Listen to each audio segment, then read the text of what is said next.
making these overtures. These overtures are internal. These overtures are probably based on some funding countries who want Nawaz Sharif to make that, Shahbaz Sharif to make that noise, so that they can also talk to India and say, see, Pakistan is trying to improve. But I don't think so. India is so naive, and we have crossed that threshold of geopolitics and diplomacy, in which we don't take anything like this on a face value. We will see the results on ground, and then we'll see. Let's see what happens. Let's see what happens when the weather pattern clears this summer and infiltration, does it happen or not from Pakistan. We will see how things go when we go towards our elections and what kind of turmoil Pakistan would try to create in this country, and especially in cahoots with some Jaychans within our country. Right. We'll have to see that. And there's a lot of int trail currently from money-wise and otherwise to see Pakistan poking its nose in very nefarious activities, including economic efforts coming through China, Turkey, and other places. I don't think so India is going to take it so lightly. Let's see the results first. Well, many thanks, Colonel Rohit Dev. And joining me now is Brigadier Hemant Mahajan. Brigadier Mahajan, your response to Shehbaz Sharif's statement, the Prime Minister of Pakistan, a country on the brink of all types of crisis. There's total electricity shortage now, electricity outages across the country. That Prime Minister has now said, we have learnt our lessons. We want peace to fight poverty. Your response, how should we understand it? I would take this statement by Shehbaz Sharif with pinches of salt, because these kind of statements have come before also, but later it was proved that they were not very trustworthy. What we have to understand is that today Pakistan is in a grave crisis, economic crisis. We have very graphically described as to what kind of problem that they have, and they require funds from International Monetary Fund and world organizations. For that, they have to show that they are good people. They want peace with India, because IMF has been telling them again and again that if you want to put your economy on the correct path, then you have to reduce your expenditure on the army. Today, nearly the 40-50% of the budget of the Pakistanis is spent on the army, and this army is basically used against India. So IMF has been saying since a long time that you require complete overhaul of your budget, and you should stop spending money on army, etc., so that your money is available to you for good causes. That is one issue. Secondly, the security situation also in Pakistan is in very serious level right now. There are every day there are reports that from Afghanistan there are attacks by Tehrik-e-Taliban Pakistan. Afghanistan Taliban does not recognize the Durand line. The level of violence in Pakistan today is at a very, very high. The Balochistan is restive. There people are there. The Balochis are attacking the China-Pakistan economic corridor, etc.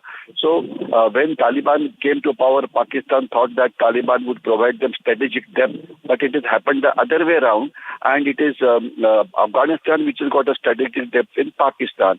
So Pakistan is in serious trouble as far as the security is concerned. And as late as today, the corps commander of Quetta, the Pakistani corps that controls Balochistan, was in Gwadar trying to tell people, and he was coming very heavily on protesters who are protesting against various issues related to China-Pakistan economic corridor. So internal situation is very, very serious. There is no doubt on that. And I think what is more important is, does Nawaz Sharif is a political prime minister. He doesn't have control over the army.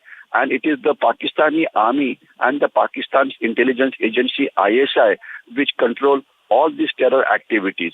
So Nawaz Sharif saying is not sufficient. The Pakistani army has to say so. The ISI has to say so. And what is more important is the demonstrator performance of Pakistan on ground should show that what they are doing, what they are saying. For example, the infiltration on the LOC has to come down to zero. Secondly, terror activities which are taking place, the terrorists tackling, targeting soft targets like the Hindus, the Kashmiri Pandits, and the policemen on off-duty, etc. Right. That must stop. And not only that, there are today, Pakistan is a sanctuary of various terrorist camps. Today, Lashkar-e-Toiba, Jaish-e-Mohammed, Hizbul Mujahid, all those terrorist groups which act against India have camps which are very in public domain. Anybody and everybody. It's actions, sir. It's actions, sir. Yes. as you very correctly pointed out, it's actions and not just mere words that India will accept, although it does appear to be an overture for peace. Many thanks, Brigadier Hemant Mahajan, and also Colonel Rohit Dev for joining us there and putting that statement of Pakistan Prime Minister Shehbaz Sharif into perspective. We were also joined by my colleague Gursimran, who was telling us about the entire situation there, not just in Gilgit-Baltistan, but across Pakistan. Shehbaz Sharif now saying that we have learnt our lessons, we would like peace. It's time now for a short break. On the other side, it's a massive win for the Modi government. UK Home Secretary orders fugitive Sanjay Bhandari's extradition.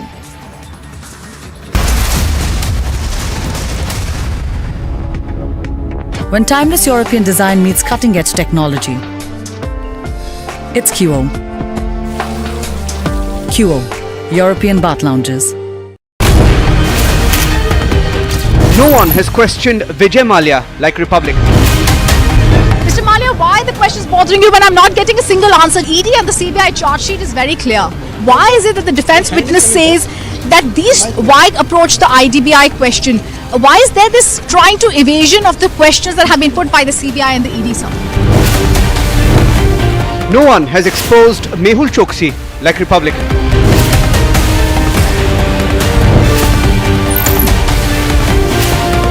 We don't preach journalism.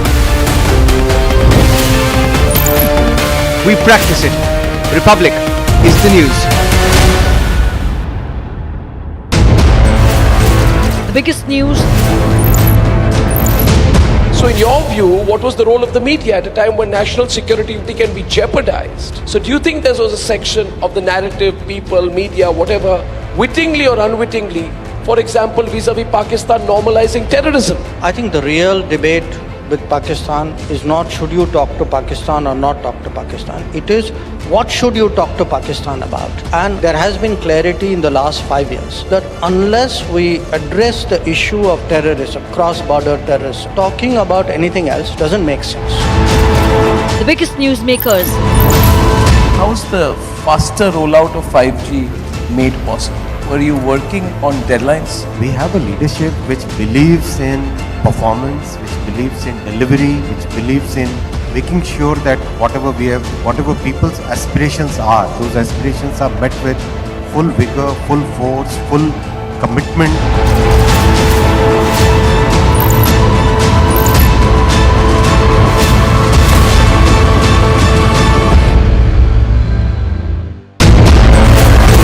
Biggest news.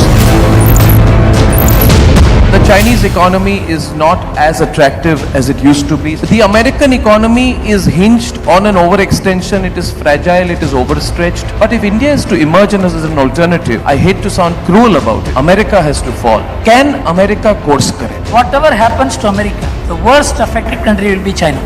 So they'll fall together. Serious problems, because the kind of problems that China will face if the export-driven economy receives a setback, I don't think the Chinese system will be able to manage.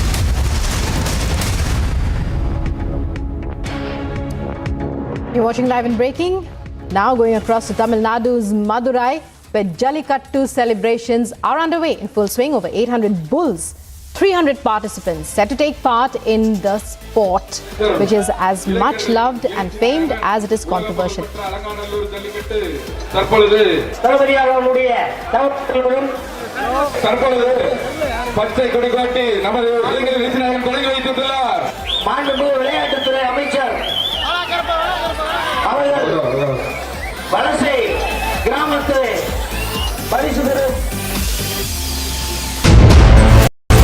The biggest news. So in your view, what was the role of the media at a time when national security can be jeopardized? So do you think there was a section of the narrative, people, media, whatever, wittingly or unwittingly, for example, vis-a-vis Pakistan normalizing terrorism? I think the real debate with Pakistan is not should you talk to Pakistan or not talk to Pakistan. It is what should you talk to Pakistan about. And there has been clarity in the last 5 years that unless we address the issue of terrorism, cross-border terrorism, talking about anything else doesn't make sense. The biggest newsmakers. How's the faster rollout of 5G made possible? Were you working on deadlines? We have a leadership which believes in performance, which believes in delivery, which believes in making sure that whatever people's aspirations are, those aspirations are met with full vigor, full force, full commitment.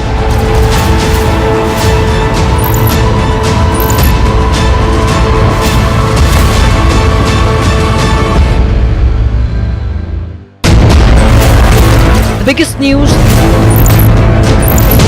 The Chinese economy is not as attractive as it used to be. The American economy is hinged on an overextension. It is fragile, it is overstretched. But if India is to emerge as an alternative, I hate to sound cruel about it, America has to fall. Can America course correct? Whatever happens to America, the worst affected country will be China. So they'll fall together. Serious problems, because the kind of problems that China will face if the export-driven economy receives a setback, I don't think the Chinese system will be able to manage. The biggest newsmakers.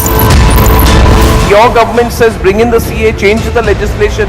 You are saying that Hindus from Bangladesh should come, but they are also foreigners. This changes the full premise of the same students' agitation with which you have been associated yourself. Hindu doesn't have any address except India. As an Indian, no one can deny the rights of persecuted Hindu to come back to their own motherland. Can Hindu go to Arab? Can Hindu go to Pakistan? Can Hindu go to certain other country? Hindus has to come here.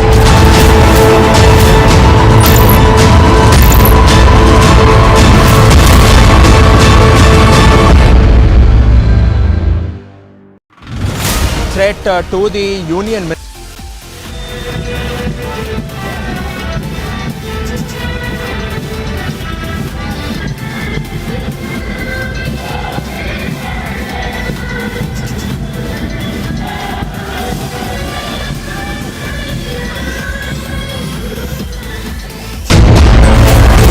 The biggest news.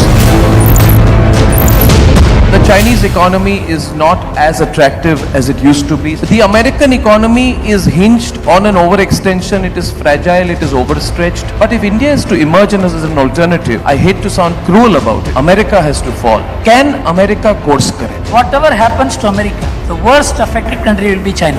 So they'll fall together. Serious problems, because the kind of problems that China will face if the export-driven economy receives a setback, I don't think the Chinese system will be able to manage. The biggest newsmakers. Your government says bring in the CA, change the legislation. You are saying that Hindus from Bangladesh should come, but they are also foreigners. This changes the full premise of the same students' agitation with which you have been associated yourself. Hindu doesn't have any address except India. As an Indian, no one can deny the rights of persecuted Hindu to come back to their own motherland. Can Hindu go to Arab? Can Hindu go to Pakistan? Can Hindu go to certain other country? Hindus has to come here.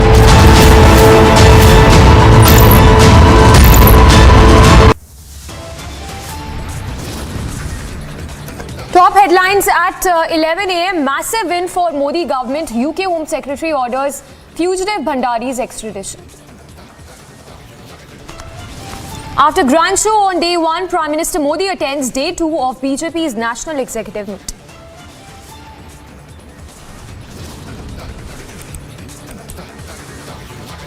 AAP versus LG showdown, lock horns again, this time over teachers' Finland trip. Pakistan Prime Minister makes big admission, says learnt our lesson after 3 wars with India.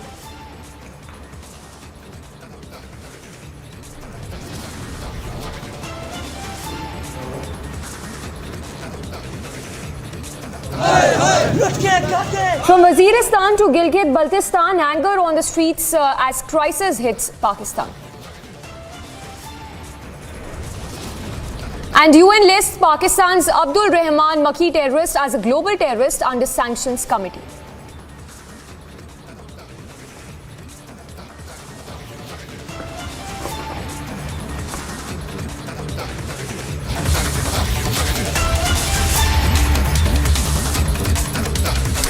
Thanks for staying tuned to Republic. We start with newsbreak coming in, this one in relation to the Delhi terror plot, where sources have now informed that the Delhi police is on the lookout for 4 other suspects. We're given to understand that the Delhi police sources have informed that 4 more suspects are on the run. The suspects, we're given to understand, received weapons from Pakistan through drop-dead method and were in touch with handlers in Pakistan by an app. They even received weapons at unidentified location in Uttarakhand, which is also being looked into by the police. So that's the update coming in on the Delhi terror plot, where sources have now informed that 4 suspects are on the run and that they received weapons from Pakistan. In fact, the suspects here received weapons at an unidentified location in Uttarakhand, which is being looked into by the Delhi police. All right, Piyush Ori getting us that newsbreak on the Delhi terror plot. Piyush, take us to what we know so far. Beginning with the latest update, of course, coming in that 4 suspects are on the run in this case. So yes, good morning, Samiksha, and good morning to all our viewers who are viewing us at the moment. And yes, this is again another revelation that has been coming from the investigations that has been going on from the Delhi Police Special Cell side, in which we have now come to know that there were also certain associates that were helping these 2 terror suspects that were arrested recently by the Delhi Police Special Cell. Now, who are these 4 associates? Are these the people who were managed by the Khalistani outfits? Were these the people who were managed by the Pakistani ISI?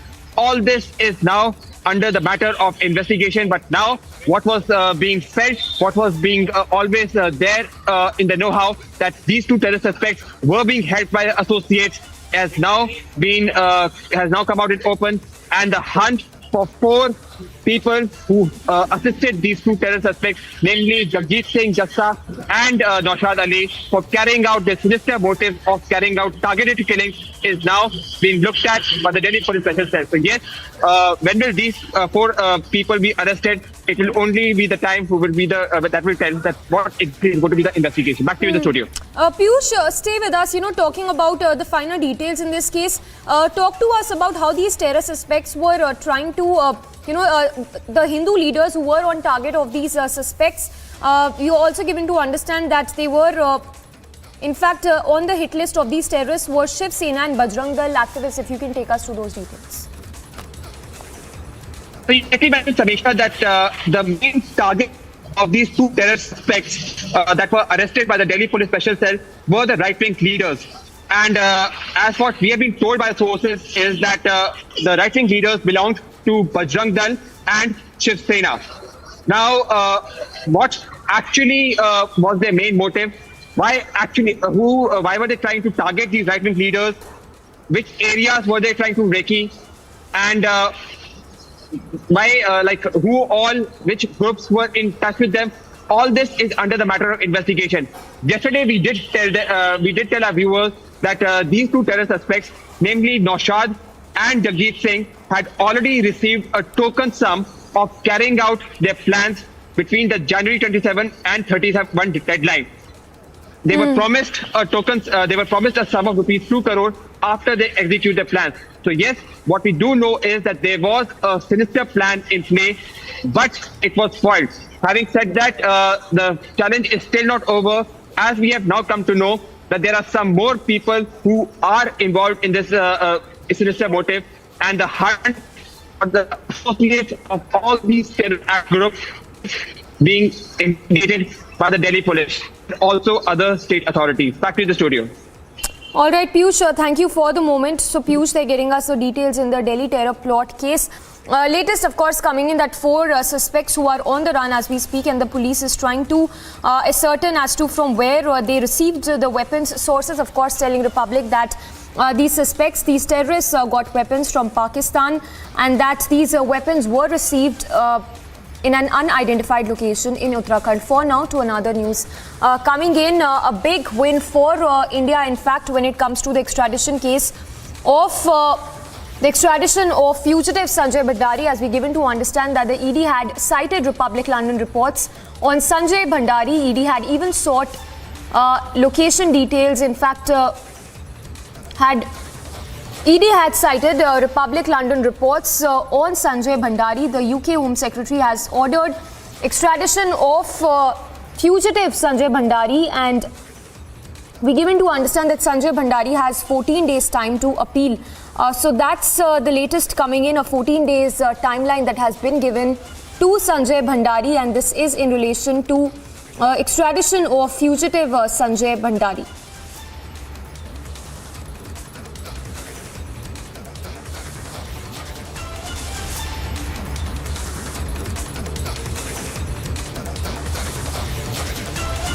So just to take our viewers through the latest what we know so far, the UK Home Secretary has ordered extradition of fugitive Sanjay Bhandari. A 14 days time to appeal that has been given to Sanjay Bhandari. Of course, we are also given to understand that the ED has in this case cited Republic London reports on Sanjay Bhandari, and ED had also sought an NBW against Sanjay Bhandari. So a deadline that looms on head of Sanjay Bhandari has been given 14 days time to appeal. The UK Home Secretary having ordered extradition of fugitive Sanjay Bhandari in this case. So it's UK Home Secretary Suella Braverman who's now ordered the extradition to defense middleman Sanjay Bhandari to India. He's been given 14 days time from January the 12th till the 26th to seek permission to appeal the decision of the judge and of the Home Secretary in the High Court. Alright, also remember earlier we'd confronted fugitive Sanjay Bhandari, the fugitive who's now been given a 14 days deadline by the Home Secretary. Let's listen into that confrontation sequence that we had of Sanjay Bhandari. I will stop this. You sir, I am just having a word with him. If you just have a conversation with him, and I've done that, sir. I will have a word with you again. I will stop. Of course, you will. I will put in a word with boss. If debate is more important, let him do the debate. If he doesn't want to talk to me, I'll say, you come here. No, why are you sending him? You come here and talk to me. I'm going to invite him to come here and talk to me. Why is he let you be part with him? I'm going to say, why have you not come? You come. Have a holiday in London and talk to me. But then promise me that whatever I say... Mr. Bhandari, I can tell you, my editor is a very fair editor. भाषण नहीं दे रहा, real बात बता रहा हूँ मैं. आपने भी देखा होगा. मेरे editor he's a fair editor. He will... There's no doubt about it. वो यार अब fair है, वो नहीं है, वो मैं नहीं कह सकता. I don't want to comment because I don't know him personally. What I hear about him, I'm telling you. I will stop this. You sir, I am just having a word with him. If you just have a conversation with him, and I've done that, sir. I will have a word with you again. I will stop. Of course, you will. I will put in a word with boss. If debate is more important, let him do the debate. If he doesn't want to talk to me, I'll say, you come here. No, why are you sending him? You come here and talk to me. I'm going to invite him to come here and talk to me. Why is he let you be part with him? I'm going to say, why have you not come? You come. Have a holiday in London and talk to me. But then promise me that whatever I say... Mr. Bhandari, I can tell you, my editor is a very fair editor. भाषण नहीं दे रहा, real बात बता रहा हूँ मैं. आपने भी देखा होगा. All right, our senior editor Shravan Sen joining us for more on that. Shravan, if you can take us through the details, how close are we in terms of getting Sanjay Bhandari extradited to India? Well, in fact, I would just say that this is the first step. It is undoubtedly a long-drawn battle, a battle that we had witnessed in the case of Nirav Modi as well as Vijay Mallya. In fact, it is an arduous battle for the central agencies, given the fact that through the Crown Prosecution Service in London, they will have to convince the court, first of all, with regards to the fact that this is a fit case of extradition. They will have to convince the court that there are charges of money laundering, which, if you see it from the prism of the laws in United Kingdom, then it does suffice. And that is the reason why the focus essentially is going to be on gathering as much as evidence as possible and presenting it before the court. In fact, the Enforcement Directorate has already filed a charge sheet. They've moved a non-bailable warrant. All these procedures have already been completed, and that is the reason why we're looking at the first step, the first victory that the central agencies have witnessed in this particular case. Even before the extradition order was actually passed, Remember, Republic TV years back had actually tracked down Sanjay Bhandari, and that report too has now been cited. The fact that he had run away from the country after the raids that were carried out by the Income Tax Department, and the Income Tax Department had basically come across incriminating evidence against Sanjay. There were sensitive defense papers that were recovered from his residence, and the allegation essentially being that he did not really disclose the assets that he owns, not just in India, but also in other countries. He also faces money laundering charges, the fact that he has diverted the proceeds of crime through various companies, and he also faces another allegation that he was holding a Benami property in London. Once again, that the enforcement directorate basically suspects this particular property has some political links, and that is the reason why Robert Vadra was actually called in for questioning by the enforcement directorate not once, but on multiple occasions. Shravan, stay with us. For our viewers also who are just tuning in, if you can once again take us through the details that are known so far, and also the Bhandari Vadra mail trail which has been under the scanner of the agencies in this case. Well, as far as the mail trail is concerned, that is the clinching evidence that the enforcement directorate essentially indicates as far as the role of Robert Vadra is concerned. Robert Vadra so far has remained nonchalant about all the charges that have been leveled against him. In fact, he has essentially rubbished all of this by saying that there is no link whatsoever with Sanjay Bhandari. But if you take a look at the emails that have also been accessed by Republic TV, it talks about one Central London property. That Central London property, the Enforcement Directorate suspects is the Benami property linked to Robert Vadra. The reason essentially being is that there is an email trail which essentially indicates that for the upkeep of this property in Central London, they were basically, that there was money that was being provided to Sanjay Bhandari and to others also. And that is the reason why there was a link that was basically being drawn as far as Sanjay Bhandari and Robert Vadra is concerned. The allegation also being that Sanjay Bhandari had got a part of the cut money in various deals that were basically signed during the UPA era. All right, Shravan, thank you for taking us through those details. We have senior advocate Swapnil Kothari also joining us. Sir, good morning. If I can get your first thoughts on the UK Home Secretary ordering extradition of Sanjay Bhandari, what do you think, in your view, are the legal options that Sanjay Bhandari would have at this point? Appeal to the High Court by 26th of this month, and I don't see any success to making him any headway there. I think most of his legal channels have been exhausted, and now with Suella Braverman denying his asylum request, I believe, I think doors are pretty much shut in the United Kingdom for him. It's only a matter of time.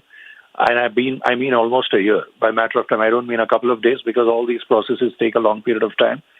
And diplomatically, India has succeeded now, because this is what I've always been emphasizing with Vijay Mallya and Nirav Modi, that legally we've always had a fantastic case, the Enforcement Directorate. And I'm glad that the Enforcement Directorate had quoted the Republic TV reports as far as this particular case was concerned. Your channel is always at the forefront of catching all these fugitive offenders, and besides many other things. And this is great news for people who love Republic TV, like me. So the thing is that when this goes forward now before the High Court is not going to be very impressed, because asylum request has been denied. Lower courts have also denied you any extradition solace. You have to be extradited. The United Kingdom cannot be perceived as some sort of a haven for offenders from India. Vijay Mallya, Nirav Modi, Bhandari, and 2-3 others also whose names I do not recall. Obviously, if the United Kingdom were to grant them asylum or, work the diplomacy in their favor, in the favor of these fugitives, it would be perceived as some sort of a Commonwealth country from whom we have borrowed the law, as denying completely the rule of law. Because the rule of law, rather should I make it more simple, the extradition treaty between the United Kingdom and India clearly mandates that where offences are punishable in both the countries, each country will respect each other's extradition requests. Obviously, this is a great offence committed by Sanjay Bhandari. Obviously, the defences that have been levelled are all, the lawyers which we level that, we were just transferring money for the maintenance and upkeep and all of that, as Shravan pointed out. But these are absolutely hollow defences. Everybody knows what was involved and who and to what extent the money was involved and why it was so. So obviously these are offences both here and in the United Kingdom. That's why the treaty applies. And once the treaty applies, the extradition request has to be granted by one nation state to the other nation state. And most importantly, primarily, I have always emphasized that diplomatically, India is much stronger now, more so with a Prime Minister of an Indian origin now in the United Kingdom. So we have to use that clout to our advantage and try to ensure that not only Mr. Bhandari, but Mr. Malia, Mr. Nirav Modi all make, all book their tickets homeward and face the wrath of the law here and undergo the trials that they need to go to. They've committed grave offences. They've looted this country. From whatever the Enforcement Directorate has made out from the cases, one can easily discern that. I believe that the Enforcement Directorate exactly knows what it's doing. That's the reason why it succeeded in a foreign court as well. So I'm sure when they come here, they'll succeed here in Indian courts as well. So this is great news, and I hope more people are to follow, apart from Mr. Sanjay Bhandari.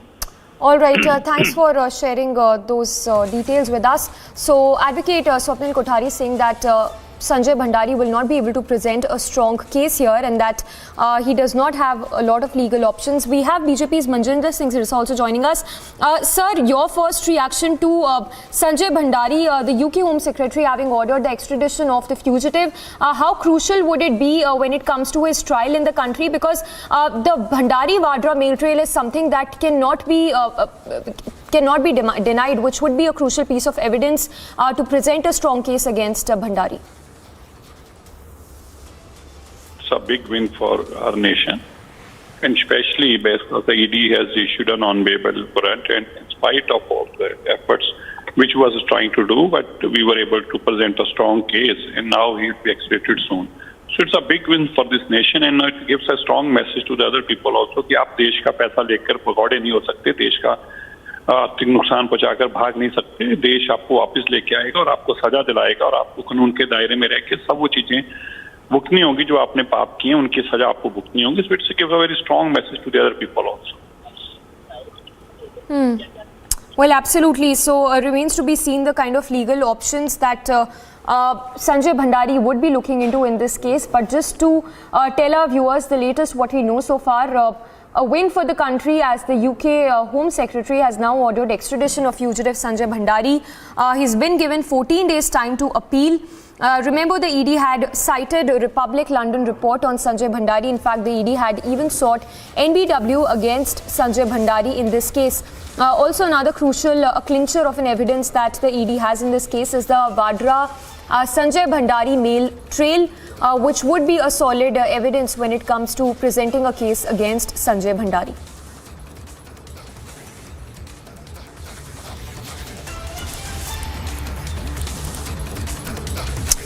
And it's AAP versus the LG showdown in the national capital once again. We'll get you all the latest on that on the other side of this very short break.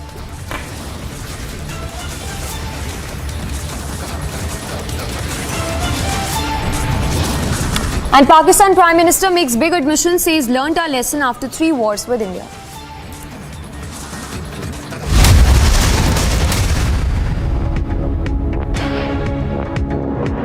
When timeless European design meets cutting-edge technology, it's QO. QO, European bath lounges.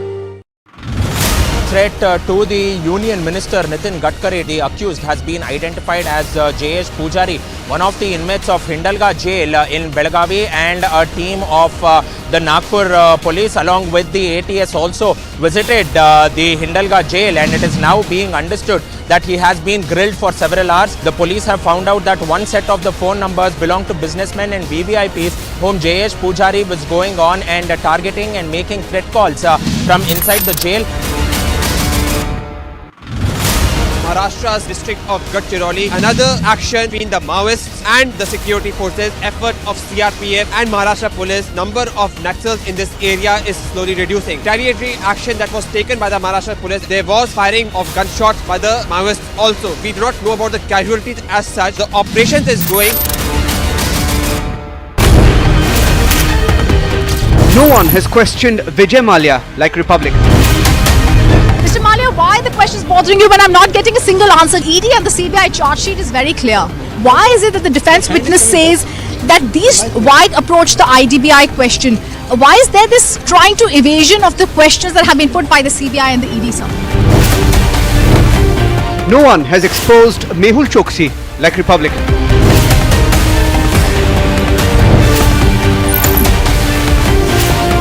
We don't preach journalism. We practice it. Republic is the news. The biggest news. So in your view, what was the role of the media at a time when national security can be jeopardized? So do you think there was a section of the narrative, people, media, whatever, wittingly or unwittingly, for example, vis-a-vis Pakistan normalizing terrorism? I think the real debate with Pakistan is not should you talk to Pakistan or not talk to Pakistan. It is what should you talk to Pakistan about. And there has been clarity in the last 5 years that unless we address the issue of terrorism, cross-border terrorism, talking about anything else doesn't make sense. The biggest newsmakers. How's the faster rollout of 5G made possible? Were you working on deadlines? We have a leadership which believes in performance, which believes in delivery, which believes in making sure that whatever people's aspirations are, those aspirations are met with full vigor, full force, full commitment.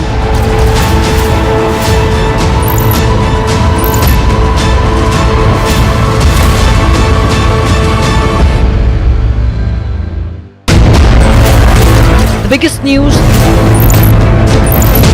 The Chinese economy is not as attractive as it used to be. The American economy is hinged on an overextension. It is fragile, it is overstretched. But if India is to emerge as an alternative, I hate to sound cruel about it, America has to fall. Can America course correct? Whatever happens to America, the worst affected country will be China. So they'll fall together. Serious problems, because the kind of problems that China will face if the export-driven economy receives a setback, I don't think the Chinese system will be able to manage. The biggest newsmakers. Your government says bring in the CA, change the legislation. You are saying that Hindus from Bangladesh should come, but they are also foreigners. This changes the full premise of the same students' agitation with which you have been associated yourself. Hindu doesn't have any address except India. As an Indian, no one can deny the rights of persecuted. A group of 4 miscreants went on to vandalize a bakery and attack the owner of the shop with iron rods, and now he has been admitted in a hospital. This particular incident took place on the 16th of Jan at 10 in the morning in JP Nagar, 6th phase near Puttenhalli. A case of assault has already been registered at the Puttenhalli police station, and the entire assault has been caught on CCTV camera. According to the complainant, it is now being stated that 4 people barged into the bakery and they started taking cigarettes from the shelves. And when the shopkeeper, the owner of the shop, questioned them, they immediately started assaulting him, and then they dragged him out of the shop and they started beating him up with iron rods. He has gone on to sustain injuries to his chest, stomach, as well as his neck and head as well. He was admitted to a hospital, and also a medico-legal case has been registered in this regard. And the Puttenhalli police have gone through the CCTV footage that has been obtained and now have launched a manhunt to go on and nab the criminals. With video journalist Sadanand, Prajwal Prasad reporting for Republic, Bengaluru. Slipping into a very short break. On the other side, we'll get you the latest on day 2 of BJP's National Executive Meet, which is underway.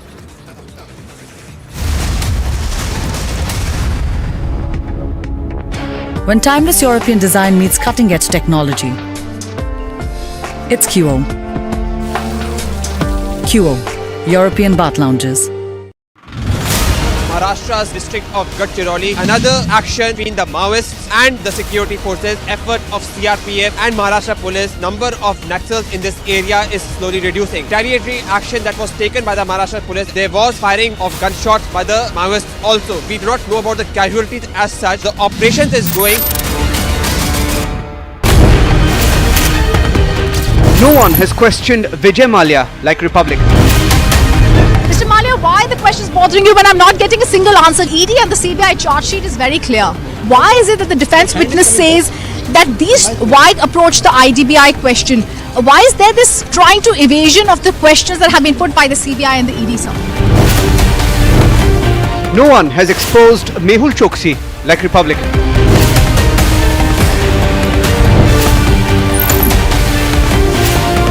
We don't preach journalism. We practice it. Republic is the news.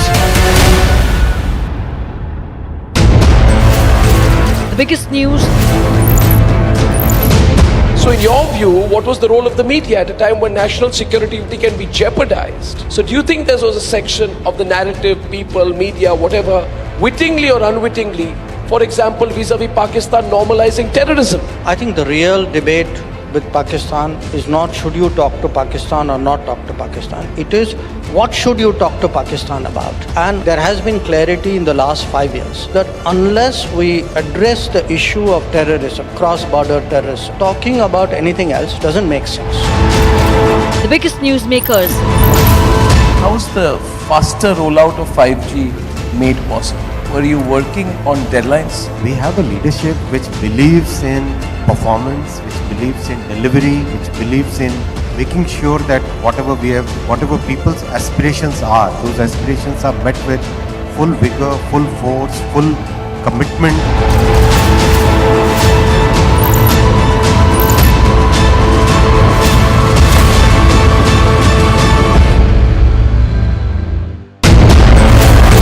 The biggest news. The Chinese economy is not as attractive as it used to be. The American economy is hinged on an overextension. It is fragile, it is overstretched. But if India is to emerge as an alternative, I hate to sound cruel about it, America has to fall. Can America course correct? Whatever happens to America, the worst affected country will be China. So they'll fall together. Serious problems, because the kind of problems that China will face if the export-driven economy receives a setback, I don't think the Chinese system will be able to manage. The biggest newsmakers. Your government says bring in the CA, change the legislation.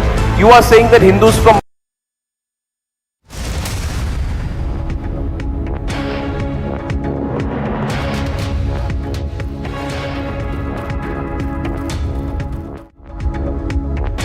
Good morning and thank you very much for joining us on Live and Breaking on Republic TV. I'm Nupur Talwar Suri. We begin with the headlines. It is a massive win for the Modi government. The UK Home Secretary orders fugitive Bhandari's extradition. After a grand roadshow on day one, Prime Minister attends day two of the BJP's National Executive meeting. The Aam Aadmi Party versus the LG showdown worsens in New Delhi, this time over the teachers' Finland trip.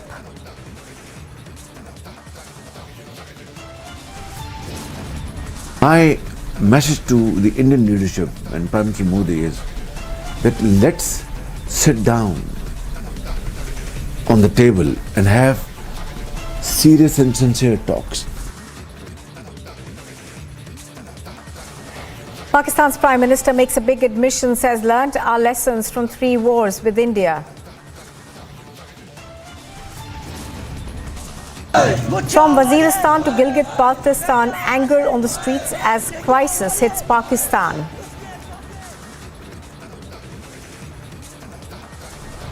And the UN lists Pakistan's Abdul Rahman Makki as a global terrorist under the Sanctions Committee.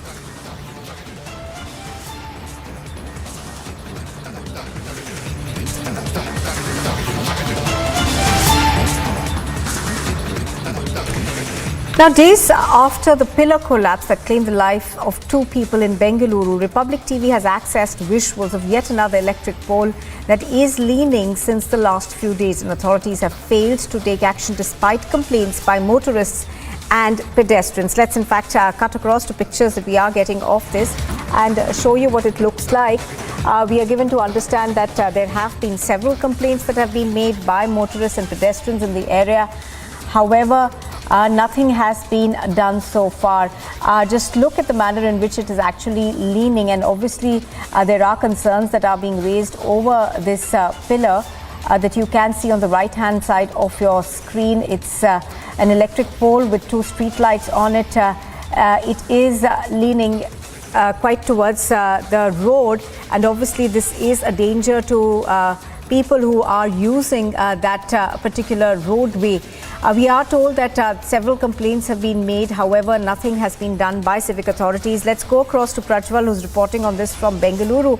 Prajwal, we are learning that several complaints have been made. Despite that, authorities, of course, continue to turn a blind eye to this. Tell us more about that.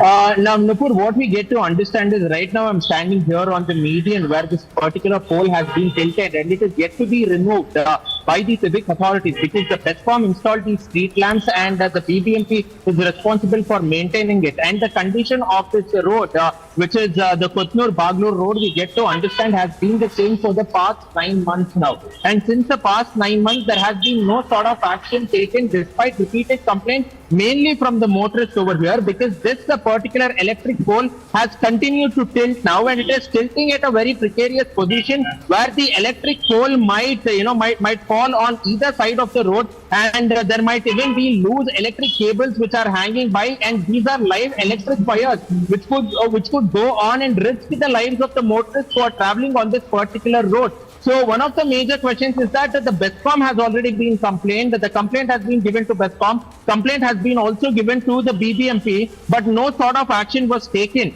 So once we went on to highlight this particular issue now, the street lamps have been removed, but the pole is yet to be removed over here. And so when will that be done too? Because if the pole is removed, there is no supporting structure to the live electric wires which are running right in the middle of the road. And there was also traffic jam which was reported here for a few minutes, but later all the motorists was allowed to pass as well. But this is equally going on and playing with the lives of the motorists who are traveling on this particular road as well. And now citizens are going on and questioning the authorities, even on the social media, asking them as to why has action not been taken for the past few months as well.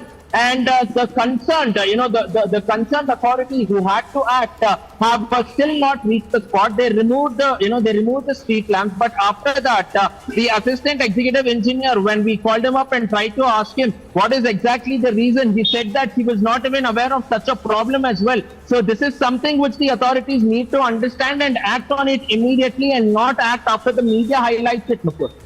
Oh yes, absolutely. Obviously, questions are being raised as to, how many more lives will be lost before civic authorities in Bengaluru actually take things like this seriously. As Prajwal is pointing out, of course, there have been several instances in the past of a similar nature. Prajwal, just in the recent past, we have seen, potholes claiming lives. We've seen a metro pillar fall down, unfortunately, on a young mother and a child, claiming their life. There is obviously a great deal of anger among the people of Bengaluru over this.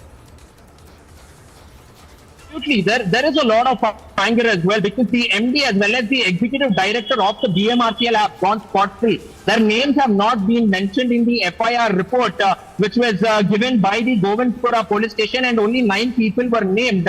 And the notice has already been issued to the director of the Nagarjuna Construction Company. But so far, none of the accused in this particular case have deposed in front of the police station, which shows the lackadaisical attitude they have towards the lives of Bengalurians and the civic apathy which is going on to claim lives. And apart from that, even if you look at this particular issue now, the residents over here or the commercial establishments over here, when we spoke to the owners of the record, they stated that we cannot come in front of the camera because then the electricity supply to a commercial establishment will be cut off, and nobody will be there at that point of time. So at one point, they're stating that the authorities themselves are going on to threaten them, and secondly, we are seeing the apathy that is being displayed, because even as I was speaking, there was this particular electric pole which was about to fall now, even as we are speaking. So this is something which is, which is absolutely dangerous now, and they will have to take up these works with great caution as well, because the motorists are passing by, but they are trying to take out this pole now. This is creating a lot of problem for the motorists who are traveling by here, Nupur.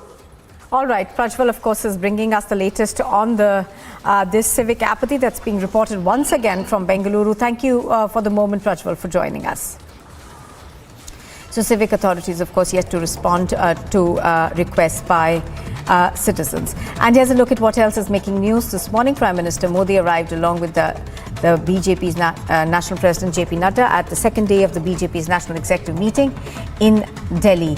Earlier, the Union Home Minister Amit Shah and Defence Minister Rajnath Singh had also arrived for the meeting along with top BJP leaders. The agenda of the meeting is the upcoming 2024 elections.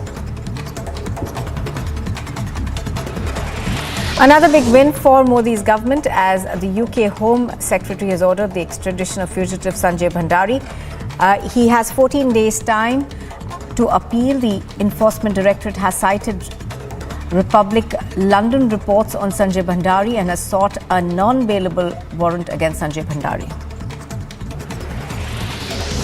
Terror group SFJ threatens to disrupt Republic Day parade, says the Khalistan flag will be unfurled.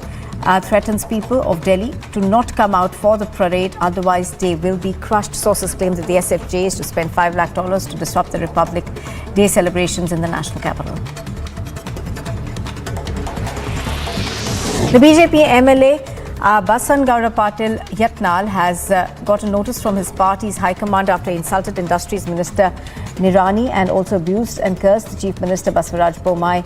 Yatnal has been given 15 days of time to explain his comments. Government land in Kalburgi has allegedly been named Tipu Circle and a picture of Tipu Sultan has been installed in the area. The land allegedly belongs to the local civic authority. Pro-Hindu organizations have demanded that the picture be removed from the spot. In Jammu and Kashmir, gunshots were heard near the district court in Budgam. Forces rushed to the spot and 2 terrorists have been neutralized. Reports claim that 2 civilians have also been injured.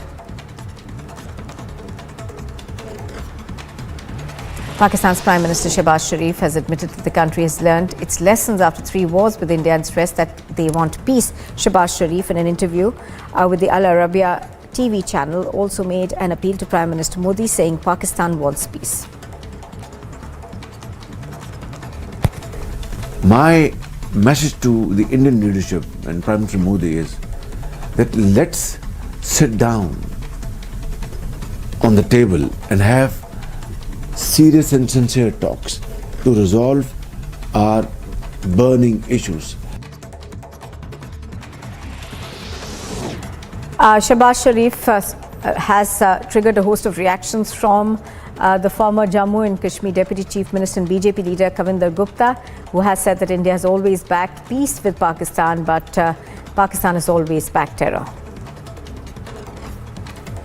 Pakistan के प्रधानमंत्री शहबाज शरीफ ने एक interview में ये बात कही है कि भारत के साथ जो हमने 3 युद्ध किए हैं उसका नतीजा कुछ नहीं निकला। हम भारत तो पहले से ही ये कहता आया है कि शांति बहाली के लिए काम करना चाहिए, लेकिन पाकिस्तान में जितने हुक्मरान रहे उनके कानों पर जूं तक नहीं रहती थी। आतंकवाद को बढ़ावा देना, भारत के खिलाफ भड़काना, कश्मीर को समस्या बना देना, ये जानते हुए कि यहाँ कुछ नहीं होने वाला है। पाकिस्तान में जो इंटरनल आज हालात हैं उससे सबक सीखने की बारी है। The National Conference has welcomed Pakistan Prime Minister Shehbaz Sharif's statement on peace with India and urged the Indian government to start talks with Pakistan. Sheikh Bashir, the provincial secretary, said that appeals must be made. Normalise करना है तो ये बातों से नहीं होगा, उसके लिए प्रैक्टिकल अप्रोच करनी होगी। और ये खुशाइंद बात है कि अगर उनको ये समझ आ गई है कि जंग से कोई मसला हल नहीं होता है, और मैं अपील करूंगा कि इस चीज़ को नोटिस किया जाए और इसको बातचीत शुरू की जाए। Now, in the Delhi terror plot, sources have told that the Delhi police is on the lookout for 4 other suspects. They received weapons from Pakistan through drop-dead method and were in contact with handlers in Pakistan on Signal app. Now, suspects got weapons at unidentified locations in Uttarakhand, which is being verified.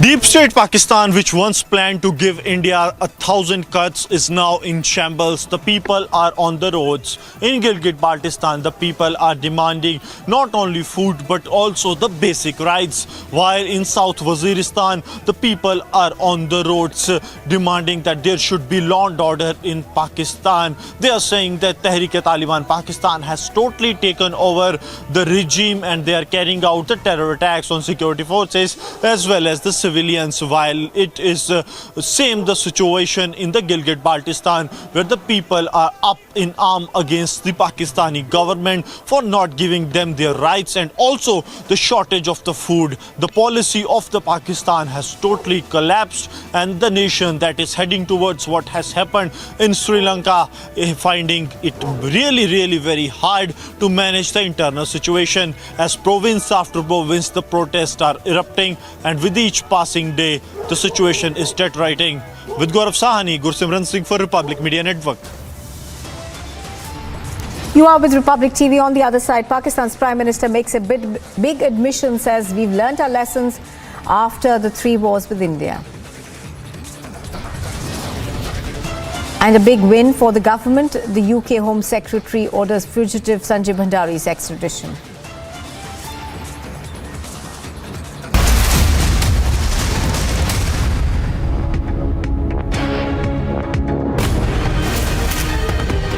No one has questioned Vijay Mallya like Republic. Mr. Mallya, why the questions bothering you when I'm not getting a single answer? ED and the CBI charge sheet is very clear. Why is it that the defense witness says that these wide approach the IDBI question? Why is there this trying to evasion of the questions that have been put by the CBI and the ED, sir? No one has exposed Mehul Choksi like Republic.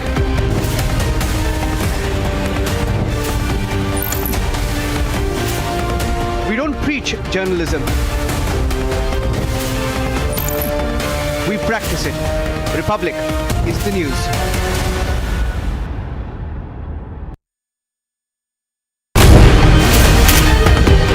No one has questioned Vijay Mallya like Republic. Mr. Mallya, why the questions bothering you when I'm not getting a single answer? ED and the CBI charge sheet is very clear. Why is it that the defense witness says that these wide approach the IDBI question? Why is there this trying to evasion of the questions that have been put by the CBI and the ED, sir? No one has exposed Mehul Choksi like Republic.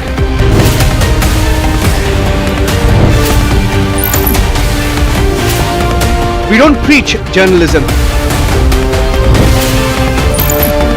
We practice it. Republic is the news. The biggest news. So in your view, what was the role of the media at a time when national security can be jeopardized? So do you think there was a section of the narrative, people, media, whatever, wittingly or unwittingly, for example, vis-a-vis Pakistan normalizing terrorism? I think the real debate with Pakistan is not should you talk to Pakistan or not talk to Pakistan. It is what should you talk to Pakistan about. And there has been clarity in the last 5 years that unless we address the issue of terrorism, cross-border terrorism, talking about anything else doesn't make sense. The biggest newsmakers. How's the faster rollout of 5G made possible? Were you working on deadlines? We have a leadership which believes in performance, which believes in delivery, which believes in making sure that whatever people's aspirations are, those aspirations are met with full vigor, full force, full commitment.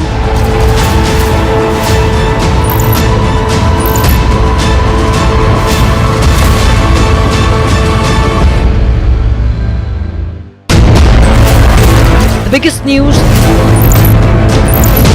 The Chinese economy is not as attractive as it used to be. The American economy is hinged on an overextension. It is fragile, it is overstretched. But if India is to emerge as an alternative, I hate to sound cruel about it, America has to fall. Can America course correct? Whatever happens to America, the worst affected country will be China. So they'll fall together. Serious problems, because the kind of problems that China will face if the export-driven economy receives a setback, I don't think the Chinese system will be able to manage. The biggest newsmakers.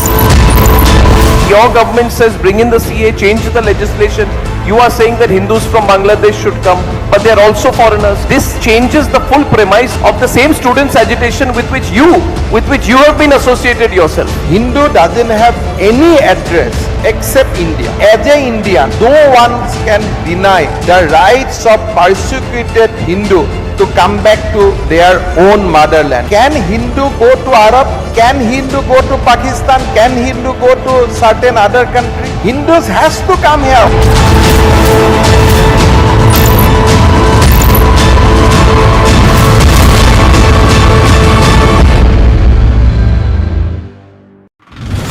Threat to the Union Minister Nitin Gadkari, the accused, has been identified as J.S. Pujari, one of the inmates of Hindal.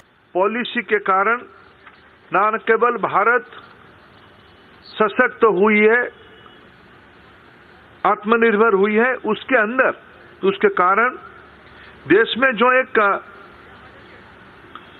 चेतना आई है, आज सामाजिक उपलब्धियों की नई पैमाना हो रहा है। अयोध्या में भव्य राम मंदिर निर्माण,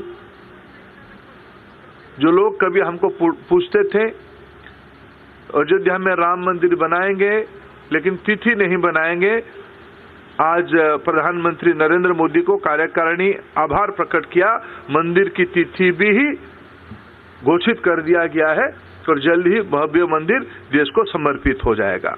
काशी विश्वनाथ की कॉरिडोर अपने आप में एक बहुत बड़ा स्टेटमेंट उस दिशा में है।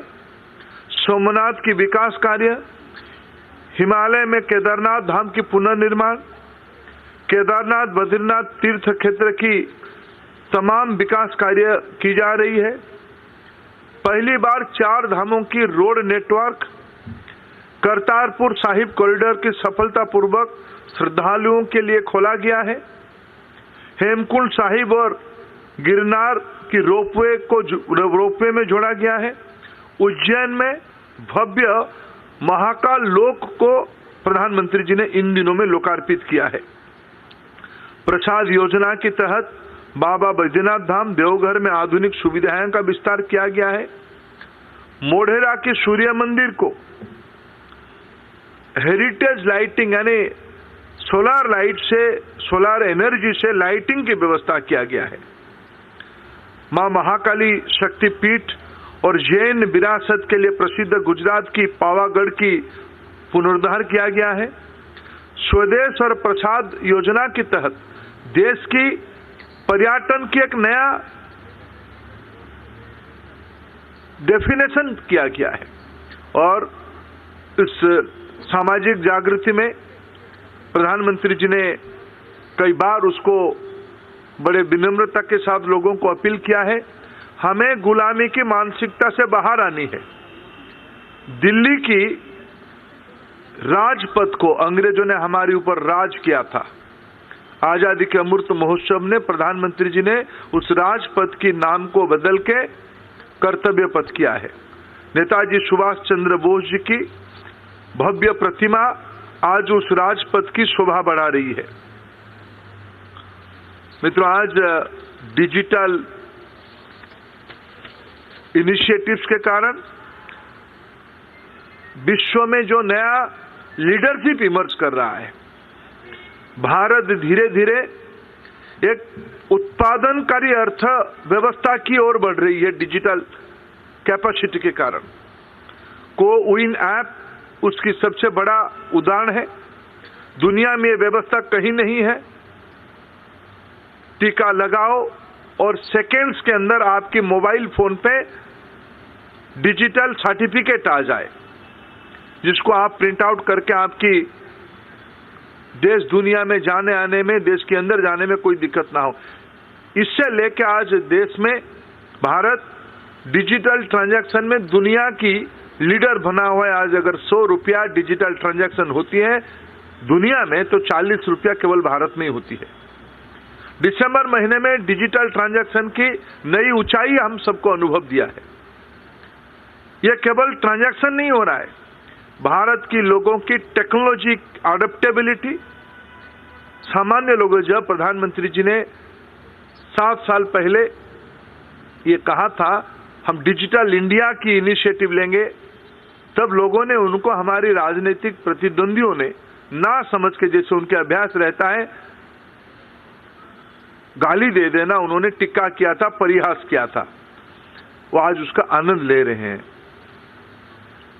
मित्रों, मैं खुद के अनुभव बताऊं तो 1 जनवरी को मैं खुद ही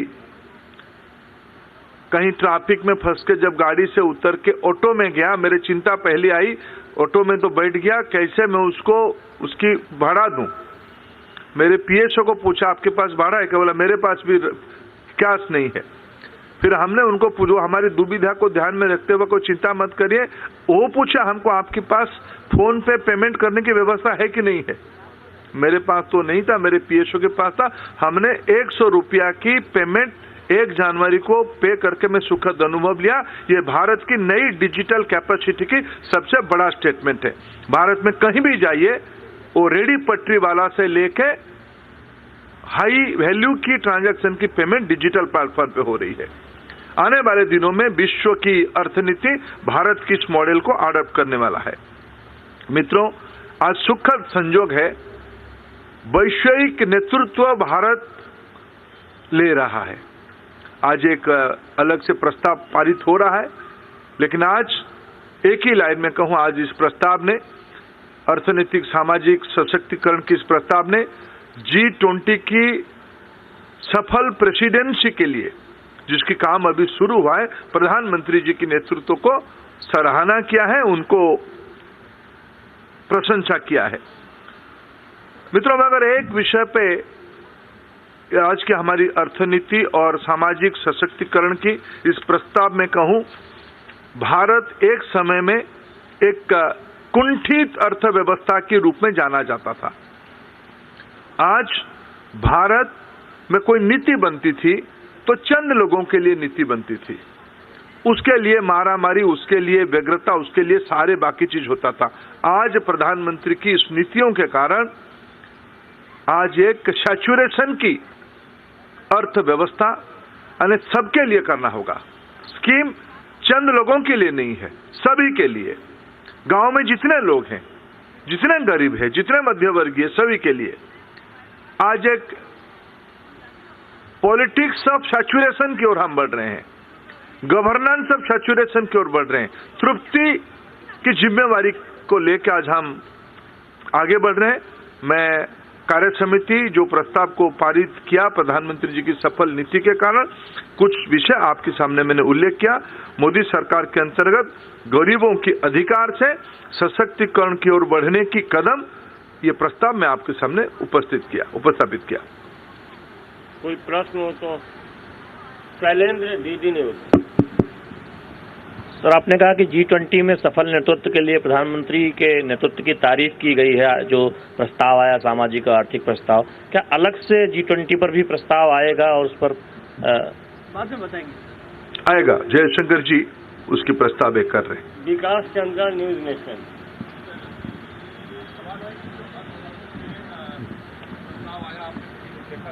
लेकिन विपक्ष बार बार केंद्र सरकार को महंगाई के मुद्दे पे घेरता है और कहता है कि केंद्र सरकार उसके लिए और आम लोगों को राहत देने के लिए कुछ नहीं कर रही है। क्या इस प्रस्ताव में कुछ चिंता व्यक्त की गई?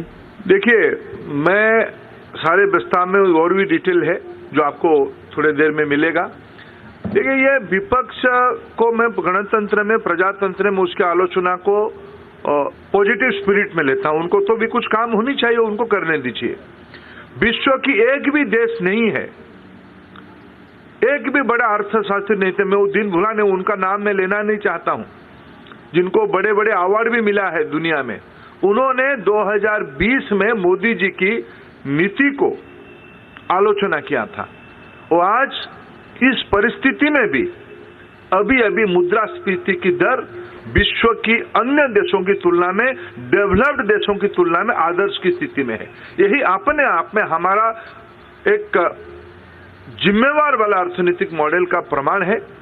दुनिया की समस्याएं, उसके अंदर भारत तुलनात्मक दूसरे, जब हम एनर्जी इंपोर्ट करते हैं, जब ग्लोबल फूड चेन डिसरप्ट हो गया, उसके अंदर भी भारत की अर्थनीति मजबूत पैर पे खड़ा है। इसलिए हमने 5th पोजीशन पे यहां आया है। Devendra Parashar, Leave Matthew. The biggest news. So in your view, what was the role of the media at a time when national security can be jeopardized? So do you think there was a section of the narrative, people, media, whatever, wittingly or unwittingly, for example, vis-a-vis Pakistan normalizing terrorism? I think the real debate with Pakistan is not should you talk to Pakistan or not talk to Pakistan. It is what should you talk to Pakistan about. And there has been clarity in the last 5 years that unless we address the issue of terrorism, cross-border terrorism, talking about anything else doesn't make sense. The biggest newsmakers. How's the faster rollout of 5G made possible? Were you working on deadlines? We have a leadership which believes in performance, which believes in delivery, which believes in making sure that whatever people's aspirations are, those aspirations are met with full vigor, full force, full commitment.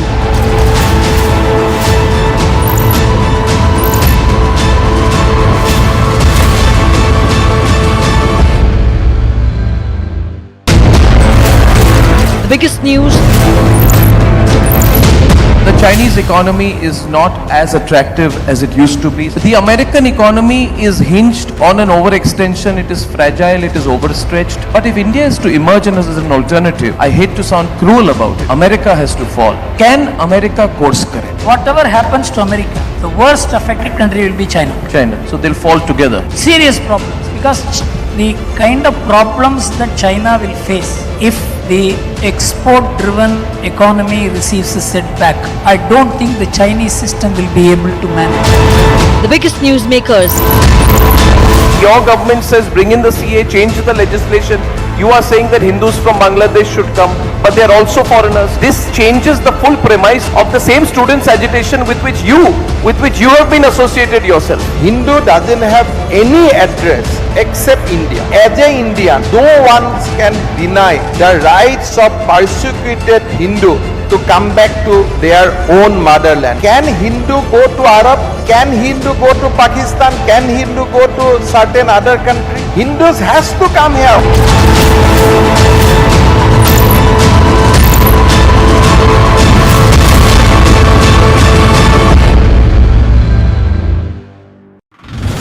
Threat to the Union Minister Nitin Gadkari, the accused, has been identified as J.S. Pujari, one of the inmates of Hindalga jail in Belgavi, and a team of the Nagpur police.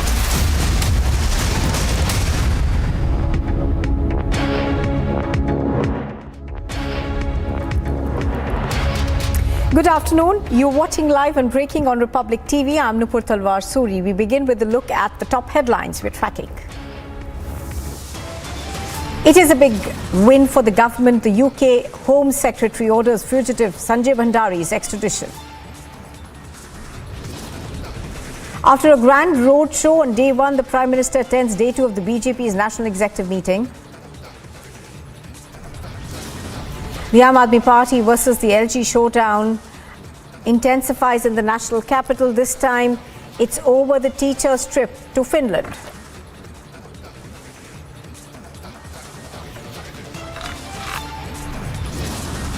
My message to the Indian leadership and Prime Minister Modi is that let's sit down on the table and have serious and sincere talks.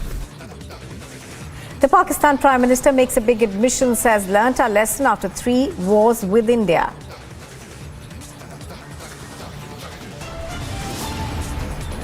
From Waziristan to Gilgit-Baltistan, anger in the streets as the economic crisis hits Pakistan hard. And the UN lists Pakistan's Abdul Rahman Makki as a global terrorist under the Sanctions Committee.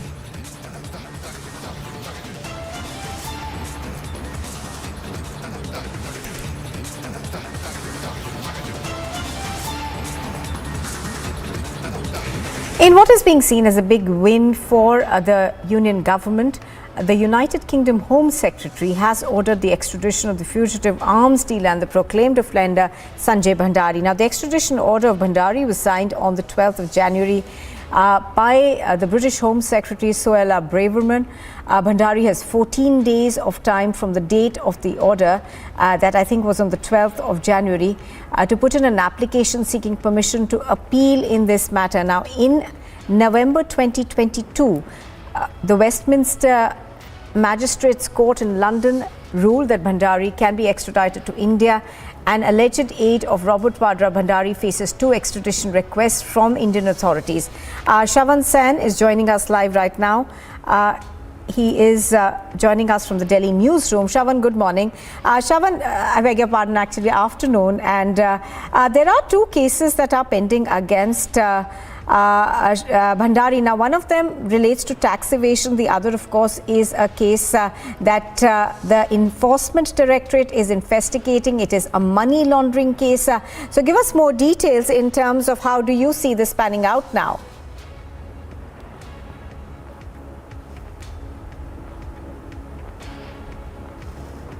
Shavan, can you hear me?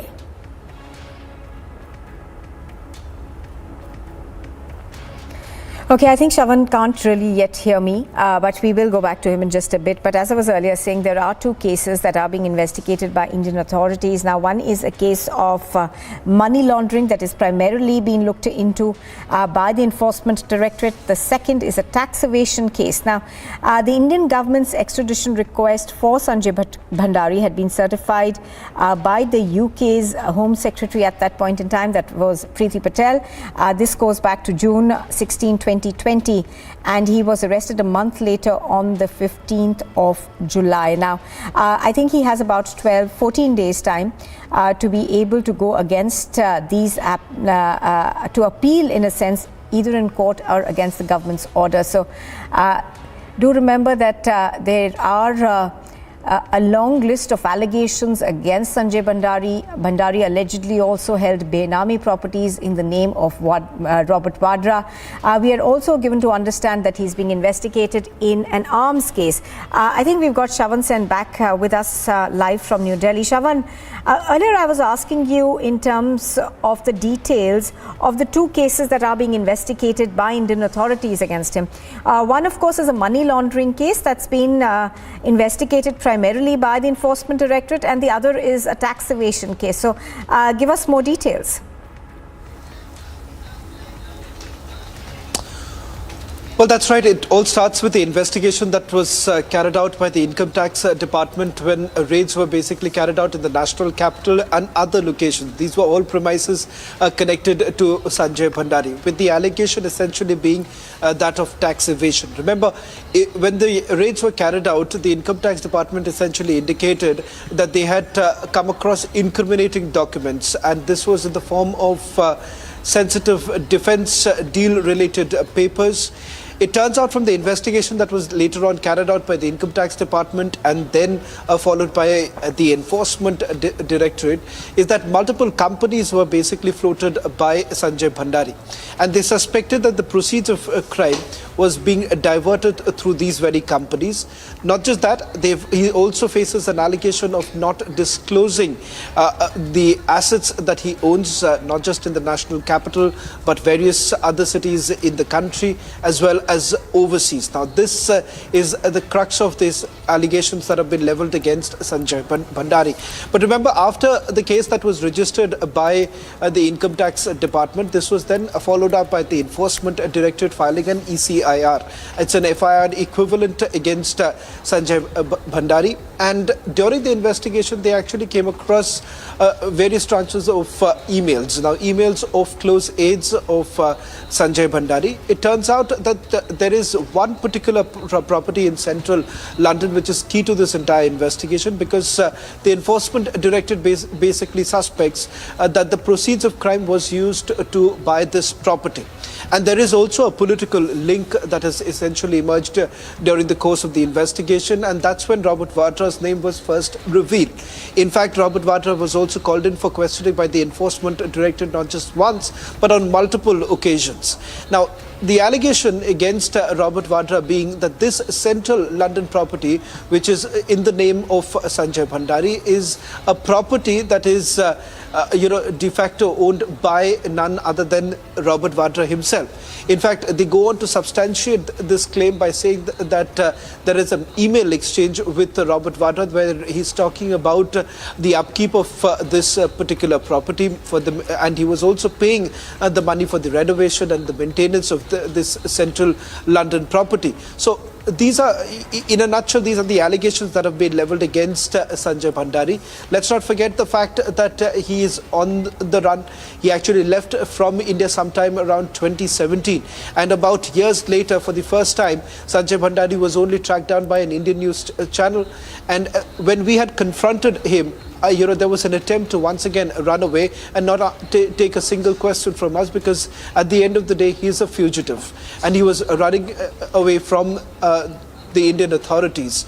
Now, importantly, soon after this particular report was filed by Republic TV, the enforcement directorate swung into action and thereafter filed the first charge sheet against Sanjay Bhandari in the national capital, paving the way for the first step towards the extradition when they had made the bid for extraditing Sanjay Bhandari. This was finally admitted by the UK government, and thereafter, obviously, the court procedure essentially begins, and he was finally arrested by the authorities in London and given a conditional bail.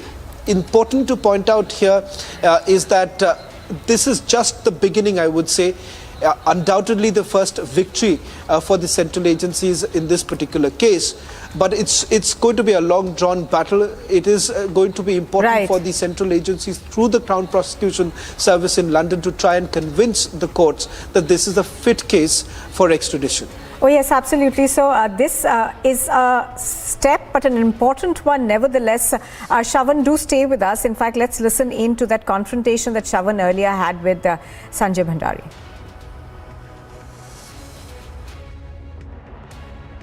Stop this. Sir, I am just having a word with him. Let me just have a conversation with him, and I've done that, sir.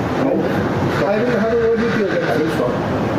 Of course, you will. I will put in a word with boss. If debate is more important, let him do the debate. If he doesn't want to talk to me, I'll say, you come here. Why are you sending him? You come here and talk to me. I'm going to invite him to come here and talk to me. Why is he saying, let you be part with him?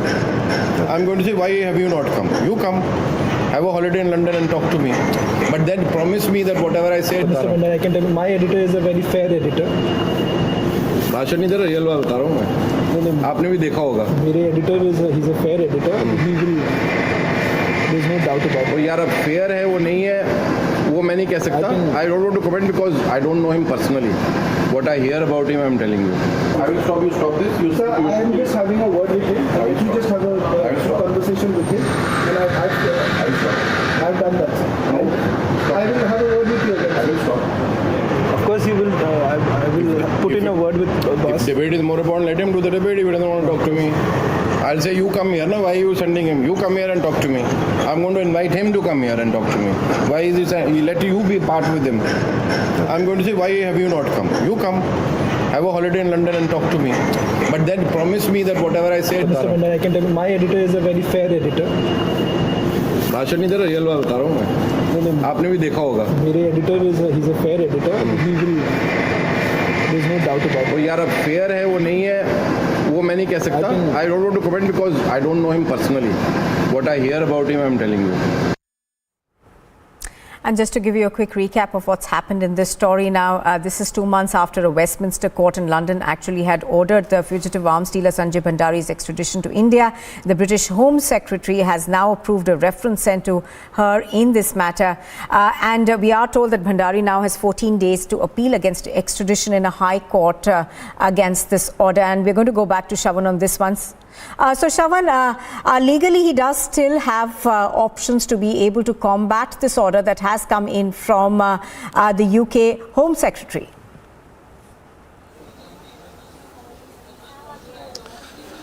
Well, legally speaking, There are many more options available before Sanjay Bhandari, and we've seen this in the case of Nirav Modi as well as Vijay Mallya. Despite coming very close to extraditing Nirav Modi, remember there is a new twist in that entire case. He's already filed for a political asylum, and once he does that, it becomes the prerogative for the UK government to basically, take that decision.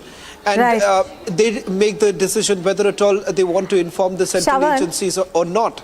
Now, that's also one more option that perhaps even a person like Sanjay Bhandari could actually take. Absolutely. Shavan, just hold your thoughts for a minute. In fact, let's bring in Amitabh Sinha, who's a lawyer. He's joining us on the phone line. Mr. Sinha, good afternoon. Thank you for speaking to us. Mr. Sinha, we just wanted to find out from you, what are the legal options that are available to Sanjay Bhandari in this particular case? Now, his extradition, of course, has been approved by the UK Home Secretary, but we are told that he's now been given about 12 days to appeal to the High Court.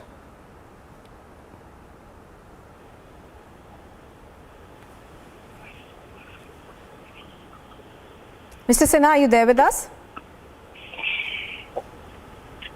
Are you talking to me? Yes, Amitabh Sinha. No, Kapil Sansla here. You got the wrong person. All right. I'm sorry for this. We will come back to you in just a bit. Going back right now to Shavan San. Shavan, you were talking us through the legal remedies that are available. And, we have, of course, the other two cases that have hogged media headlines, those of Vijay Mallya as well as Nirav Modi.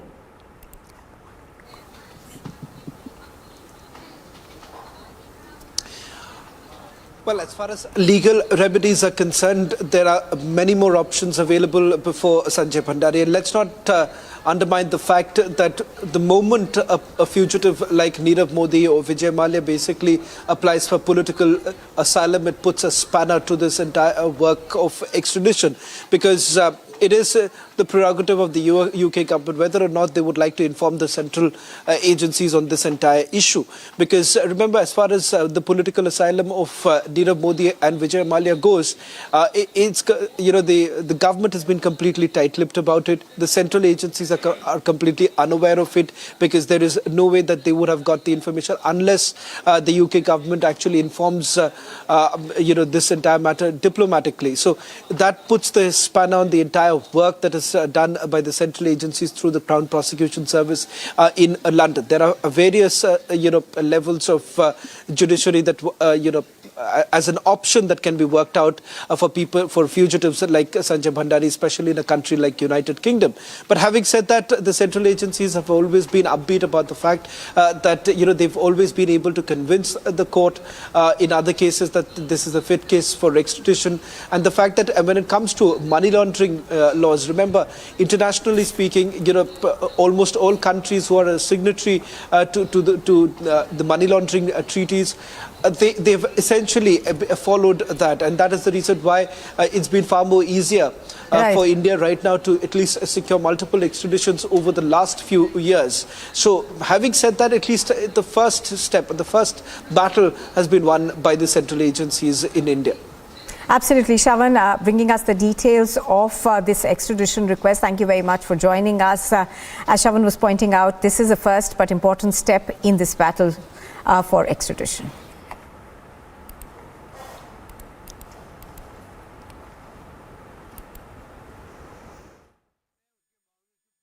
Christian Michelle. And that is Christian Michelle. First visuals on your scene. Christian, would you give facts to India? Christian, would you tell the truth?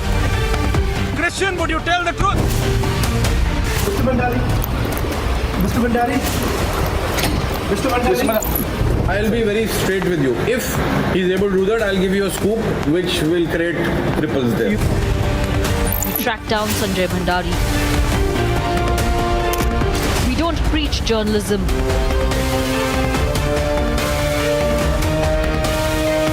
We practice it.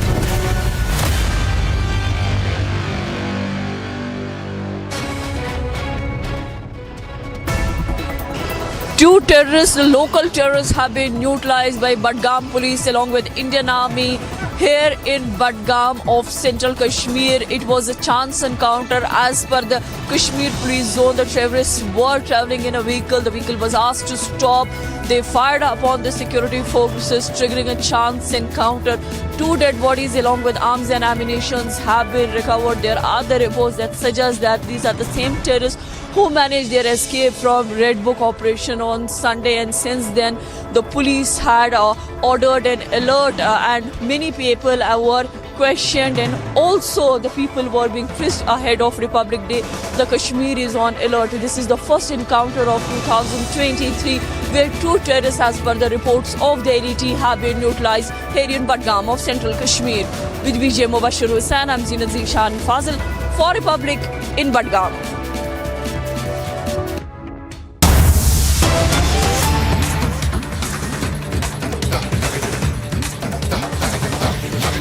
Well, it appears that there is no end to civic apathy in Bengaluru. A road has caved in just 2 days after asphalting was done. The Mahalakshmi layout main road was asphalted after the BWSSB pipeline work was concluded. Now, quality of the road work has been so poor that it has already caved in. So questions being raised about civic apathy in Bengaluru continuously. Let's go across to Prajwal, who has more details. Now, Prajwal, tell us about what happened, and has anybody been held accountable yet? Well, just to tell our viewers, pictures on your screen are of this asphalting that was done, and 2 days later this road has already caved in. And that's not all. We are also bringing you pictures of what happened in terms of the metro collapse. Unfortunately, a mother and a young child lost their lives in that, and then of course there is this electricity pole that appears to be tilting towards the road where traffic is still allowed to go on. So questions being raised about the kind of civic apathy that we are seeing in Bengaluru. Even in the metro collapse case, we haven't really seen action that could be taken to act as a deterrent against civic apathy. Let's go across to Prajwal, who has more details on this road work that has been done.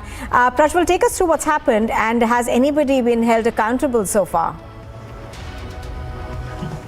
Nupur, mainly 2 civic authorities will have to take the blame here. That is the BWSSB, which is BWSSB, and the BBMP as well, because the BBMP is responsible for managing the roads and overlooking the quality of construction, and the BWSSB for taking the underground, for laying underground pipelines as well.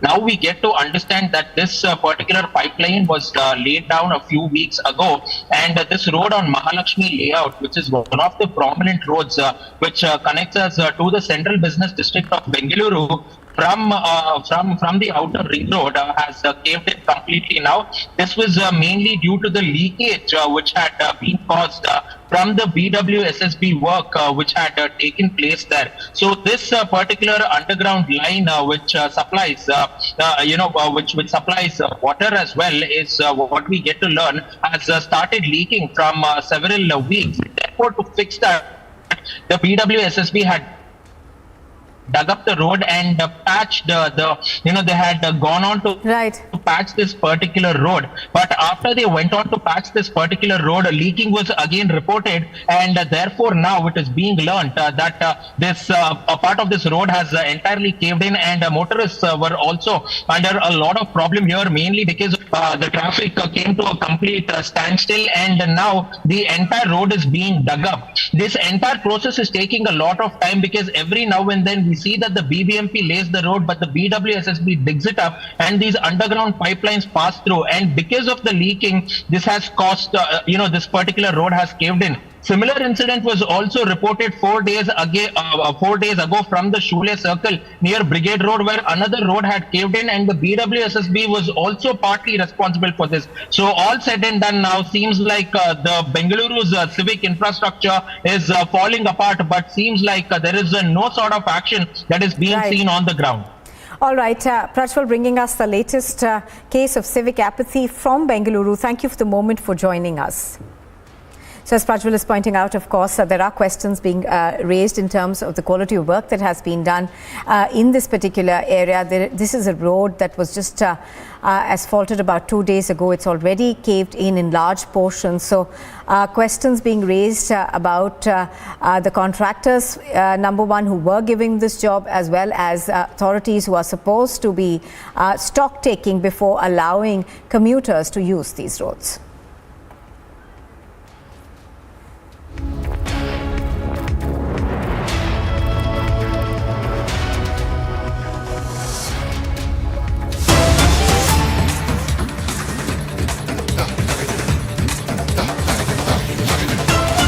Well, we're now getting inside details of day 2 of the BJP meeting that is taking place in the national capital.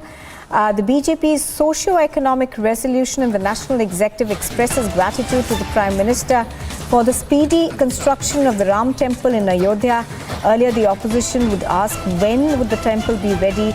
Now they have been given dates as well. That's what the resolution reads. Now, it thanks the Prime Minister on bringing the economy from the fragile 5 to the 5th largest. So this is a resolution that has been passed in the 2-day National Executive meeting of the BJP that is currently ongoing in New Delhi. This is the socio-economic resolution that has been passed. Piyush Mishra is reporting live from New Delhi. He joins us right now. Piyush, take us through the details of this resolution that has been passed.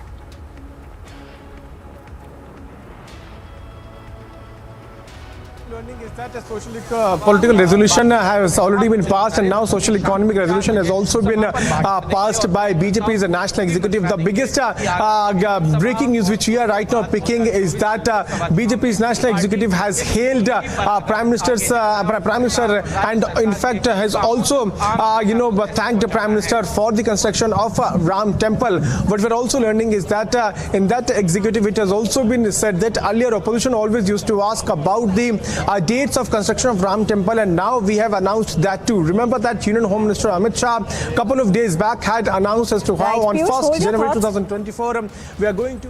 Piyush, hold your thoughts for a minute. I'm going to come back to you, but also joining us right now is our political editor Aishwarya Kapoor on the phone line. Aishwarya, how do you see this socio-economic resolution that has been passed by the BJP's national executive?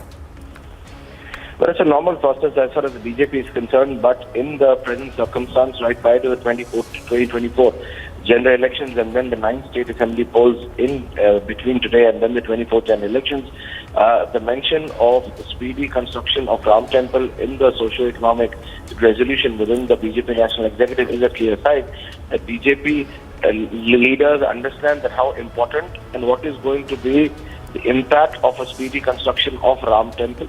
Because irrespective of whoever says what, it is going to become a big talking point come 24 general elections. We've already heard the Home Minister of the country in Tripura saying that 1st January 2024 that a massive Ram Temple will be ready for the people of this country to visit and pay their respects to. So very clearly the same has been mentioned in the socio-economic resolution within the BJP's national executive, but indicating that how important the construction of Ram Temple is going to be as far as the BJP as a party is concerned. Right. So, Aishwarya, you think that this is going to become a big talking point, at least in the elections for 24. But how do you see this in the shadow of the 9 states that go to polls this year?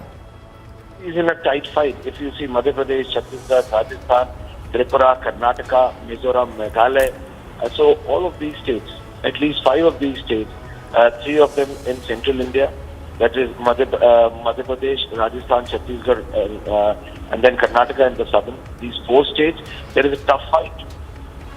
A fight to the nail. So it's going to be a nail-biting fight as far as the BJP and Congress is concerned. And BJP understands that they cannot leave any stone unturned. Politically speaking, any issue cannot be left unturned. And for them to be victorious in every state, not only these 4 but all 9, is going to be very important, because whichever state, irrespective or big or small, if BJP loses, the opposition is going to turn it around as a clear indication of what is going to happen in 24. We've already seen how the Congress party is trying to make of what has happened in Himachal Pradesh. The BJP has understood, and BJP, practically speaking, understands that whether it is Karnataka or Rajasthan or Chhattisgarh, they have to be victorious. It is not going to be an easy task to defeat Ashok Gehlot in Rajasthan and Bhupesh Baghel in Chhattisgarh. Absolutely. Or for Shivraj Singh Chauhan to come back in Madhya Pradesh. In Karnataka, BJP understands there are internal issues. So all of those issues need to be looked into. But this is a very strategic exercise which is happening in the national capital, a 2-day national executive, which all of those issues. And we also need to keep in mind that what is happening today is prior to what is expected, a massive overall within the BJP as an organization and the Modi cabinet. A massive overall, a massive jig, how do I say so, a massive exchange between the party and then the ministry is expected. At least half a dozen leaders are expected to be moving in and out of the cabinet and then moving in and out of BJP's organization as well. So it's going to be a massive exercise. And prior to this, whatever is being discussed in the BJP's national executive is of utmost importance at this point. Right. So as Aishwarya is pointing out, we are expecting a lot of changes to take place in the run-up to these elections.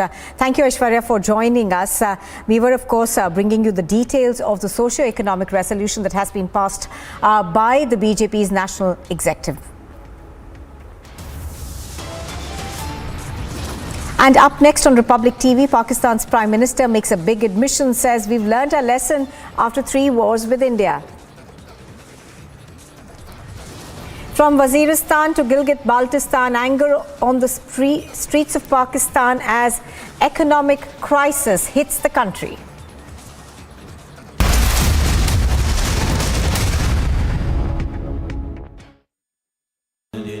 Amity has been ranked India's #1 not-for-profit private university for 10 years, with top 10 ranked institutions in management, engineering, biotech, law, masscom, telecom, hospitality, fashion and more. Yet another top ranking for Amity University. When timeless European design meets cutting-edge technology, it's QO. QO, European Bath Lounges. The biggest news.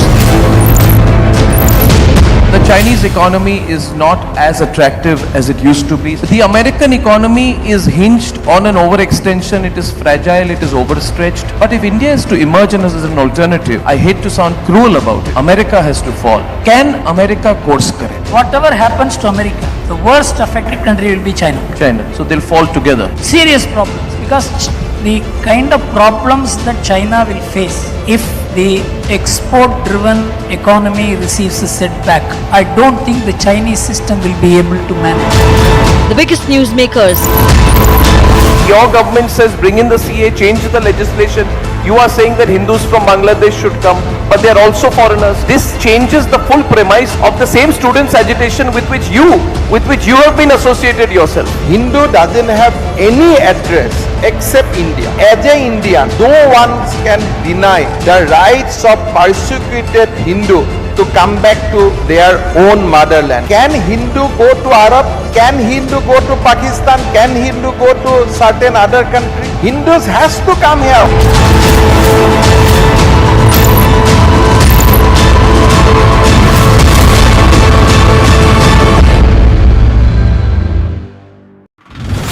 Threat to the Union Minister Nitin Gadkari, the accused, has been identified as J.S. Pujari, one of the inmates of Hindalga jail in Belagavi, and a team of the Nagpur police along with the ATS also visited the Hindalga jail, and it is now being understood that he has been grilled for several hours. The police have found out that one set of the phone numbers belong.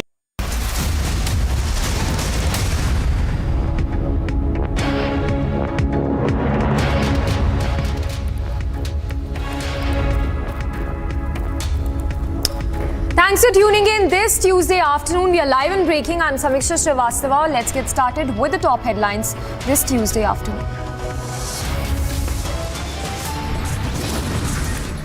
Massive win for Modi government. UK Home Secretary orders fugitive Sanjay Bhandari's extradition.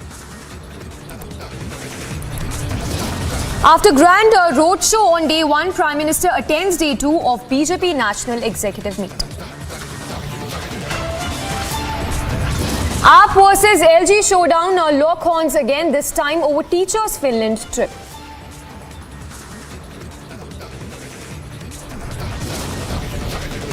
Message to the Indian leadership and Prime Minister Modi is that let's sit down on the table and have serious and sincere talks.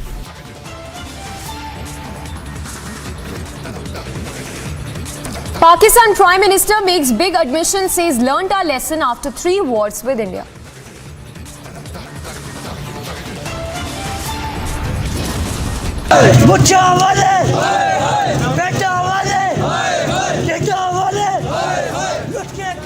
From Waziristan to Gilgit-Baltistan, anger on the streets as crisis hits Pakistan.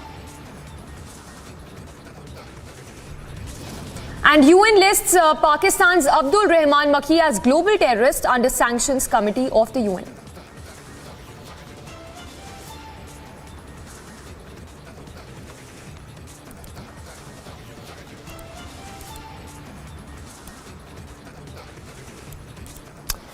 Alright, we start with the news that has come in from Pakistan, where Prime Minister Shehbaz Sharif has called for dialogue with India, reiterating that 3 wars with India have been enough for the country to learn its lessons, but that the comments, of course, come at a time when nothing can save the sinking ship when we talk about Pakistan. So the remarks that have come in from Pakistan Prime Minister, this, of course, in the backdrop of this country of Pakistan grappling with economic crisis and Pakistan Prime Minister now saying that we have learnt our lessons on wars, learnt lessons on 3 wars with India, and that we only want to live peacefully now with the country, and also adding that wars only brought poverty, unemployment, and that Pakistan wants to live peacefully with India, and that let's sit down and have sincere talks.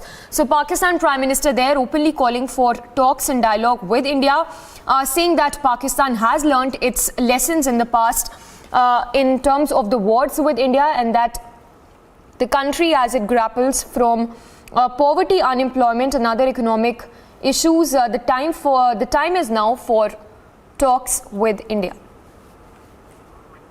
In fact, let's listen in to that soundbite first of the Pakistan Prime Minister Shehbaz Sharif, where he has openly called for dialogue with India.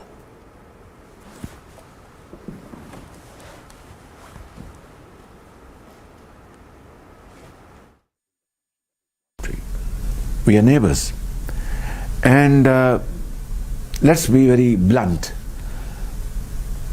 Even if we are not we are not neighbors by choice, but we are there forever, and it is up to us to live peacefully and progress, or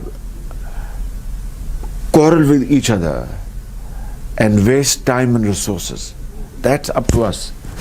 Pakistan has learned its lesson. We had 3 wars with India, 3.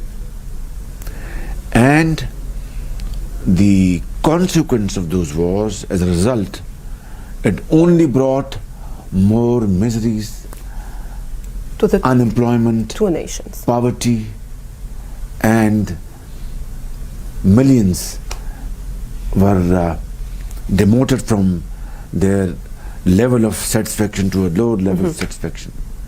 We have learnt our lesson, and we want to live in peace with India, provided we are able to resolve our genuine problems. Yes. Now this is very important, أختي. هذا نقطة مهمة جدا. صحيح.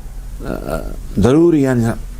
So my message to the Indian leadership and Prime Minister Modi is that let's sit down on the table and have serious and sincere talks to resolve our burning issues like Kashmir, where flagrant violation of human rights are taking place day in and day out.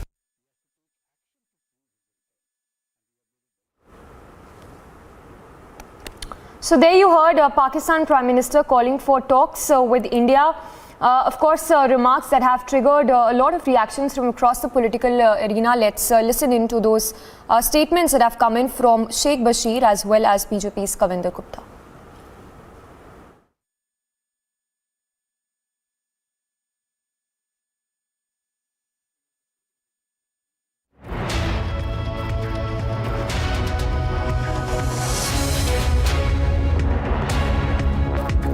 हकीकत है कि 1947 से लेके आज तक हिंदुस्तान और पाकिस्तान के दरमियान में इख्तलाफात भी रहे, बीच में हालात ठीक भी होते रहे और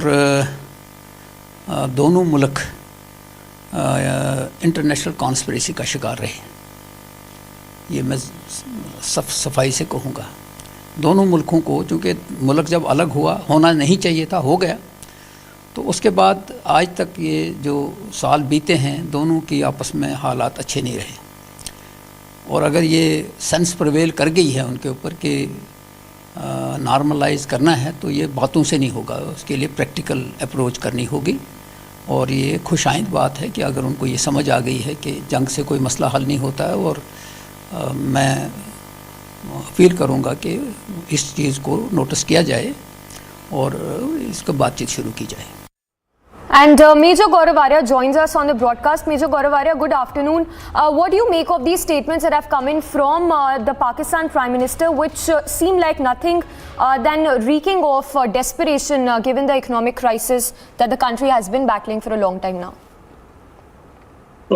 These statements by Prime Minister Shehbaz Sharif are essentially, factually incorrect. First of all, we didn't fight 3 wars. We have fought 4 wars. Secondly, he said that it has led to poverty and unemployment. In which country? It has led to poverty and unemployment in Pakistan, not in India. India is the fastest growing economy and the world's, by GDP, the world's 5th largest economy. It is Pakistanis who are fighting for wheat and flour. So clearly it has not impacted India. Third point is that all these 4 wars, 1947, 1965, 1971 and 1999 Kargil, were started by Pakistanis. They were not started by Indians. And I'm quoting genuine Pakistani sources. They admit to have started these wars. Now, he is saying, you see, we have not covered the other part of his statement. We have only covered that, we have learned a lesson. But he has also said that the Indians are doing rights violations in Kashmir. So he has also covered his tracks. Therefore, I'm saying that Shehbaz Sharif is not sincere. This is a political statement. He's reaching out to India, but also protecting his domestic political flanks. He is not sincere. This man is not sincere. And anyway, whether to fight a war with India or not is up to the Pakistan military. It was never with the Pakistan Prime Minister or the Pakistani political leadership to fight wars or not fight wars. So this is a fake statement. This is fraud. And I don't trust Shehbaz Sharif for 1 minute. Also, if you can talk a little more, about the economic crisis that the country has been battling, it very much seems like that Pakistan is, trying these desperation attempts to get some help from India. Is it possible that India can probably take that next move forward and render some help to Pakistan? Absolutely not. If you help Pakistan, you are feeding a snake, and this snake will bite you. These problems inside Pakistan are created by Pakistan. So you see, Pakistan's problem is that it thinks that whatever is our problem is the world's problem. Everybody should help us. Everybody should give us money. Why? Also, the comments of on the Pakistan Prime Minister, who's Pakistan terrorist, who's now been designated as a global terrorist. Do you think it was long time coming with China, of course, trying to stop that, and the United Nations finally designating him as a global terrorist? This is not whether Makki has been declared a global terrorist. I don't think that is the news.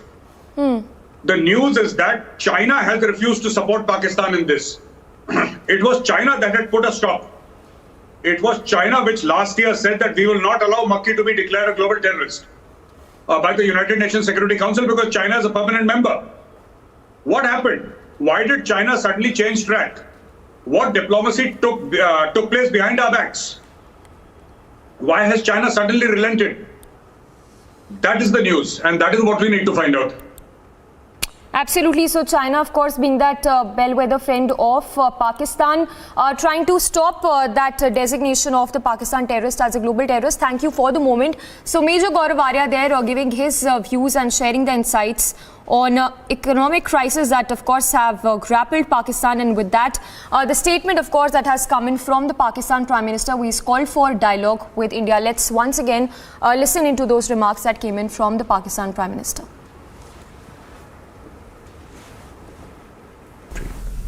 We are neighbors, and let's be very blunt.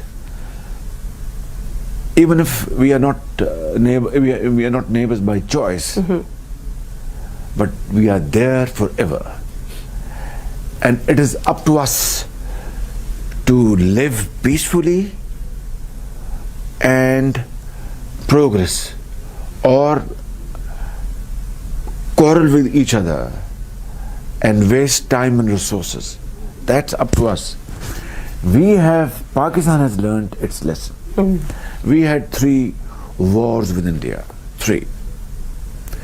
And the consequence of those wars, as a result, it only brought more miseries, to the unemployment, 2 nations, poverty, and millions were demoted from their level of satisfaction to a lower level of satisfaction. We have learnt our lesson, and we want to live in peace with India, provided we are able to resolve our genuine problems. Yes. Now this is very important, أختي. هذا نقطة مهمة جدا. صحيح. ضروري يعني. So my message to the Indian leadership and Prime Minister Modi is that let's sit down on the table and have serious and sincere talks to resolve our burning issues like Kashmir, where flagrant violation of human rights are taking place day in and day out.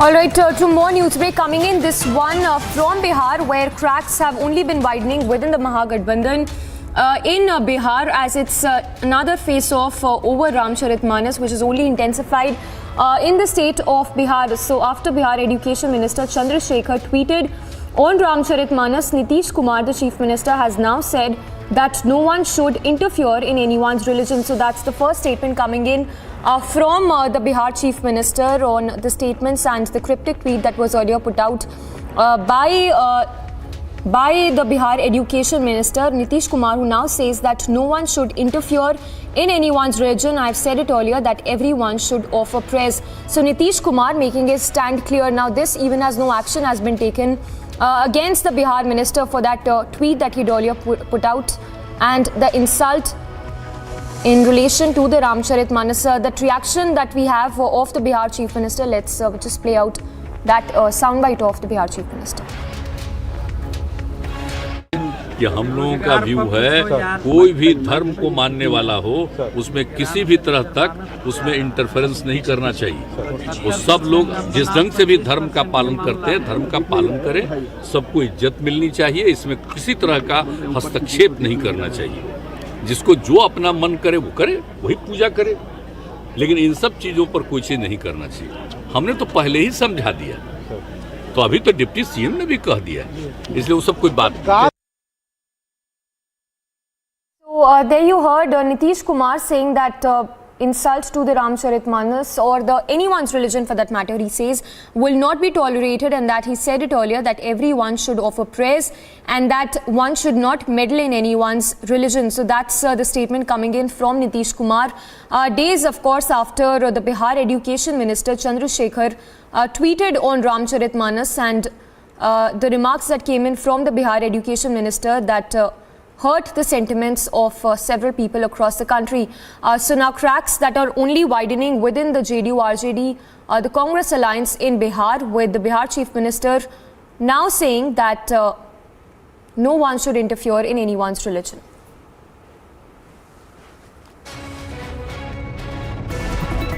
Now, a lot of controversy is raging in Ratagal Taluk in Kalburgi district, and it is now being understood that 1,000 square feet of land belonging to the government has been encroached by a few miscreants, and they have gone on to install the image of Tipu Sultan and have gone on to name this place as Tipu Circle, which has gone on to enrage the locals as well as the pro-Hindu organizations. Now, the pro-Hindu organizations finally filed an RTI and got to know that this particular piece of land belongs to the government of Karnataka, and therefore they approached the local authorities, that is the Gram Panchayat authorities, with these documents. Finally, now the Gram Panchayat authorities went on to issue 2 notices in a period of 15 days, but no sort of response came in from the claimants of the land, and therefore now the circle, it was named as the Tipu Circle, and Tipu Sultan's image, which was placed there, has now been removed completely by the civic authorities. With video journalist Sadan and Prajwal Prasad reporting for Republic, Bengaluru. A very short break coming up. On the other side, we'll get you the latest stats. It's a massive win for the government of India as UK Home Secretary orders fugitive Sanjay Bhandari's extradition. And after a grand roadshow on day 1, Prime Minister attends day 2 of BJP's National Executive Meet.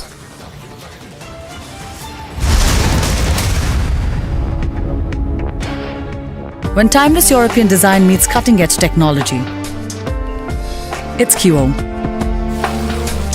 QO, European Bath Lounges.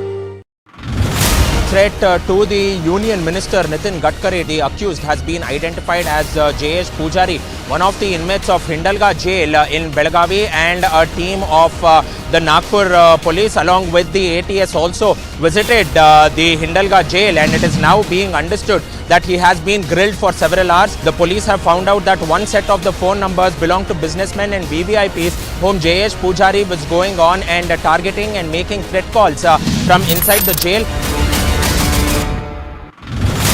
Maharashtra's district of Gadchiroli. Another action between the Maoists and the security forces, effort of CRPF and Maharashtra police. Number of Naxals in this area is slowly reducing. Retaliatory action that was taken by the Maharashtra police. There was firing of gunshots by the Maoists also. We do not know about the casualties as such. The operation is going. No one has questioned Vijay Mallya like Republic. Mr. Mallya, why the question is bothering you when I'm not getting a single answer? ED and the CBI charge sheet is very clear. Why is it that the defense witness says that these White approached the IDBI question? Why is there this trying to evasion of the questions that have been put by the CBI and the ED, sir? No one has exposed Mehul Choksi like Republic.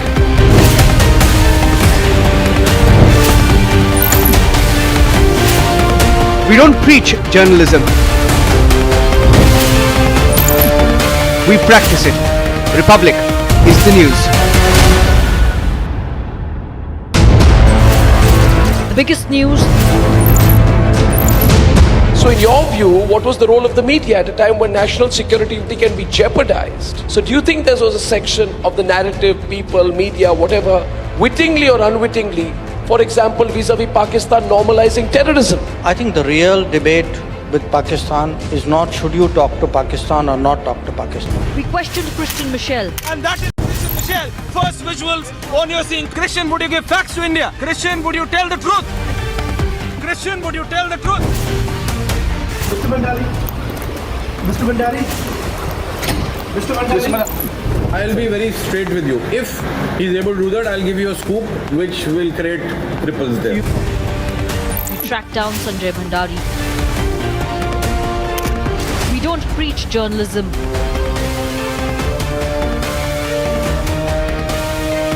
We practice it.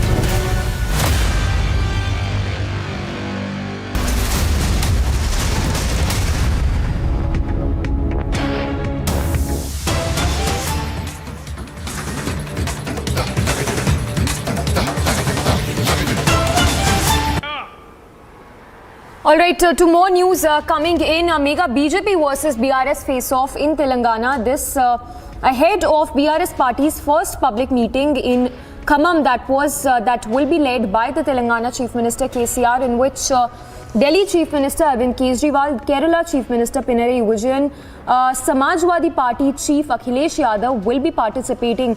Now we're given to understand that the BRS party's first public meeting, in which all these chief ministers will be participating, will take place on 18th of January, which is tomorrow. Meanwhile, the BJP has hit out at the KCR, taking other state chief ministers to showcase Hindu temple as investment opportunity ahead of BRS Kamamam meeting.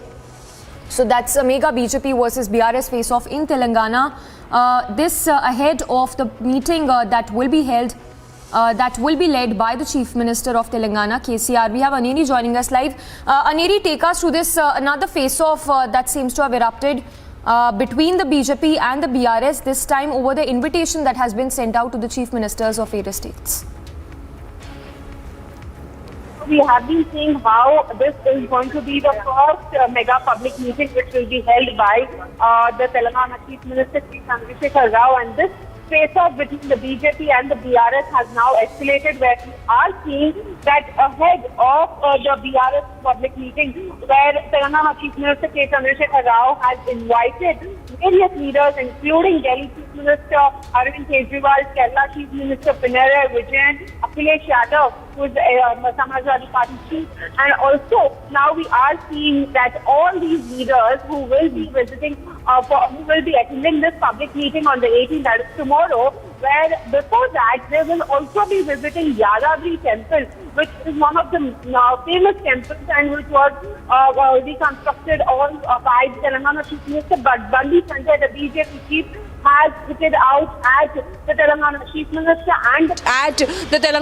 Minister and he has said, is this Yadadri temple only for Kalvakuntla family? Is he trying to show off the work he has done, and why this is being done is what a lot of questions being raised by the BJP chief Bhandari Sanjay in this connection. But yes, now we are seeing a mega face-off between the BJP and the BRS here in the state of Telangana ahead of the 2023 State Assembly elections. All right, Aneri, thank you for the moments. Aneri getting us the latest on this all-party meet that has been called by Chief Minister KCR in Telangana, in which the BJP has hit out questioning the state government. A very short break, but more stories coming up on the other side of this very shortly.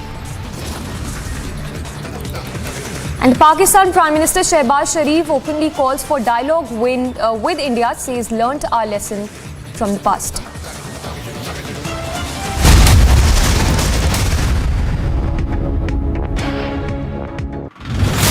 Maharashtra's district of Gadchiroli, another action between the Maoists and the security forces, effort of CRPF and Maharashtra police. Number of Naxals in this area is slowly reducing. Retaliatory action that was taken by the Maharashtra police, there was firing of gunshots by the Maoists also. We do not know about the casualties as such. The operation is going.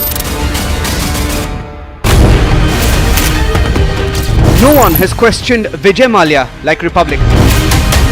Mr. Mallya, why the question is bothering you when I'm not getting a single answer? ED and the CBI charge sheet is very clear. Why is it that the defense witness says that why approach the IDBI question? Why is there this trying to evasion of the questions that have been put by the CBI and the ED, sir?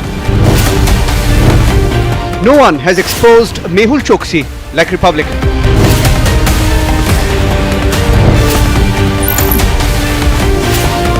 We don't preach journalism.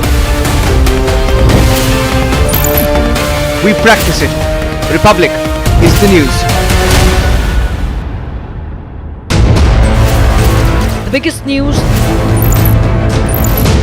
So in your view, what was the role of the media at a time when national security can be jeopardized? So do you think there was a section of the narrative, people, media, whatever, wittingly or unwittingly, for example, vis-a-vis Pakistan normalizing terrorism? I think the real debate with Pakistan is not should you talk to Pakistan or not talk to Pakistan. It is what should you talk to Pakistan about. And there has been clarity in the last 5 years that unless we address the issue of terrorism, cross-border terrorism, talking about anything else doesn't make sense.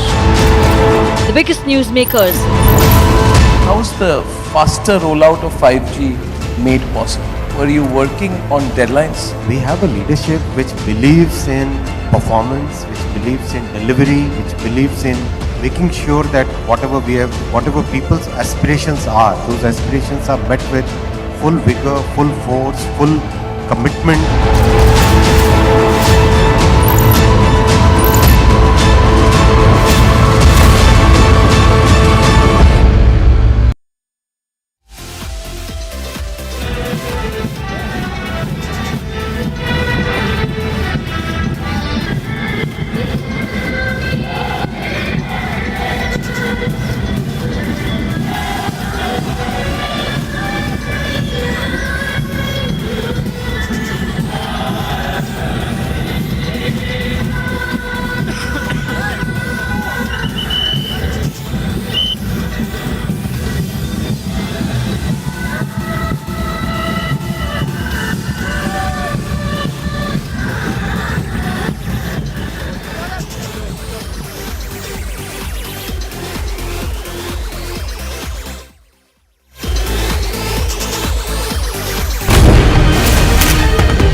No one has questioned Vijay Mallya like Republic.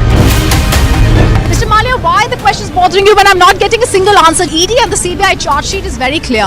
Why is it that the defense witness says that these wide approach the IDBI question?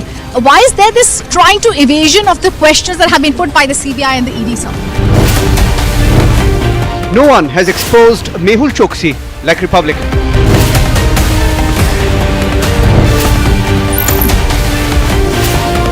We don't preach journalism.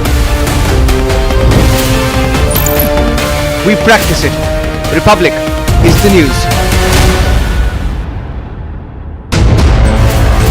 The biggest news. So in your view, what was the role of the media at a time when national security can be jeopardized? So do you think there was a section of the narrative, people, media, whatever, wittingly or unwittingly, for example, vis-a-vis Pakistan normalizing terrorism? I think the real debate with Pakistan is not should you talk to Pakistan or not talk to Pakistan. It is what should you talk to Pakistan about. And there has been clarity in the last 5 years that unless we address the issue of terrorism, cross-border terrorism, talking about anything else doesn't make sense. The biggest newsmakers. How's the faster rollout of 5G made possible? Were you working on deadlines? We have a leadership which believes in performance, which believes in delivery, which believes in making sure that whatever people's aspirations are, those aspirations are met with full vigor, full force, full commitment.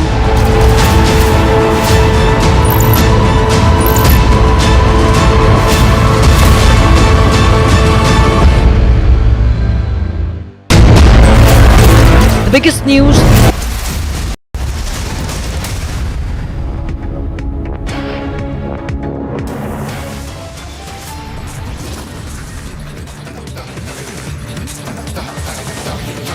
Massive win for Modi government. UK Home Secretary orders fugitive Sanjay Bhandari's extradition.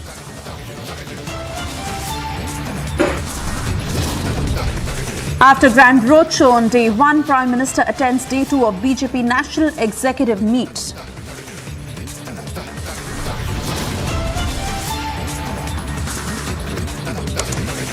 Aam Aadmi Party versus LG showdown, lock horns again, this time over teachers' Finland trip. My message to the Indian leadership and Prime Minister Modi is that let's sit down on the table and have serious and sincere talks. Pakistan Prime Minister makes big admission, says learnt our lesson after 3 wars with India.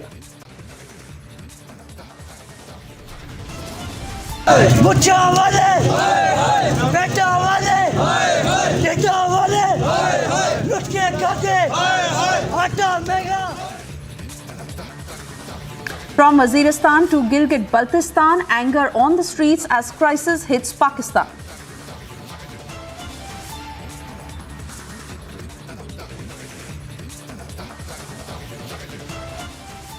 Very good afternoon and thank you for tuning in. You're watching the news at 1 p.m. I'm Suesha Sawant, and in this edition we are getting you inside details of day 2 of BJP meeting.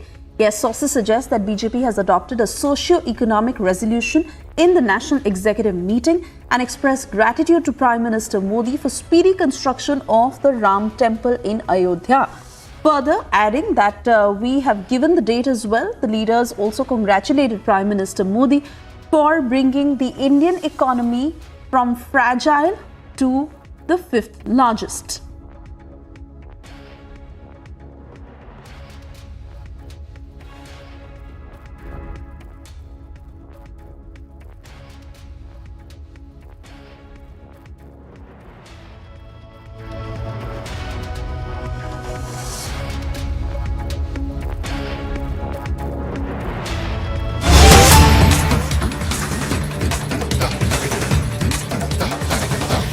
कोई अगर सोचे कि मेरी सरकार बन गई, अब जिंदगी पूरे मेरी सरकार रहेगी, ऐसा नहीं होने वाला। आज मेरी सरकार है, कल हमारी सरकार नहीं होगी।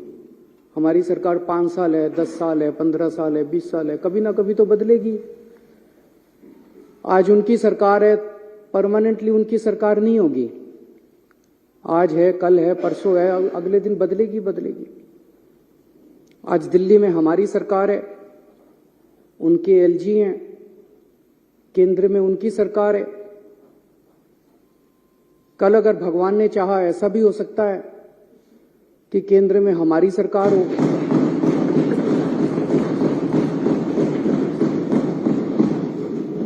दिल्ली में हमारे एलजी हों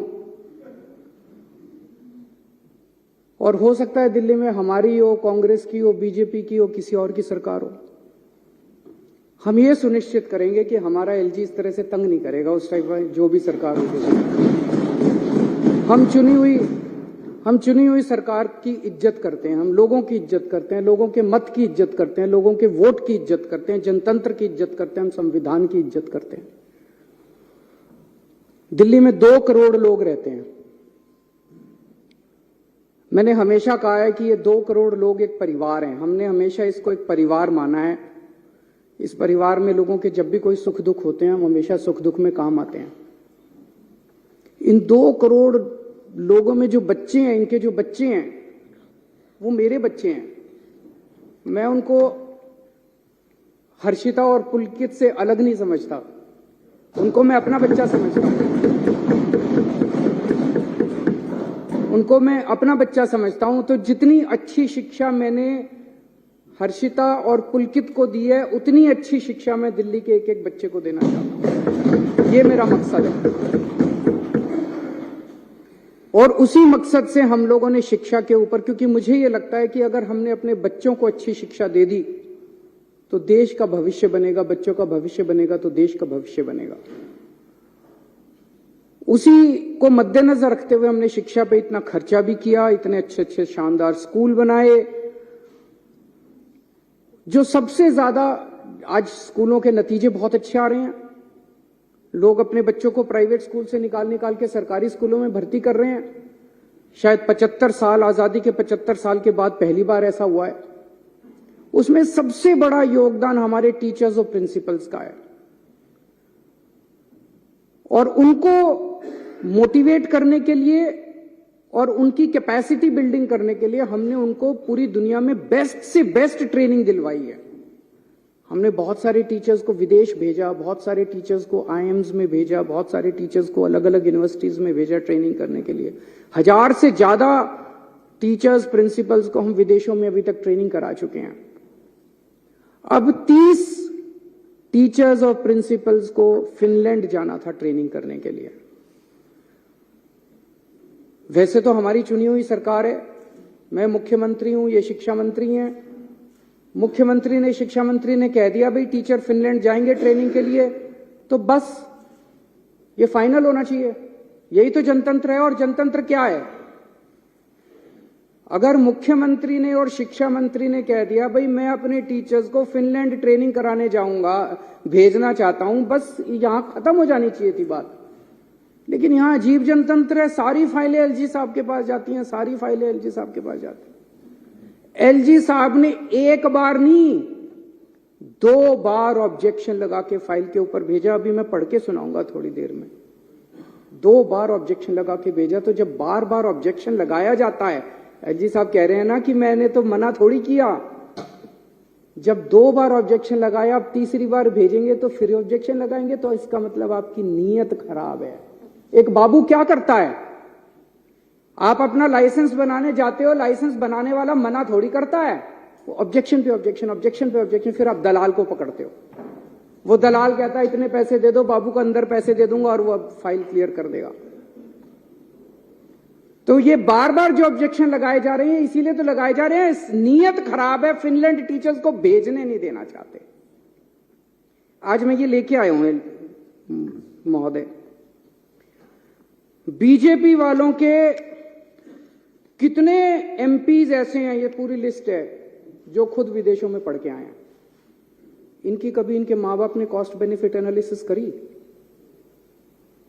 कितने एमपी ऐसे हैं जो खुद विदेशों में पढ़ के आए हैं?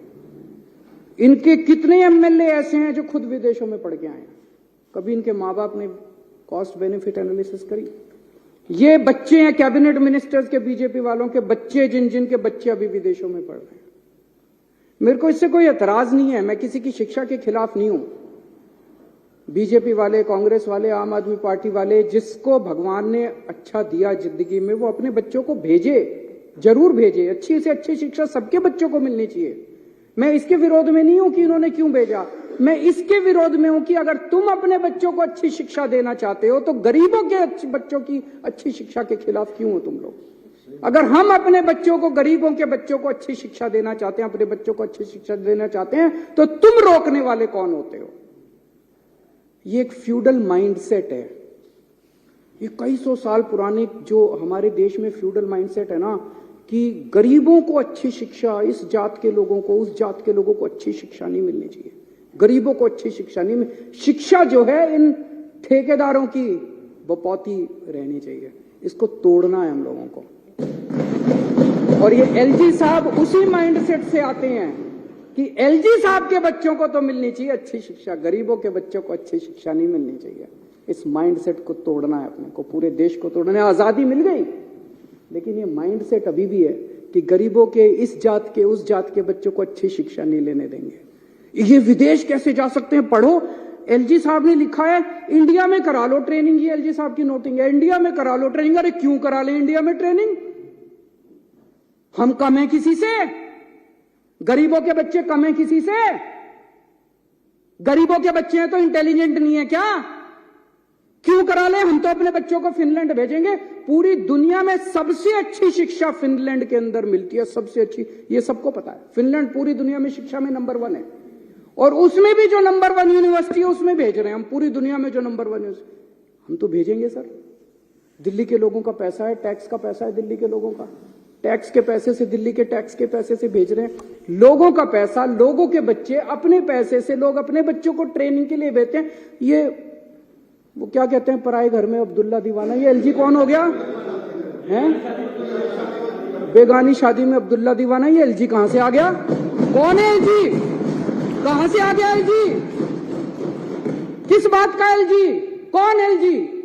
कौन लेफ्टिनेंट गवर्नर? हमारे सर पे बैठ गया आके लेफ्टिनेंट गवर्नर। अब वो तय करेंगे कि हम अपने बच्चों को कहां पढ़ाएंगे।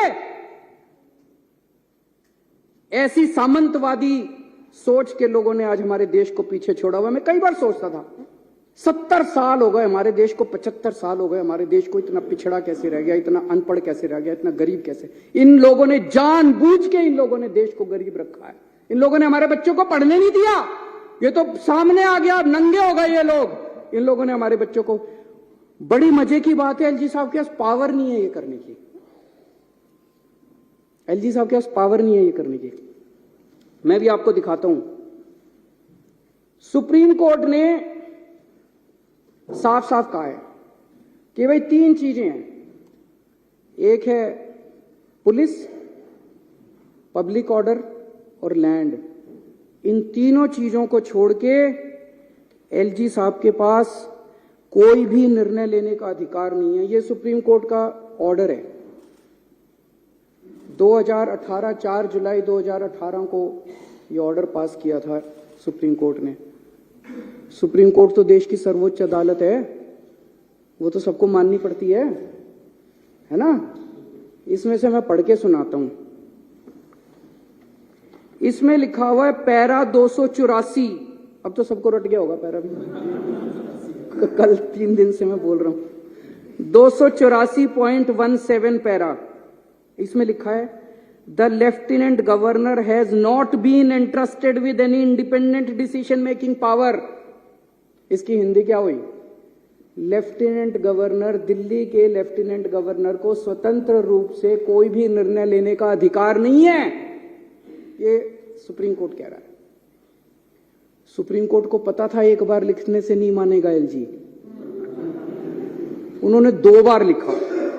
उन्होंने फिर पैराग्राफ नंबर 475.20 में लिखा there is no independent authority vested in lieutenant governor to take decisions. अब इससे फालतू बेचारा सुप्रीम कोर्ट भी क्या करेगा? सुप्रीम कोर्ट ने साफ साफ लिखा भाई एलजी साहब के पास डिसीजन लेने की पावर नहीं है। मैं जब एलजी साहब से मिलने गया अभी 3 दिन पहले, तो मैंने ये पढ़ के सुनाया उनको। मैंने कहा सर सुप्रीम कोर्ट ये कह रहा है। कहते हैं हाँ सुप्रीम कोर्ट की अपनी राय हो सकती है। सर अध्यक्ष महोदय, इसके बाद मेरे पास कुछ कहने को नहीं बचा था। इतने बड़े संवैधानिक पोजीशन के ऊपर बैठा हुआ व्यक्ति अगर ये कहता है कि सुप्रीम कोर्ट का ऑर्डर सुप्रीम कोर्ट की राय हो सकती है, मैंने कहा सर आप जो ये कह रहे हैं ना, ये सुप्रीम कोर्ट का कंटेम्प्ट है। आप ऐसा नहीं बोल सकते। सुप्रीम कोर्ट का आदेश कानून है इस देश का, सुप्रीम कोर्ट का आदेश बाइंडिंग है इस देश के ऊपर, इस देश के हर नागरिक के ऊपर। बोले नहीं, मैं बोले संविधान में लिखा है कि एलजी एडमिनिस्ट्रेटर है। एडमिनिस्ट्रेटर का मतलब शासक होता है, तो मेरे पास सुप्रीम पावर्स है, मैं कुछ भी कर सकता हूं। इसके बाद में क्या कहता, फिर उन्होंने कहा कि मैंने मना थोड़ी किया है। मैंने कहा जी 2 बार आपने वापस भेज दी फाइल, 2 बार आपने लिखा। क्या लिखा? पहली बार लिखते हैं मुझे ये बताया जाए कि क्या डीओपीटी की गाइडलाइंस का पालन किया गया। ये जिस यूनिवर्सिटी में भेज रहे हो, इस यूनिवर्सिटी ने और कौन कौन से कार्यक्रम कराए, इससे क्या ऑब्जेक्टिव हासिल होगा। अरे मैं मुख्यमंत्री हूं, मैंने देख लिया यार सारा। मैंने एलजी साहब को बोला, मैंने कहा सर आप मेरे हेडमास्टर थोड़ी हो, इतने तो मैं स्कूल में पढ़ाई में बहुत अच्छा था, फर्स्ट आया करता था क्लास में थ्रू आउट, पहली क्लास से लेके 12वीं क्लास तक फर्स्ट आया। यूनिवर्सिटी टॉपर था, कुरुक्षेत्र यूनिवर्सिटी में टॉप किया था मैंने, पहले 6th पोजीशन थी मेरी। मेरे मास्टरों ने आज तक मेरा होमवर्क ऐसे चेक नहीं किया जैसे एलजी साहब आज मेरी फाइलें लेके बैठ जाते हैं। स्पेलिंग गलत है, हैंडराइटिंग खराब है, ये ऐसे क्यों नहीं लिखा, ये वैसे क्यों नहीं लिखा। मेरे मास्टरों ने ऐसे नहीं किया जैसे एलजी साहब मेरा होमवर्क चेक करते हैं। मैं चुना हुआ मुख्यमंत्री हूं, दिल्ली के 2 करोड़ लोगों ने मेरे को चुन के भेजा है। आप कौन है? मैंने उनसे पूछा आप कौन है, ये मैंने पूछा एलजी साहब से। मैंने कहा सर आप कौन है? मेरे को तो जनता ने चुन के भेजा। कहते मेरे को प्रेसिडेंट ने भेजा। मैंने कहा वैसे ही जैसे अंग्रेज वाइसरॉय भेजते थे वैसे ही आपको प्रेसिडेंट ने पहले। बोले आपकी सरकार अच्छी नहीं चल रही, आपने ये नहीं किया, आपने वो नहीं किया, आपकी सरकार में ये। मैंने सर वो वाइसरॉय जो होते थे ना, वो कहते थे you bloody Indians, you don't know how to govern. मैंने कहा एलजी साहब आज आप भी वही भाषा इस्तेमाल कर रहे हो, यू ब्लडी डेली वालाज, you don't know how to govern. मैंने कहा सर दिल्ली छोड़ दो हमारे हालात पे, हम अपनी दिल्ली चला लेंगे।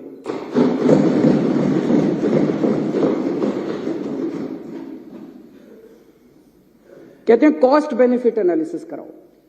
मैंने एलजी साहब से पूछा सर मेरे को वो धारा बता दो संविधान की, मैं सारे सर ये जो आज मैं लेके आया हूं ना, ये सब लेके गया था मैं एलजी साहब के पास, ये सारी चीजें लेके गया था। मैंने कहा सर ये आपके सामने रखी है, अब मेरे को इसमें दिखा दो आपको कॉस्ट बेनिफिट एनालिसिस ऑर्डर करने की पावर किस कानून के तहत है।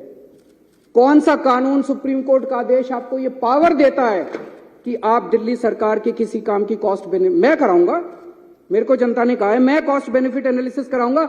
ये सदन है, ये सदन कराएगा, इसकी कमेटियां कराएगी, ये कमेटियां कराती है, ये सौरभ मेरे को बताता है, राजेश बताता है, सोमनाथ, ये सारे बताते हैं। ये कॉस्ट बेनिफिट एनालिसिस ये लोग कराएंगे। आप कौन होते हो कॉस्ट बेनिफिट एनालिसिस कराने वाले? दिल्ली के अंदर चुनाव हार गए और उसके बाद अब कॉस्ट बेनिफिट एनालिसिस, आपके पास तो पावर नहीं है। मैंने उनसे पूछा, उनके पास कोई जवाब नहीं था। फिर मैंने उनसे पूछा, मैंने कहा सर ये 10 एल्डरमैन कैसे बना दिया आपने? ये तो आपके पास पावर नहीं है, तो ट्रांसफर्ड सब्जेक्ट है, एमसीडी एक्ट तो ट्रांसफर्ड सब्जेक्ट है, आपने 10 एल्डरमैन कैसे बना दिए? बोले उस कानून में लिखा है एडमिनिस्ट्रेटर शैल अपॉइंट 10 एल्डरमैन। तो मैंने उनको ये एक और दूसरा ऑर्डर दिखाया सुप्रीम कोर्ट का, ये 2019 में आया था सुप्रीम कोर्ट में। इसमें लिखा है कि जहां एडमिनिस्ट्रेटर लिखा होगा वहां भी मंत्रियों की चलेगी, वहां भी मुख्यमंत्री की चलेगी, ये लिखा हुआ है। ये सुप्रीम कोर्ट का आदेश मैंने उनको दिखाया। मैंने कहा सर ये लिखा हुआ है कि एडमिनिस्ट्रेटर लिखा है तब भी हमारी चलेगी, आपकी नहीं चलेगी। तो वो तो सुप्रीम कोर्ट को मानते ही नहीं, वो तो कहते हैं सुप्रीम कोर्ट की तो राय है। उसके बाद एक हाई कोर्ट का ऑर्डर है, वो भी मैं लेके गया था। और कुछ हो ना हो, एलजी साहब ने मेरे को वकील तो अच्छा बना दिया। ये 1998 का जजमेंट है ओपी पावा, इसमें साफ साफ लिखा है, मोटर व्हीकल्स एक्ट में डेफिनेशन है lieutenant governor, government of Delhi means lieutenant governor. इसमें लिखा है सारी पावर दिल्ली सरकार की होगी, सारी पावर मुख्यमंत्री की होगी। तो अगर एडमिनिस्ट्रेटर भी लिखा है, लेफ्टिनेंट गवर्नर भी लिखा है, तब भी सारी पावर दिल्ली सरकार की है, एलजी साहब की पावर नहीं है। ये सारा मैंने उनको बताया, पर वो तो माने ही नहीं, वो तो बोले कि मैं एडमिनिस्ट्रेटर हूं। फिर मैंने कहा सर आप आजकल रोज चीफ सेक्रेटरी को ऑर्डर दे देते हो, मतलब रोज सवेरे उठते हैं, अपना लेटर हेड मंगाते हैं, लेटर हेड में लिखते हैं चीफ सेक्रेटरी इसको यहां का चेयरमैन बना दो, और चीफ सेक्रेटरी को भेज देते, चीफ सेक्रेटरी लागू करा देता है। हम मुंह बाके देखते हैं, हम तो क्या हो गया, ये टीवी में चल रहा है, अखबार में आ गया, इसको लिख देते हैं, ये इसको एल्डरमैन बना दो, इसको यहाँ का ये बना दो, इसको। ये चल क्या रहा है? मैंने एलजी साहब से पूछा, मैंने कि चीफ सेक्रेटरी को सीधे ऑर्डर कैसे देते हो? मुख्यमंत्री मंत्री इनके थ्रू फाइलें क्यों नहीं जाती? सीधे चीफ सेक्रेटरी को ऑर्डर दे देते हो आप किसी भी सब्जेक्ट के ऊपर। बोले मैं शासक हूं, मैं एडमिनिस्ट्रेटर हूं, मैं कोई भी ऑर्डर दे सकता हूं, किसी को भी ऑर्डर दे सकता हूं। ना तो वो संविधान मानने को तैयार हैं और ना वो सुप्रीम कोर्ट के ऑर्डर मानने को तैयार है। मैंने उनसे पूछा, मैंने कहा सर ये योगा क्यों बंद करा दिया? मोहल्ला क्लिनिक के अंदर चुनाव के एमसीडी चुनाव के नतीजे 7 तारीख को आए थे, उसके 2 महीने पहले से सारे डॉक्टरों की तनख्वाह बंद करा दी, सारे मोहल्ला क्लिनिक के रेंट बंद करा दिए, सारे मोहल्ला क्लिनिक की बिजली बंद करा दी, बिजली के बिल पेमेंट बंद करा दी, सारे टेस्ट बंद करा दिए। मैंने कहा सर ये क्यों करा दिया? दिल्ली जल बोर्ड की 3 महीने से सारी पेमेंट बंद। बड़ी मजे की बात है कि 7 तारीख को नतीजे है, 8 तारीख को मोहल्ला क्लिनिक की सारी पेमेंट हो गई। तो नीयत खराब थी। जल बोर्ड की सारी पेमेंट्स बंद करा दी। हमारे जो वाटर ट्रीटमेंट प्लांट बन रहे थे उनकी कंस्ट्रक्शन रुक गई, जो सीवेज ट्रीटमेंट प्लांट बन रहे थे उनकी कंस्ट्रक्शन रुक गई। डीटीसी के अंदर महिलाओं की सुरक्षा के लिए जो बस मार्शल हमने लगा रखे हैं उनकी तनख्वाह 3 महीने से बंद करा दी। मैंने सब बोला, मैंने कहा सर सारे अफसर दबी जुबान में कह रहे हैं कि एलजी के ऑर्डर थे कि या तो ये सारी पेमेंट बंद करो, आम आदमी पार्टी की सरकार को बदनाम करो, केजरीवाल को बदनाम करो, नहीं तो तुमको धमकी दी सारे अफसरों को कि मैं सस्पेंड कर दूं। कहते मैंने ऐसा नहीं किया। मैंने कहा सर अगर आपने ऐसा नहीं किया तो सारे अफसरों को सस्पेंड करो, जिन जिन अफसरों ने ये पेमेंट रोकी उनको करो सस्पेंड। आज तक सस्पेंड नहीं है। फिर एलजी साहब ने एक बात कही जो बड़ी चौंकाने वाली है। एलजी साहब ने कहा कि इनकी बीजेपी वालों की 20 सीट भी नहीं आ रही थी, ये तो मेरी वजह से 104 सीट आई हैं।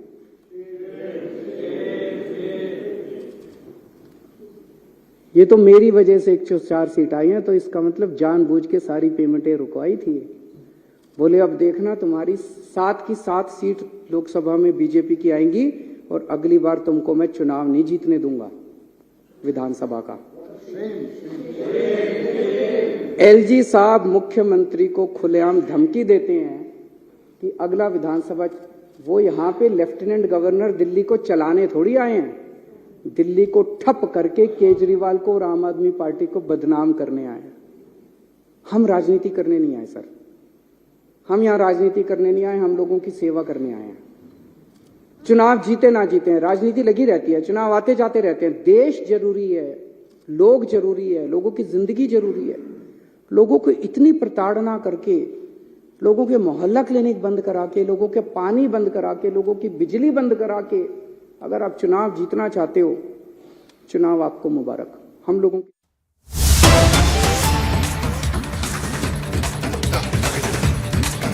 And that is what Arvind Kejriwal had to say in the Delhi Assembly. Meanwhile, the centre has filed an affidavit in the Supreme Court in Delhi versus centre case, saying that the Chief Minister has the power to give performance review, and further asking why give good grades if officials are not cooperative.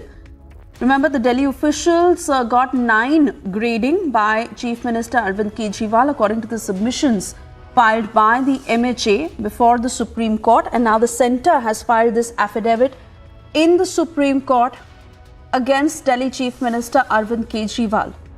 This as the fight between the two sides escalates. I want to bring in Aishwarya Kapoor, Executive Editor Politics, with us on the phone line. Aishwarya, give us details of the centre's affidavit in the top court against the Delhi Chief Minister. Government is saying that what Arvind Kejriwal says is one thing and what he does is completely different. They are saying that if Arvind Kejriwal really believes that all the officers who are posted in the Delhi government are not acting as he has been saying, and his ministers have always alleged that the officers, and we are talking about IAS officers, that the IAS officers posted in Delhi government do not, and I repeat, do not listen to Arvind Kejriwal's minister and even to the Chief Minister, because that has been the allegation. Then why? Why has the Arvind Kejriwal government given all officers, or the majority of the Delhi officials have been given 9 grading, or basically even speaking, even more than 9 grading? He had the option, and that is why the centre has filed an affidavit in the Supreme Court in Delhi versus centre case, saying that CM has the power to give performance review. But despite that, most officials got grades. Why? Why to give good grades if officials are not cooperating? That is what now the central government is asking. So basically they are saying either Arvind Kejriwal or the Delhi government or his ministers were not speaking the truth when they have alleged not one but at least a dozen times, and they have done these press conferences against Delhi officers, and these are IAS officers, once again we repeat. Or they have been doing good, and just to settle their political score, they have been targeting the bureaucracy in Delhi. So either way, now the centre has filed an affidavit in the Supreme Court asking. Right. Aishwarya, please stay on with us. We have more breaking news coming in from the National Executive Meet of the BJP on the second day, and certainly the centre escalating the attack against the Delhi Chief Minister. But on day 2, we are getting details from this meeting, as sources suggest that Basavaraj Bommai is likely to be the face of the Karnataka elections. Aishwarya, I want to quickly come back to you on this, because he is the reigning Chief Minister of Karnataka and has really led the way for the BJP in the state. Since the state is bound to see elections very soon now, it is being touted that Bommai will lead the way for the party in the Karnataka elections. Options as far as the BJP is concerned. The BJP state unit is divided, and it's not only about Karnataka, Madhya Pradesh, Chhattisgarh, Rajasthan. All of these states are going to be very important, and to change the Chief Minister or to change the name of the Chief Minister or the leader for your face when you are heading into elections is something which is not going to be in favor of the BJP, politically speaking. And hence, we are being told by our sources that BJP has already decided that it is not only about Basavaraj Bommai, but any other state out of the 9 which are going to polls prior to 2024, they are going to stay with their present state chief ministers. Right. Thank you, Aishwarya, for getting us those details. Let's also take a quick word from Piyush, who's live with us on the broadcast. Piyush, certainly the upcoming elections in this year are very, very crucial for the BJP, and which is why this strategy meet is happening. Not only is the larger agenda the 2024 polls, but also the very many state elections that are lined up in this year. But as far as Karnataka is concerned, this is exactly what the top leadership is deciding, that Basavaraj Bommai is the face and he will continue to lead the party in the Karnataka elections.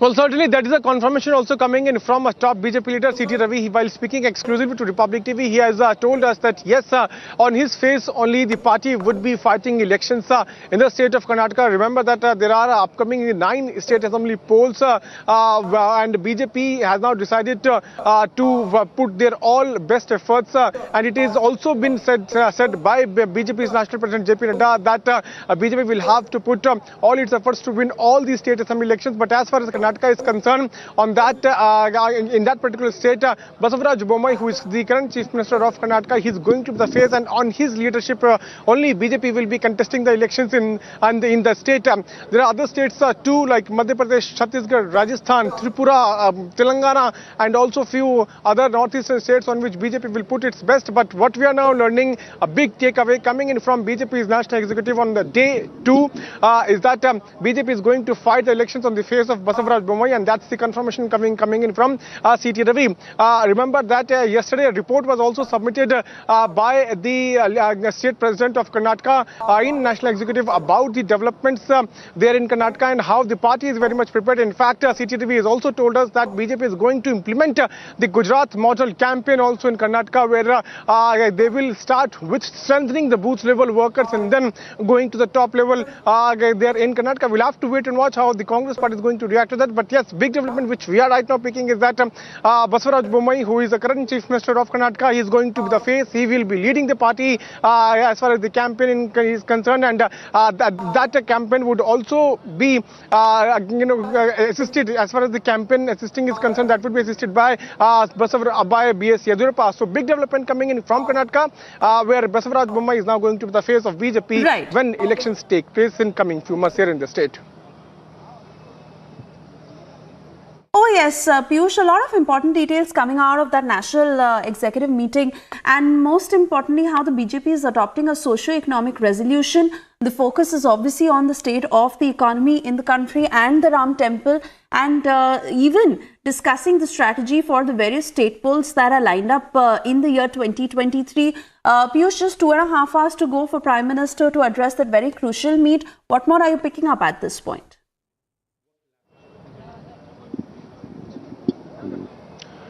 Well, absolutely. As we are speaking, the day 2 of National Executive of BJP is underway. PM Narendra Modi will be addressing it at around 4 p.m. A couple of minutes back, we also heard that Chandrakat, BJP's Gujarat president, even he addressed the National Executive, where he laid out the points on which the BJP focused during its campaign in Gujarat.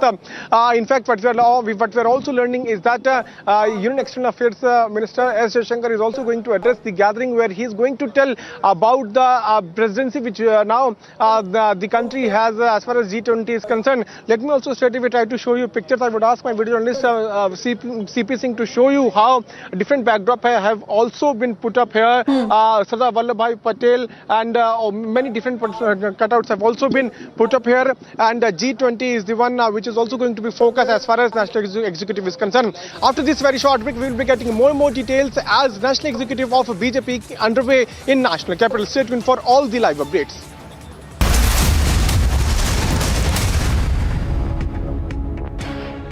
When timeless European design meets cutting-edge technology, it's QO.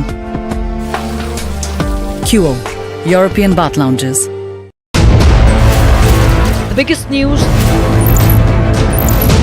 So in your view, what was the role of the media at a time when national security can be jeopardized? So do you think there was a section of the narrative, people, media, whatever, wittingly or unwittingly, for example, vis-a-vis Pakistan normalizing terrorism? I think the real debate with Pakistan is not should you talk to Pakistan or not talk to Pakistan. It is what should you talk to Pakistan about. And there has been clarity in the last 5 years that unless we address the issue of terrorism, cross-border terrorism, talking about anything else doesn't make sense. The biggest newsmakers. How's the faster rollout of 5G made possible? Were you working on deadlines? We have a leadership which believes in performance, which believes in delivery, which believes in making sure that whatever people's aspirations are, those aspirations are met with full vigor, full force, full commitment.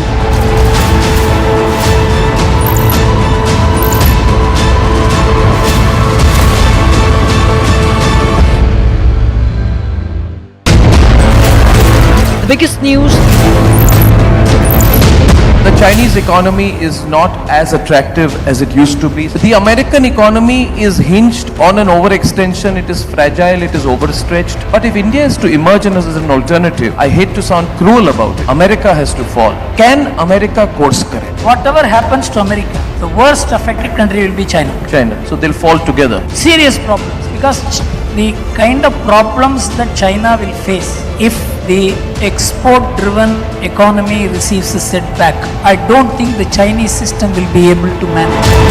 The biggest newsmakers.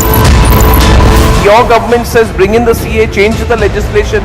You are saying that Hindus from Bangladesh.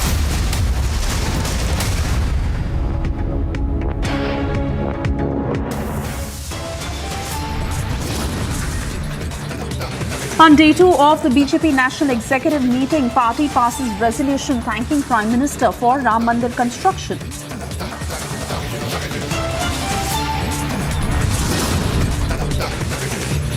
Big scoop from BJP meeting, Basavaraj Bommai to lead BJP campaign in Karnataka. Permanent नहीं है। कोई अगर सोचे कि मेरी सरकार बन गई अब जिंदगी पूरे मेरी सरकार रहेगी, ऐसा नहीं होने वाला। आज मेरी सरकार है, कल हमारी सरकार नहीं होगी। हमारी सरकार 5 साल है, 10 साल है, 15 साल है, 20 साल है, कभी ना कभी तो बदलेगी। आज उनकी सरकार है, परमानेंटली उनकी सरकार नहीं होगी। आज है, कल है, परसों है, अगले दिन बदलेगी। आज दिल्ली में हमारी Kejriwal attacks LG over teachers training. He says, who is LG to sit on the heads of executive?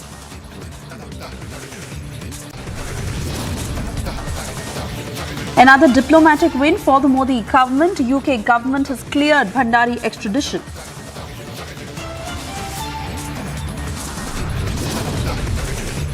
Hafiz Saeed's brother-in-law is now a globally designated terrorist by the United Nations.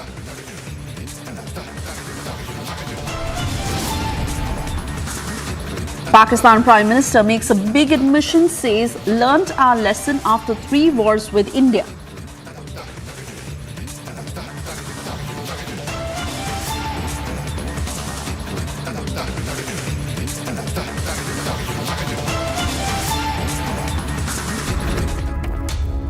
Thank you for staying with Republic and a non-stop focus on the BJP National Executive Meet that has entered into its second day. A lot of key decisions that are being made in this meet. Remember, the focus is on 2024 and a lot of state polls that are lined up in the year 2023. Extremely crucial for the BJP as far as victory for the party is concerned. Now, in this meeting, the BJP has adopted a socio-economic resolution in the time to come, as they are also expressing gratitude to Prime Minister for the speedy construction of Ram Temple in Ayodhya, also bringing the Indian economy from fragile 5th to 5th largest, and important decisions even in Karnataka, where Bommai is likely to be the face for the upcoming polls. Meanwhile, my colleague Piyush also spoke with CT Ravi on the same. Let's listen in.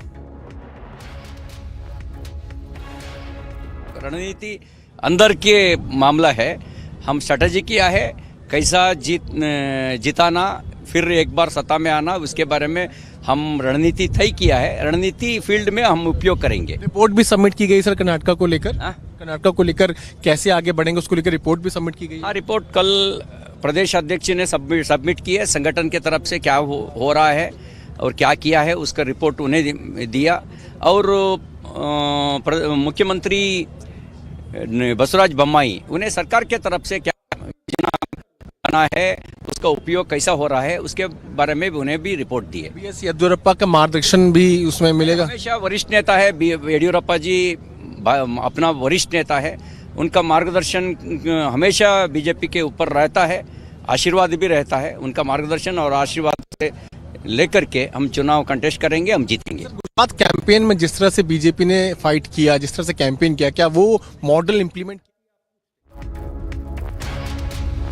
All right, we apologize for the quality of that footage and we will try and replay this at a later point. But I want to cut across to my colleague Madhurima, who is live with us on the broadcast. Madhurima, some key decisions are being taken which is going to have a huge impact in the year 2023 and 24 in the general elections. But most importantly, at 4 p.m. in about 2.5 hours from now, when Prime Minister is to address that crucial meet, what's lined up, what's happening as of now, and how are we building up to 4 p.m.?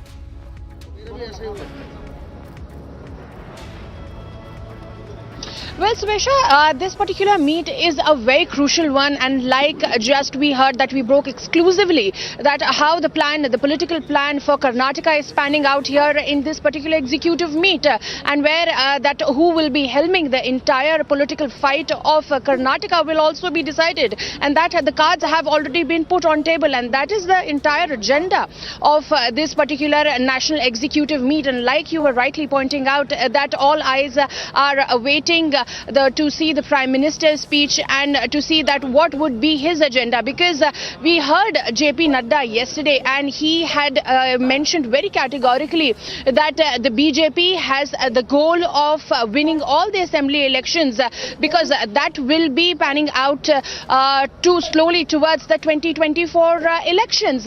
Now, what needs to be seen here is that BJP has always been an electoral machine, Swesha, because ever since 2014 the winning streak continues, and this time the Bharatiya Janata Party would like to win those wickets which it could not bag the last time, specifically like the states of Rajasthan and Chhattisgarh, and even the contest in the state of Madhya Pradesh was also difficult. But this time the BJP is not leaving any stone unturned to make sure that all these victories that are going to define the map for the 2024 elections are rightly placed. They are taken out and played at the right moment, and that is the entire agenda. We also heard the Finance Minister Nirmala Sitharaman as well, and she categorically even attacked on the opposition parties, where she said that all those blames of telling that the Indian economy is fragile is not true, and time and again India has proven out to be performing well economically as well. And also, as far as the socio-economic development is concerned, Swesha, that is also being put under the lens over here at the National Executive Meet, because I'll take you to the pictures as well. Right behind me, as you can see, that the biggest banner at the BJP National Executive Meet defines Garib Kalyan Hamara Sankalp. That is the poverty elevation, that to get rid of the poverty and to support the poor, to strengthen the poor of the country and help country develop. So that is the main agenda of the National Executive Meet, alongside the deliberations that are happening on the political front, Swesha. Now all of us are waiting for the Prime Minister's speech, because the agenda has been set by JP Nadda. Then we heard Nirmala Sitharaman, then there was Ravi Shankar Prasad, Dharmendra Pradhan. All of them came and laid out the entire ideology of the NDA government, specifically the BJP leadership, as to how they are planning to help India develop economically, politically and socially. So we have to see how the Prime Minister is going to put the cherry on top of this entire base that has been built by the National Executive Meeting that is continuing since yesterday. Swesha. Oh yes, absolutely, and we are keeping a very close eye on all the developments. For the moment, Madhurima, thank you for joining us.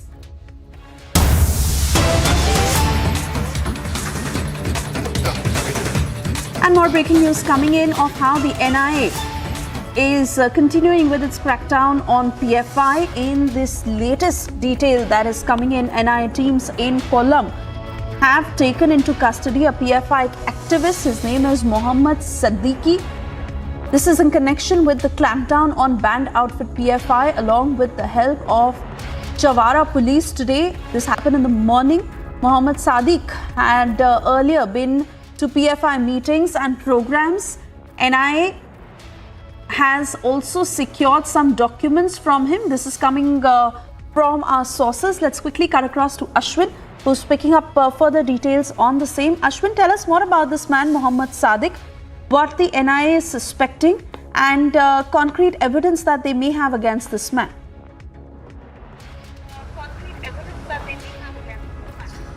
Well, Suresha, what we get to gather is that 38-year-old Mohammed Sadiq has been taken into custody by the National Investigation Agency early today from a place called Chavara located at Kollam district. Now, what we get to gather is that he was taken into custody much early in the morning. We also get to pick up from our sources is that he is working as an auto driver, and also he is known to have been keeping affiliations with the Popular Front of India, the now banned outfit.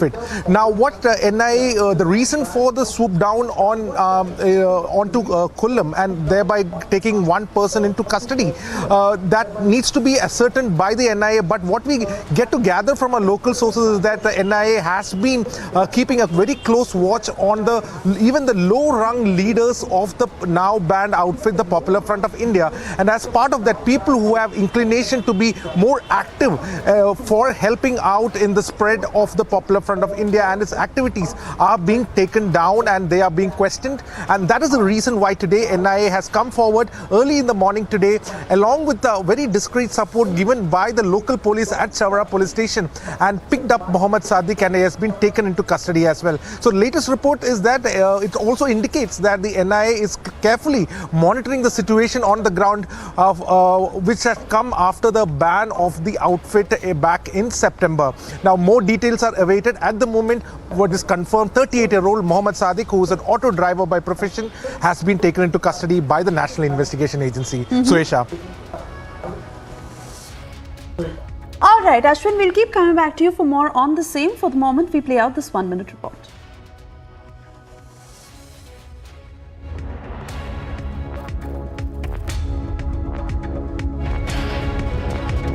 Pakistan, which once planned to give India 1,000 cuts, is now in shambles. The people are on the roads. In Gilgit-Baltistan, the people are demanding not only food but also the basic rights. While in South Waziristan, the people are on the roads demanding that there should be law and order in Pakistan. They are saying that Tehreek-e-Taliban Pakistan has totally taken over the regime and they are carrying out the terror attacks on security forces as well as the civilians. While it is same the situation in the Gilgit-Baltistan, where the people are up in arms against the Pakistani government for not giving them their rights, and also the shortage of the food. The policy of the Pakistan has totally collapsed, and the nation that is heading towards what has happened in Sri Lanka, finding it really very hard to manage the internal situation. As province after province, the protests are erupting, and with each passing day,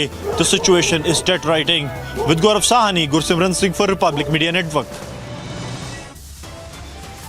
Time for a short break. On the other side, we get you details as Hafiz Saeed's brother-in-law is now a globally designated terrorist by the United Nations.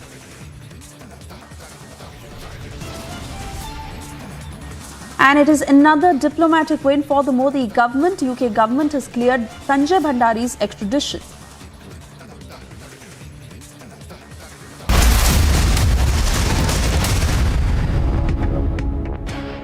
When timeless European design meets cutting-edge technology, it's QO. QO, European Bath Lounges. Amity has been ranked India's #1 not-for-profit private university for 10 years, with top 10 ranked institutions in management, engineering, biotech, law, masscom, telecom, hospitality, fashion and more. Yet another top ranking for Amity University. The biggest news. The Chinese economy is not as attractive as it used to be. The American economy is hinged on an overextension. It is fragile, it is overstretched. But if India is to emerge as an alternative, I hate to sound cruel about it, America has to fall. Can America course correct? Whatever happens to America, the worst affected country will be China. So they'll fall together. Serious problems, because the kind of problems that China will face if the export-driven economy receives a setback, I don't think the Chinese system will be able to manage. The biggest newsmakers. Your government says bring in the CA, change the legislation. You are saying that Hindus from Bangladesh should come, but they are also foreigners. This changes the full premise of the same students' agitation with which you have been associated yourself. Hindu doesn't have any address except India. As an Indian, no one can deny the rights of persecuted Hindu to come back to their own motherland. Can Hindu go to Arab? Can Hindu go to Pakistan? Can Hindu go to certain other country? Hindus has to come here.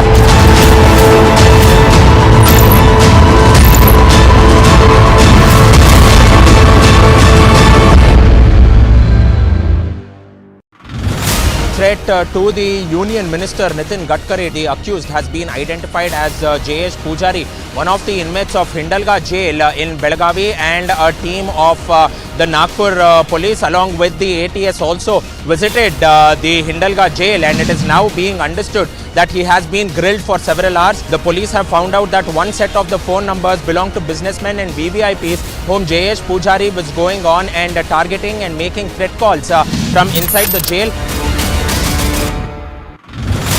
Maharashtra's district of Gadchiroli, another action between the Maoists and the security forces.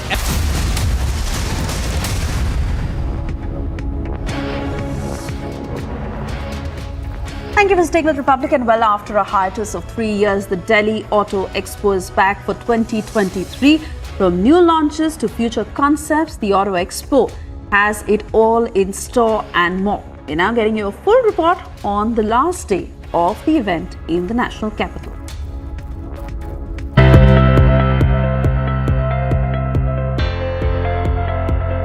The focus at this Auto Expo is very clear, that all electric vehicles are headed to India. While there may be reduced participation from car makers, they either have at least one vehicle or more in conception stage or in production. Let's take a look. From green mobility to self-balancing e-scooters, Republic brings you to the world of automobiles. So brace yourselves as we hit the race to the future innovation. BYD, the global leading new energy vehicle manufacturer, unveils its new luxury model BYD Seal and the limited edition of BYD Atto 3 in its iconic color forest green at the Indian Auto Expo 2023. This particular vehicle is based on the theme of fitness and music. Why is that? I'll show you the interiors of the car to tell you why that is. As I sit inside, you see, this is more inspired from guitar strings. So they have a sound to it, and the company says that they're strong enough to hold any bottle that is placed here. Also, if you're wondering what this is, apart from being a speaker, this is how the door opens. So if I shut the door from here and I pull it right here, you see this is how it opens. If you see this particular section on the screen here, now the one feature is that I can rotate the screen. So here you go. A lot of times when you're on the Google Maps and you want a vertical screen, this is how your screen can be rotated in this car. Also, you see this dashboard. It is based on the design of a man pumping his muscle. That is what BYD claims. And not just this, if you see right here, you can get a 360 view of the car. As they say, unique mind brings out the best ideas. So what's the idea behind the design? BYD. Especially the interiors is designed with a unique and quirky fashion on music and gym and fitness. The exteriors is also sporty and with a rippled pillar, what you call the front grille design. It's not a grille; it is called a dragon face design for us, BYD design. But I think more than the design, we are also focusing on the technology of the car, because BYD comes with a blade battery technology on the E platform. What do you call as E platform? Because it's a born E SUV. It's not a converted from an IC engine. It's a born electric vehicle platform. And that blade battery, which patented by BYD, is the safest battery in the world. And not just that, the color green forest has its own story to tell. This is a unique color for Seal. And for BYD Atto 3, we have launched this as a limited edition, which is called the forest green. Yeah, I think in India, we want to be known as a technology brand.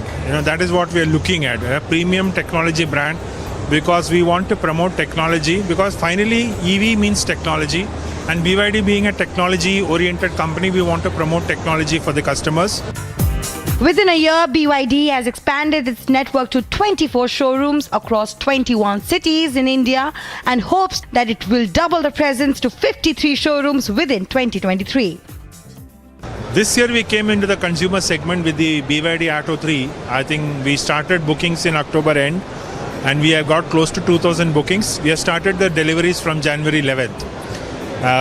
We have unveiled the third product for India, that is the BYD Seal, which is an electric premium sedan.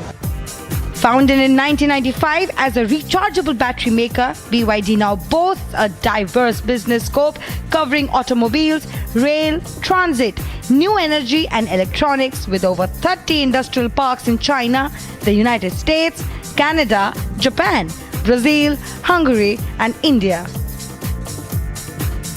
BYD is dedicated to providing zero-emission energy solutions that reduce global reliance on fossil fuels. Its new energy vehicle footprint now covers 6 continents, over 70 countries and regions, and more than 400 cities.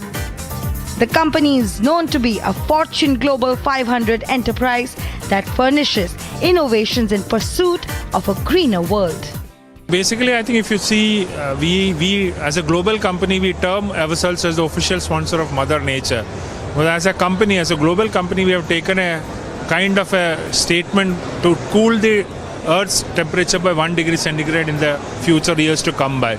These newly unveiled products and innovation displays echo the Indian-specific theme at the convention, Technological Innovations for a Better Life.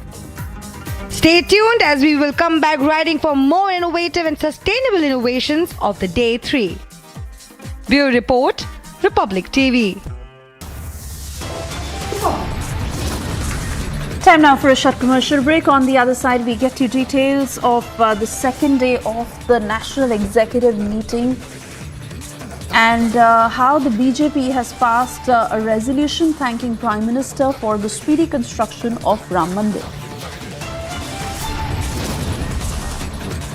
Also, Kejriwal attacking LG over teachers' training. He says, who is LG to sit on the heads of executive?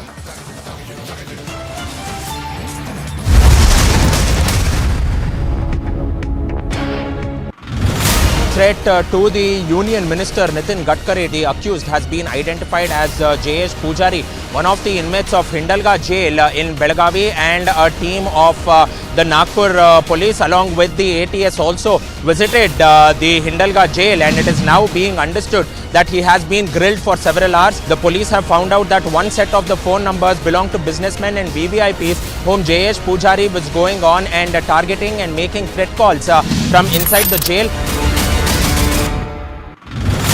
Maharashtra's district of Gadchiroli, another action between the Maoists and the security forces, effort of CRPF and Maharashtra police. Number of Naxals in this area is slowly reducing. Retaliatory action that was taken by the Maharashtra police. There was firing of gunshots by the Maoists also. We do not know about the casualties as such. The operation is going. No one has questioned Vijay Mallya like Republic. Mr. Mallya, why the question is bothering you when I'm not getting a single answer? ED and the CBI charge sheet is very clear. Why is it that the defense witness says that these why approach the IDBI question? Why is there this trying to evasion of the questions that have been put by the CBI and the ED, sir? No one has exposed Mehul Choksi like Republic.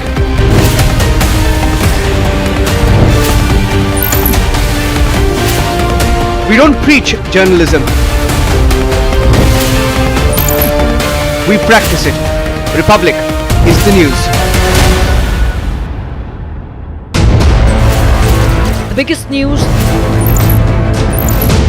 So in your view, what was the role of the media at a time when national security can be jeopardized? So do you think there was a section of the narrative, people, media, whatever, wittingly or unwittingly, for example, vis-a-vis Pakistan normalizing terrorism? I think the real debate with Pakistan is not should you talk to Pakistan or not talk to Pakistan. It is what should you talk to Pakistan about. And there has been clarity in the last 5 years that unless we address the issue of terrorism, cross-border terrorism, talking about anything else doesn't make sense.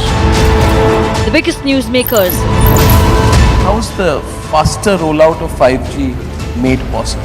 Were you working on deadlines? We have a leadership which believes in performance, which believes in delivery, which believes in making sure that whatever people's aspirations are, those aspirations are met with full vigor.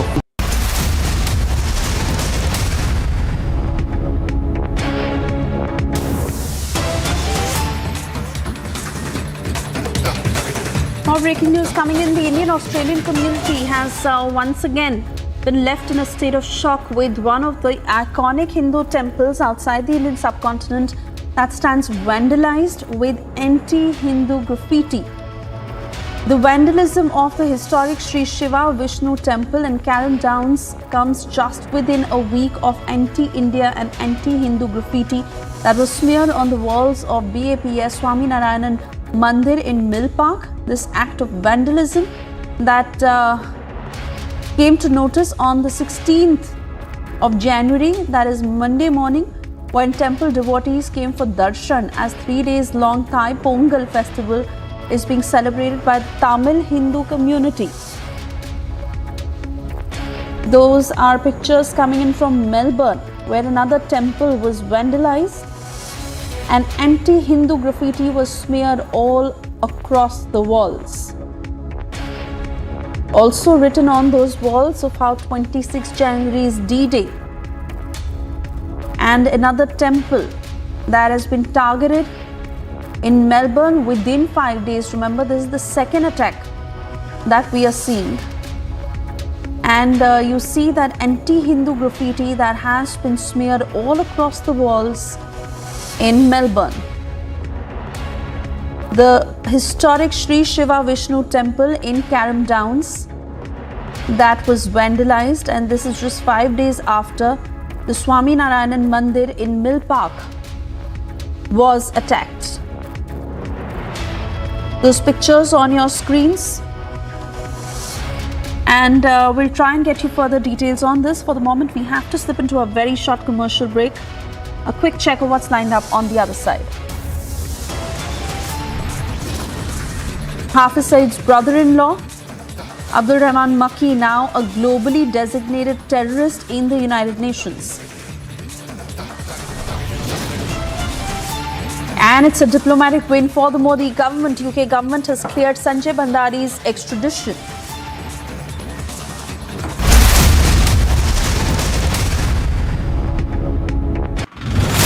Maharashtra's district of Gadchiroli. Another action between the Maoists and the security forces. Effort of CRPF and Maharashtra police. Number of Naxals in this area is slowly reducing. Retaliatory action that was taken by the Maharashtra police. There was firing of gunshots by the Maoists also. We do not know about the casualties as such. The operation is going.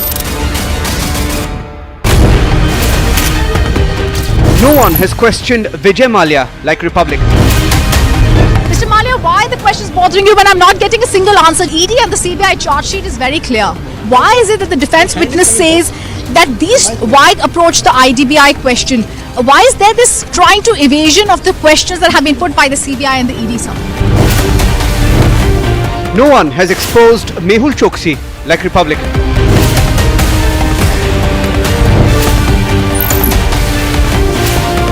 We don't preach journalism.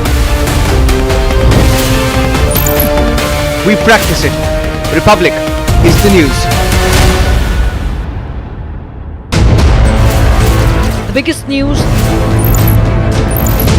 So in your view, what was the role of the media at a time when national security can be jeopardized? So do you think there was a section of the narrative, people, media, whatever, wittingly or unwittingly, for example, vis-a-vis Pakistan normalizing terrorism? I think the real debate with Pakistan is not should you talk to Pakistan or not talk to Pakistan. It is what should you talk to Pakistan about. And there has been clarity in the last 5 years that unless we address the issue of terrorism, cross-border terrorism, talking about anything else doesn't make sense. The biggest newsmakers. How's the faster rollout of 5G made possible? Were you working on deadlines? We have a leadership which believes in performance, which believes in delivery, which believes in making sure that whatever people's aspirations are, those aspirations are met with full vigor, full force, full commitment.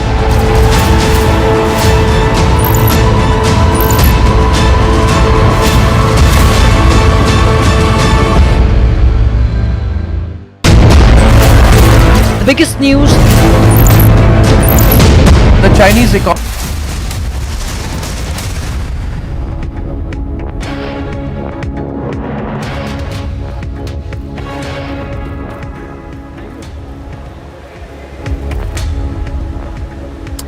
Thanks for tuning in this Tuesday afternoon. We are live and breaking. I'm Samiksha Srivastava. Over the next half an hour, we'll get you all the top stories of the day, starting first with the top headlines this Tuesday afternoon. On second day of BJP National Executive Meet, party passes resolution thanking Prime Minister for Ram Mandir construction. Big scoop on BJP meeting, Basavaraj Bommai to lead BJP campaign in Karnataka.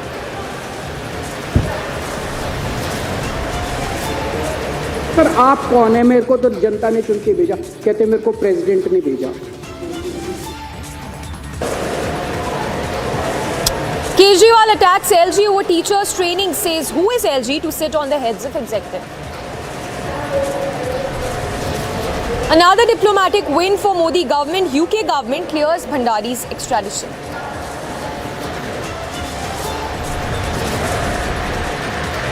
Hafiz Saeed's brother-in-law, now a globally designated terrorist by the United Nations. Pakistan Prime Minister makes big admission, says learnt our lessons after 3 wars with India.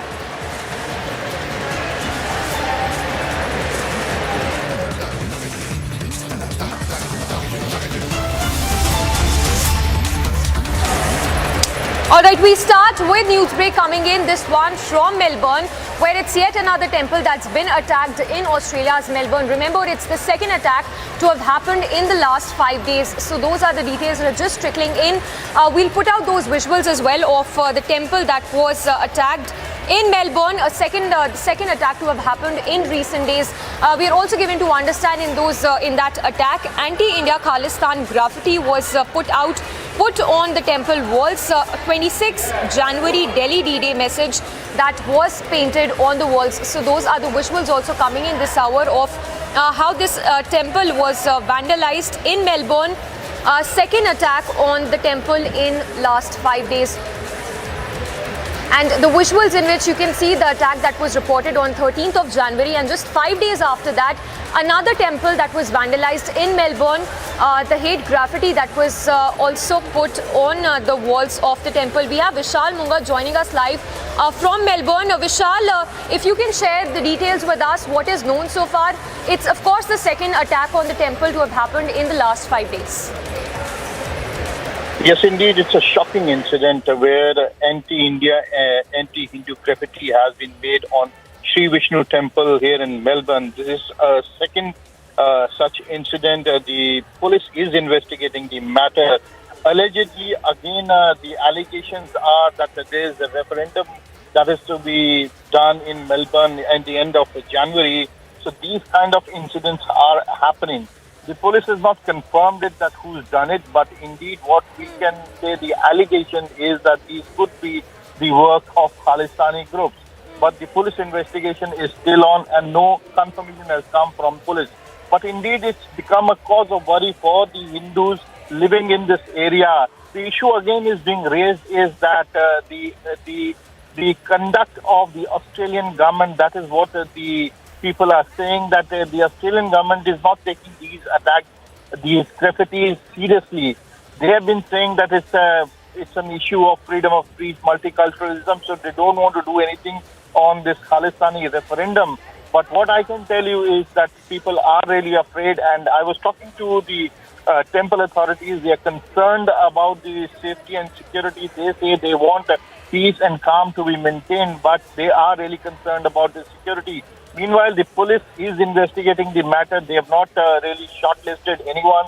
They say the allegations are against some groups, but indeed till the time they don't finish up with the investigation, they conclusively cannot pinpoint who people are involved in the incident. Vishal, stay with us, and just to take our viewers through the details, what we know so far, it is the second temple attack to have happened in last 5 days. This attack which has happened on the temple in Australia's Melbourne. We're also given to understand that hate graffiti that has been put on the walls of this temple, where it's written 26th of January, Delhi D-Day message. So that's the message that's been painted on the walls. Vishal, of course, continues to be with us. Vishal, anything known so far about who could be behind this? Of course, we're now given to understand that Khalistani elements could be behind this attack that has happened on the temple in Melbourne. But if you can tell us, about kind of the reactions that have been coming in from the Hindu community, because this, of course, has sparked concerns, safety concerns among the Hindu community in Australia's Melbourne as well. See, this is a very important temple here in Melbourne, Sri Vishnu Shiva temple. This is one of the biggest Hindu temples in this area. And the anti-India graffiti, anti-Hindu graffiti on the walls of this Hindu temple has really raised concern among the Hindu community. Now, the problem here is that there have been Khalistani posters across the city where they are really going for referendum on the end of the month. So they've been taking out rallies. That is the allegation, and that is what is inciting. That is what some people are saying. But indeed, the police has not confirmed anything. The police are investigating the matter. But indeed, if you talk about the Hindu community, they feel really unsafe. They are saying that they're really concerned about this second attack. This is a very important temple, very big temple in Melbourne, and it's considered to be a very sacred place for Hindu religion people. But I can tell you that the Melbourne police is competent enough. They're investigating the first incident also, and now the second incident which has been done. They're investigating, and after the full and final investigation, we'll be able to say who were involved in this whole exercise. But indeed, there are certain allegations that these could be the handiwork of Khalistani elements who are prevalent here in Melbourne, and they're trying to really create problem among the different sections of society. Yes, Vishal, stay with us, and from what we know so far, it looks like there has been a deliberate attempt to disrupt the peace and harmony in the society. Anything known so far about the first incident which was reported in which another temple was vandalized? Who could be behind this first incident that was happened on 13th of January?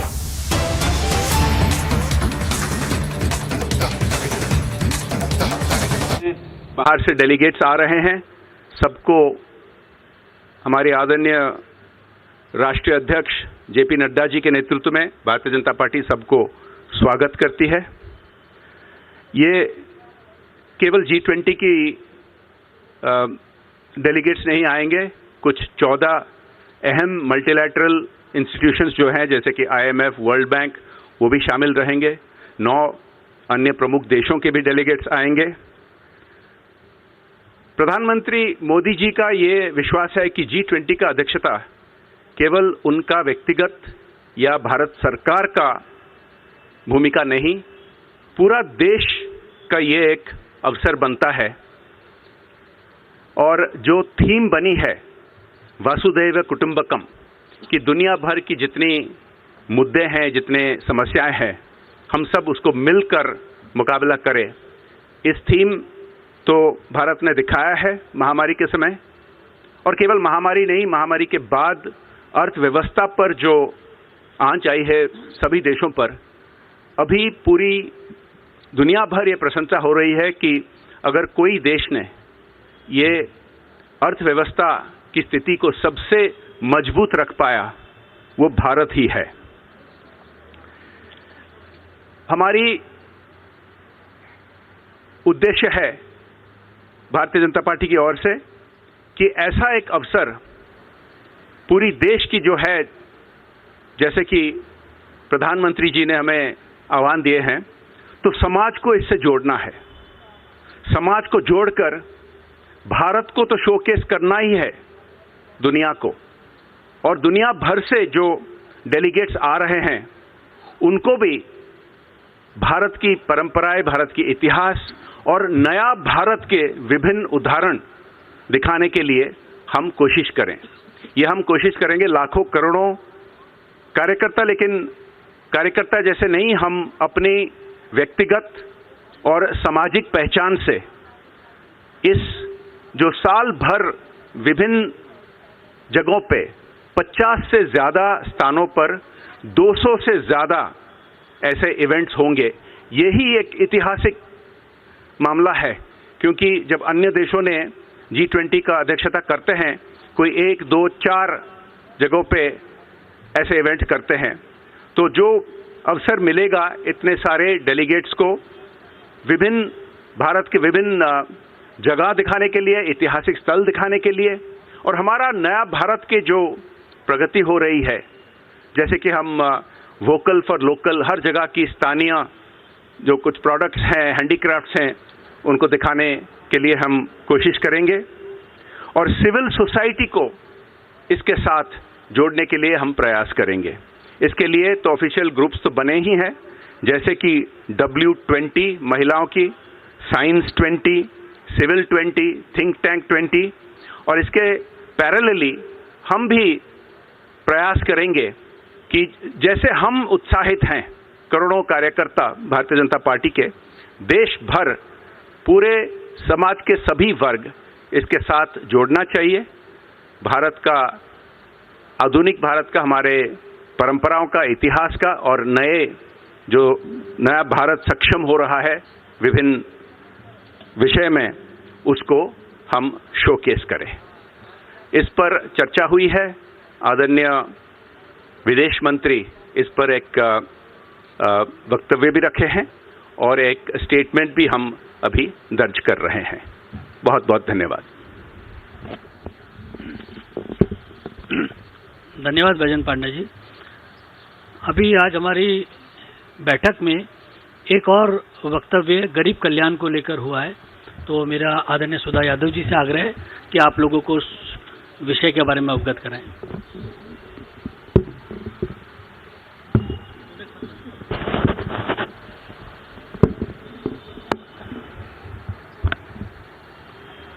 Day 2 of the national executive meet of the BJP. BJP there pushing for local for vocal pitch. So BJP is briefing there in which the BJP leader says that more than 200 events will take place across the country in itself, which in itself is an achievement.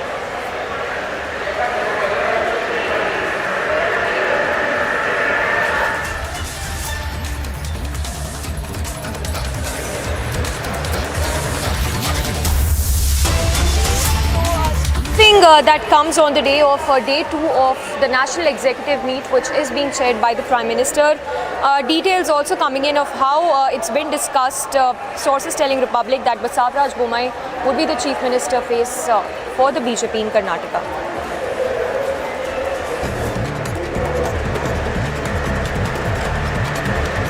And a quick roundup of news in brief. Massive win for Modi government as UK Home Secretary has ordered extradition of fugitive arms dealer Sanjay Bhandari to the country. Sanjay Bhandari's extradition has been ordered in a money laundering case being probed by the Enforcement Directorate. A 14 days time has been given to Sanjay Bhandari's to be filed in appeal. Prime Minister Modi arrived along with BJP National President JP Nadda at the second day of BJP's national executive meet at the national capital. Sources suggest that BJP socio-economic resolution in the national executive expressed gratitude to the Prime Minister for speedy construction of the Ram Mandir in Ayodhya.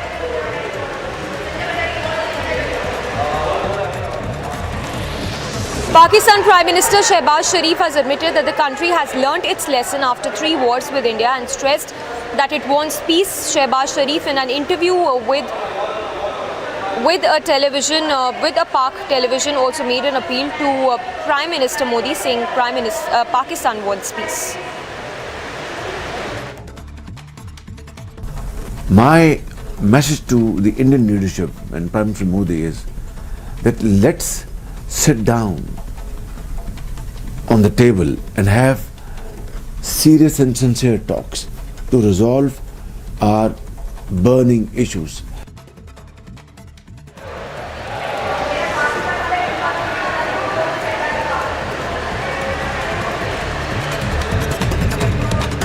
The remark by Pakistan Prime Minister Shehbaz Sharif has triggered a lot of reactions. Former J&K Deputy Chief Minister and BJP leader Kavinder Gupta has said that India has always backed for peace, but Pakistan rulers always backed terrorism. प्रधानमंत्री शहबाज शरीफ ने एक interview में ये बात कही है कि भारत के साथ जो हमने 3 युद्ध किए हैं उसका नतीजा कुछ नहीं निकला।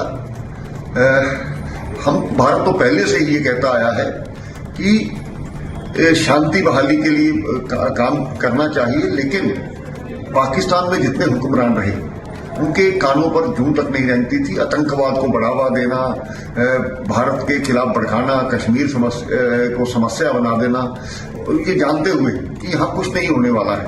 पाकिस्तान में जो इंटरनल आज हालात हैं उससे सबक सीखने की बारी है।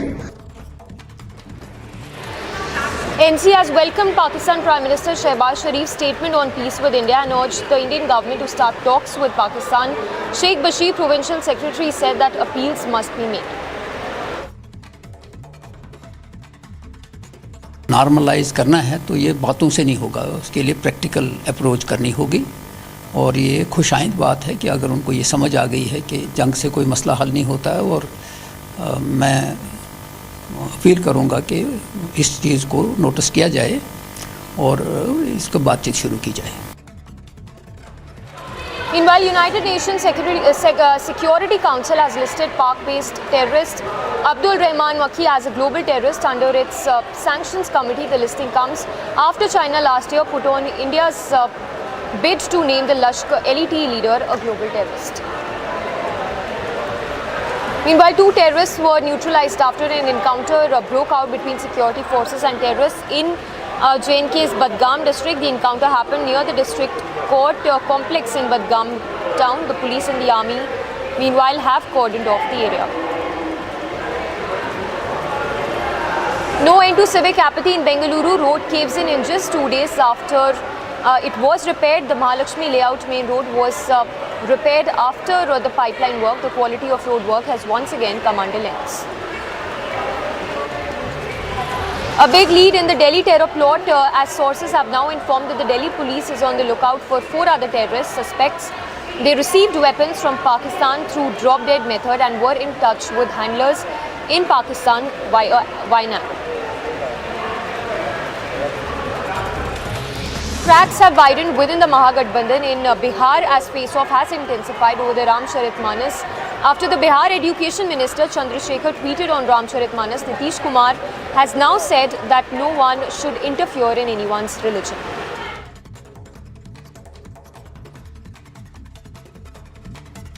कि हम लोगों का व्यू है, कोई भी धर्म को मानने वाला हो उसमें किसी भी तरह तक उसमें इंटरफेरेंस नहीं करना चाहिए। वो सब लोग जिस ढंग से भी धर्म का पालन करते हैं धर्म का पालन करें, सबको इज्जत मिलनी चाहिए, इसमें किसी तरह का हस्तक्षेप नहीं करना चाहिए। जिसको जो अपना मन करे वो करे, वही पूजा करे, लेकिन इन सब चीज़ों पर कोई चीज़ नहीं करना चाहिए। हमने तो पहले ही समझा दिया, तो अभी तो डिप्टी सीएम ने भी कह दिया, इसलिए वो सब कोई बात।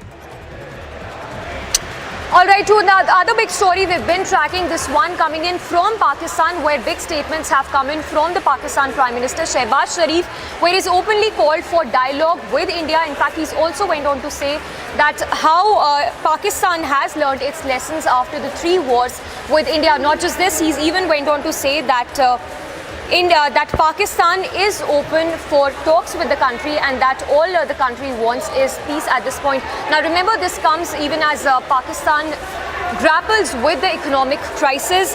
Of course, there is food and power crisis in the country, and while the country battles with that economic crisis, the statement that has come in from the Pakistan Prime Minister, where he says that the country is open to dialogue with India. Let's just play out that soundbite of the Pakistan Prime Minister where he's called for dialogue with India.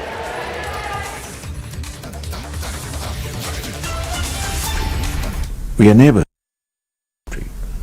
We are neighbors. And let's be very blunt. Even if we are not we are not neighbors by choice, but we are there forever. And it is up to us to live peacefully and progress, or quarrel with each other and waste time and resources. That's up to us. Pakistan has learned its lesson. We had 3 wars with India, 3.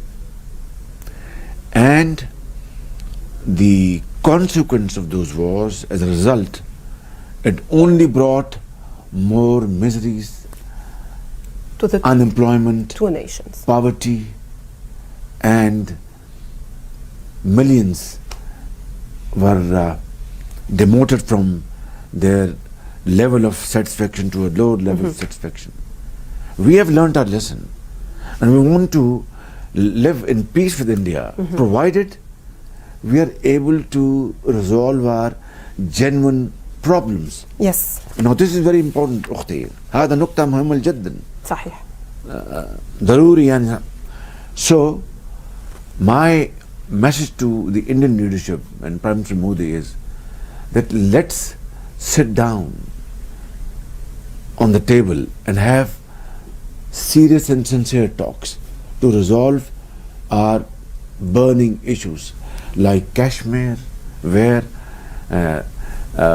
flagrant violation of human rights are taking place day in and day out. So there you heard the big statement that has come in from the Pakistan Prime Minister Shehbaz Sharif, where he's openly called for dialogue with the country. Not just this, he's even went on to say that all Pakistan wants at this point, at this juncture, is nothing but peace, and that Pakistan has learned its lessons from the past wars that Pakistan has had with the country. In fact, a lot of reactions as well that have been coming in. Let's listen in. ये हकीकत है कि 1947 से लेके आज तक हिंदुस्तान और पाकिस्तान के दरमियान में इख्तलाफात भी रहे, बीच में हालात ठीक भी होते रहे, और दोनों मुल्क इंटरनेशनल कॉन्स्पिरेसी का शिकार रहे. ये मैं सफाई से कहूँगा. दोनों मुल्कों को, चूँकि मुल्क जब अलग हुआ, होना नहीं चाहिए था, हो गया, तो उसके बाद आज तक ये जो साल बीते हैं, दोनों की आपस में हालात अच्छे नहीं रहे. और अगर ये सेंस प्रिवेल कर गई है उनके ऊपर कि नॉर्मलाइज करना है, तो ये बातों से नहीं होगा, उसके लिए प्रैक्टिकल अप्रोच करनी होगी. और ये खुशाइंद बात है कि अगर उनको ये समझ आ गई है कि जंग से कोई मसला हल नहीं होता है. और मैं अपील करूँगा कि इस चीज़ को नोटिस किया जाए और इसको बातचीत शुरू की जाए.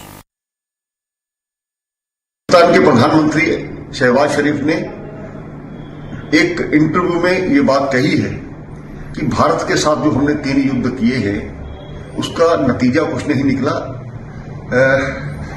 भारत तो पहले से ही ये कहता आया है कि शांति बहाली के लिए काम करना चाहिए, लेकिन पाकिस्तान में जितने हुक्मरान रहे उनके कानों पर जूं तक नहीं रहती थी. आतंकवाद को बढ़ावा देना, भारत के खिलाफ भड़काना, कश्मीर को समस्या बना देना, ये जानते हुए कि यहाँ कुछ नहीं होने वाला है. पाकिस्तान में जो इंटरनल आज हालात हैं उससे सबक सीखने की बारी है, और अंदर ही उनके आग सुलग रही है. चाहे वो बलोचिस्तान हो, कराची हो, सिंध हो, सभी जगह वो अलग होने की मांग कर रहे हैं. तो भारत ने बहुत बार हाथ बढ़ाया है.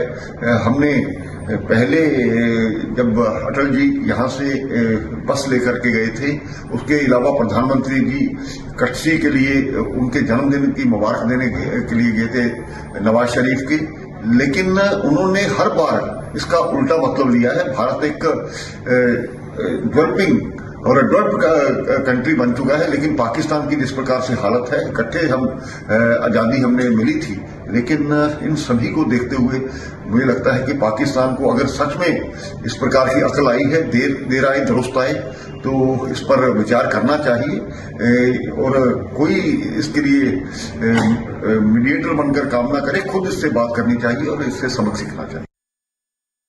तो अगर पाकिस्तान टेररिज्म का रास्ता छोड़ देता है और उसके सबूत भारत को दे देता है, तब जाके फिर मुझे तो कोई शक नहीं कि भारत भी दोस्ती का हाथ बढ़ाएगा। लेकिन जब तक ये नहीं करेगा तो हम बात नहीं करेंगे उनके साथ। हमारी विदेश नीति, प्रधानमंत्री और विदेश मंत्री ने कई बार कहा है कि टॉक्स और टेररिज्म, बातचीत और टेररिज्म दोनों एक साथ नहीं हो सकती। और ये भारत की विदेश नीति का में बदलाव आया है, जिसके कारण पाकिस्तान अभी घुटने पे है। तो अभी देखिए, पाकिस्तान की अपनी मर्जी है। अगर वो टेररिज्म के रास्ते पे चलना चाहता है, वो जरूर चले, खुद ही मरेगा। और अगर वो बातचीत करना चाहता है, तब तो उसको टेररिज्म का रास्ता छोड़ना पड़ेगा। You want English?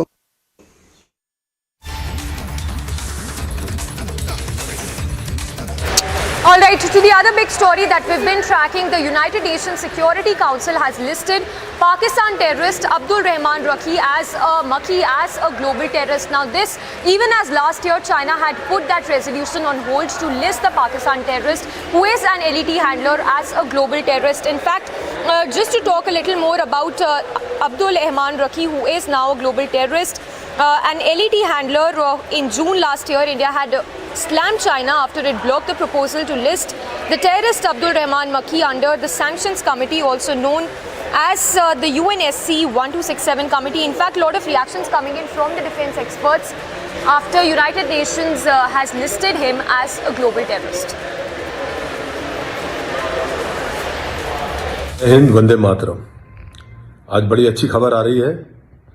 Pakistan based terrorist लश्कर ए तोयबा का अब्दुल रहमान मक्की, जो कि हाफिज सईद का ब्रदर इन लॉ भी है, कजन ब्रदर भी है और लश्कर ए तोयबा का नंबर 2 है, उसको यूएन ने ग्लोबल टेररिस्ट डिक्लेयर कर दिया है।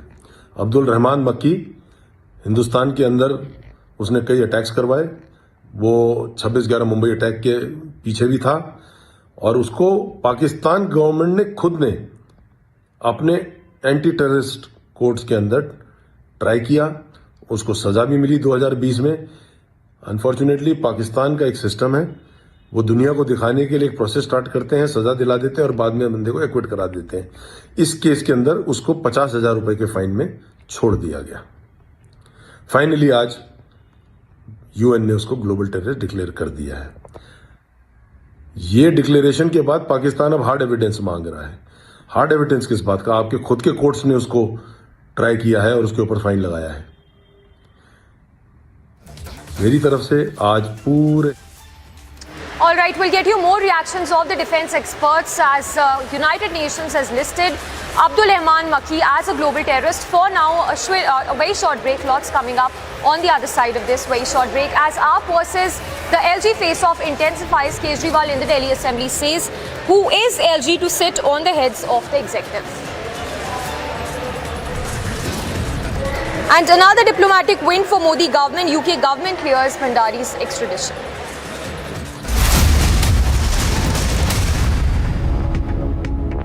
When timeless European design meets cutting-edge technology, it's QO. QO, European Bath Lounges.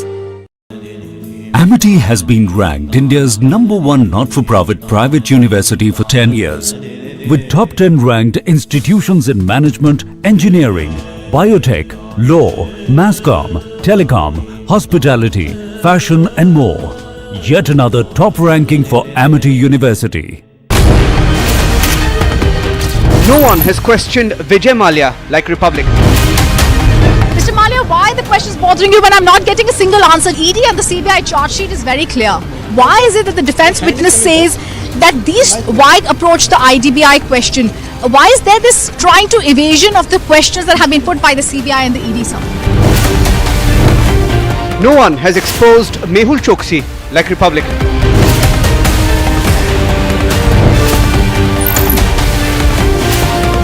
We don't preach journalism. We practice it. Republic is the news. The biggest news. So in your view, what was the role of the media at a time when national security can be jeopardized? So do you think there was a section of the narrative, people, media, whatever, wittingly or unwittingly, for example, vis-a-vis Pakistan normalizing terrorism. I think the real debate with Pakistan is not should you talk to Pakistan or not talk to Pakistan. It is what should you talk to Pakistan about. And there has been clarity in the last 5 years that unless we address the issue of terrorism, cross-border terrorism, talking about anything else doesn't make sense. The biggest newsmakers. How's the faster rollout of 5G made possible? Were you working on deadlines? We have a leadership which believes in performance, which believes in delivery, which believes in making sure that whatever people's aspirations are, those aspirations are met with full vigor, full force, full commitment.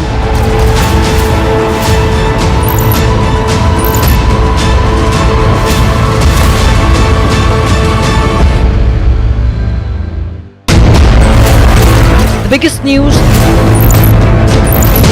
The Chinese economy is not as attractive as it used to be. The American economy is hinged on an overextension.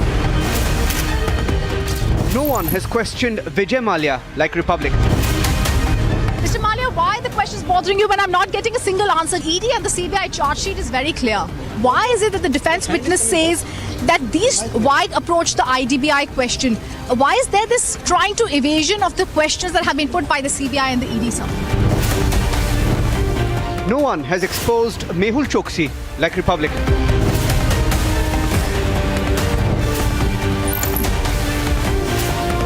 We don't preach journalism.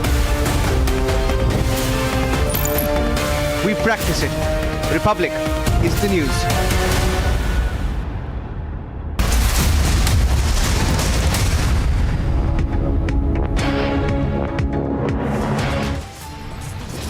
On the second day of the BJP's national executive meeting, the party passes a resolution thanking the Prime Minister for the construction of the Ram Mandir. Big scoop from the BJP meeting, Basavaraj Bommai to lead the BJP's campaign in the state of Karnataka.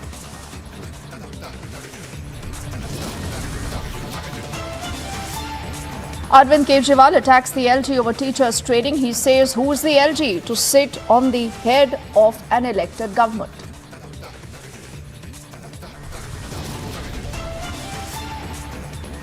Another diplomatic victory for the Modi government. UK government has now cleared the extradition of the arms dealer Sanjay Bhandari.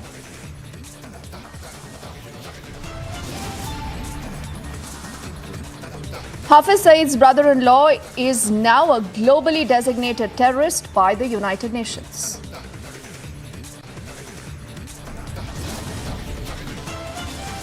And the Pakistani Prime Minister making a big admission. He says, and I quote, learnt a lesson after 3 wars with India.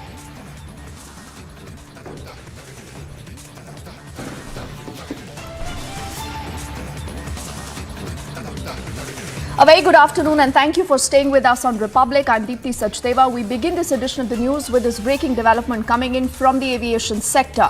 In fact, on the 10th of December, we are learning there was a scare where passengers on board an Indigo 6C flight, this is 6C 7339, traveling from Chennai to Trivandrum, after a passenger here opens the emergency door. Now, we are learning that the DGC already has ordered a probe into the matter. We'll also have Harsha, who has more details, joining us on the broadcast to tell you more of what really happened. A scary incident there after a passenger tries to open the emergency door. Like I said, the Director General of Civil Aviation already has announced a probe in the entire matter. This was a passenger traveling on flight 6C 7339 from Chennai to Trivandrum on December the 10th. He opens the emergency exit during the boarding process. We are given to understand this happened accidentally. Harsha, has this passenger been identified? Do we know who he or she was? What really happened?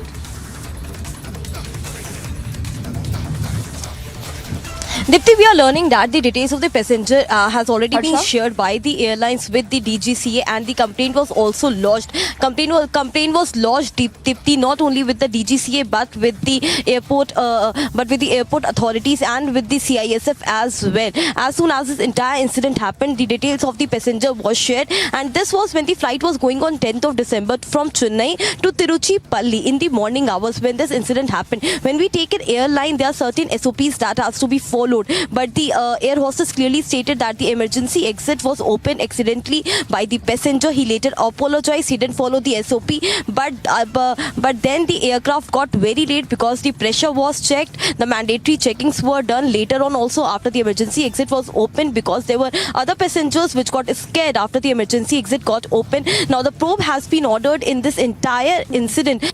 The DGCA and the airlines is also looking into it. We have got to know that the airlines is taking action against passenger.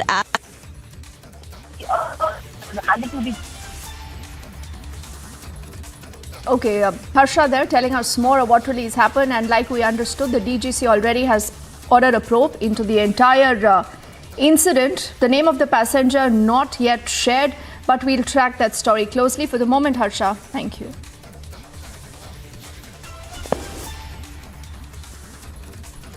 And let's shift our focus to another big controversy developing in the state of Bengal, where Mamata Banerjee blames the centre now for the Joshimath subsidence. Now, she's not only raising the entire issue, but she also says that dictation is going to happen in Bengal, and at least she says 20,000 people will die. She says that centre will be responsible for those deaths. This is coming in the backdrop of the upcoming Panchayat elections and allegations of TMC's sand mafia links.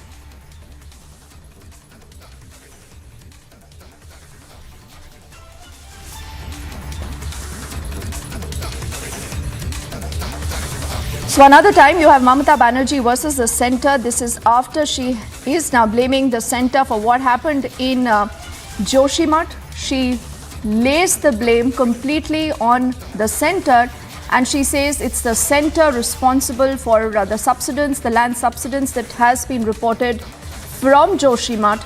She continues to peddle a lot more fears. Before we take the story ahead, let's listen into exactly what we heard from the Chief Minister of West Bengal. Situation is very dangerous. It's a very important mode. पहले इसको बंदोबस्त क्यों नहीं किया जब information था? Same situation is going on in Raniganj also. I am telling you, we are fighting with the central government. आज 10 साल से हम लोग फाइट कर रहे हैं. जो रुपया उसको देने का बात था, कोल इंडिया का वो जो बे होता है ना, जस्ट लाइक अर्थक्वेक, धौस बोलता है जो बंगाल में लैंडस्लाइड हो जाता है, उसमें 20,000 लोग एक साथ में मर जाएगा अगर उसको घर हम नहीं कर देंगे.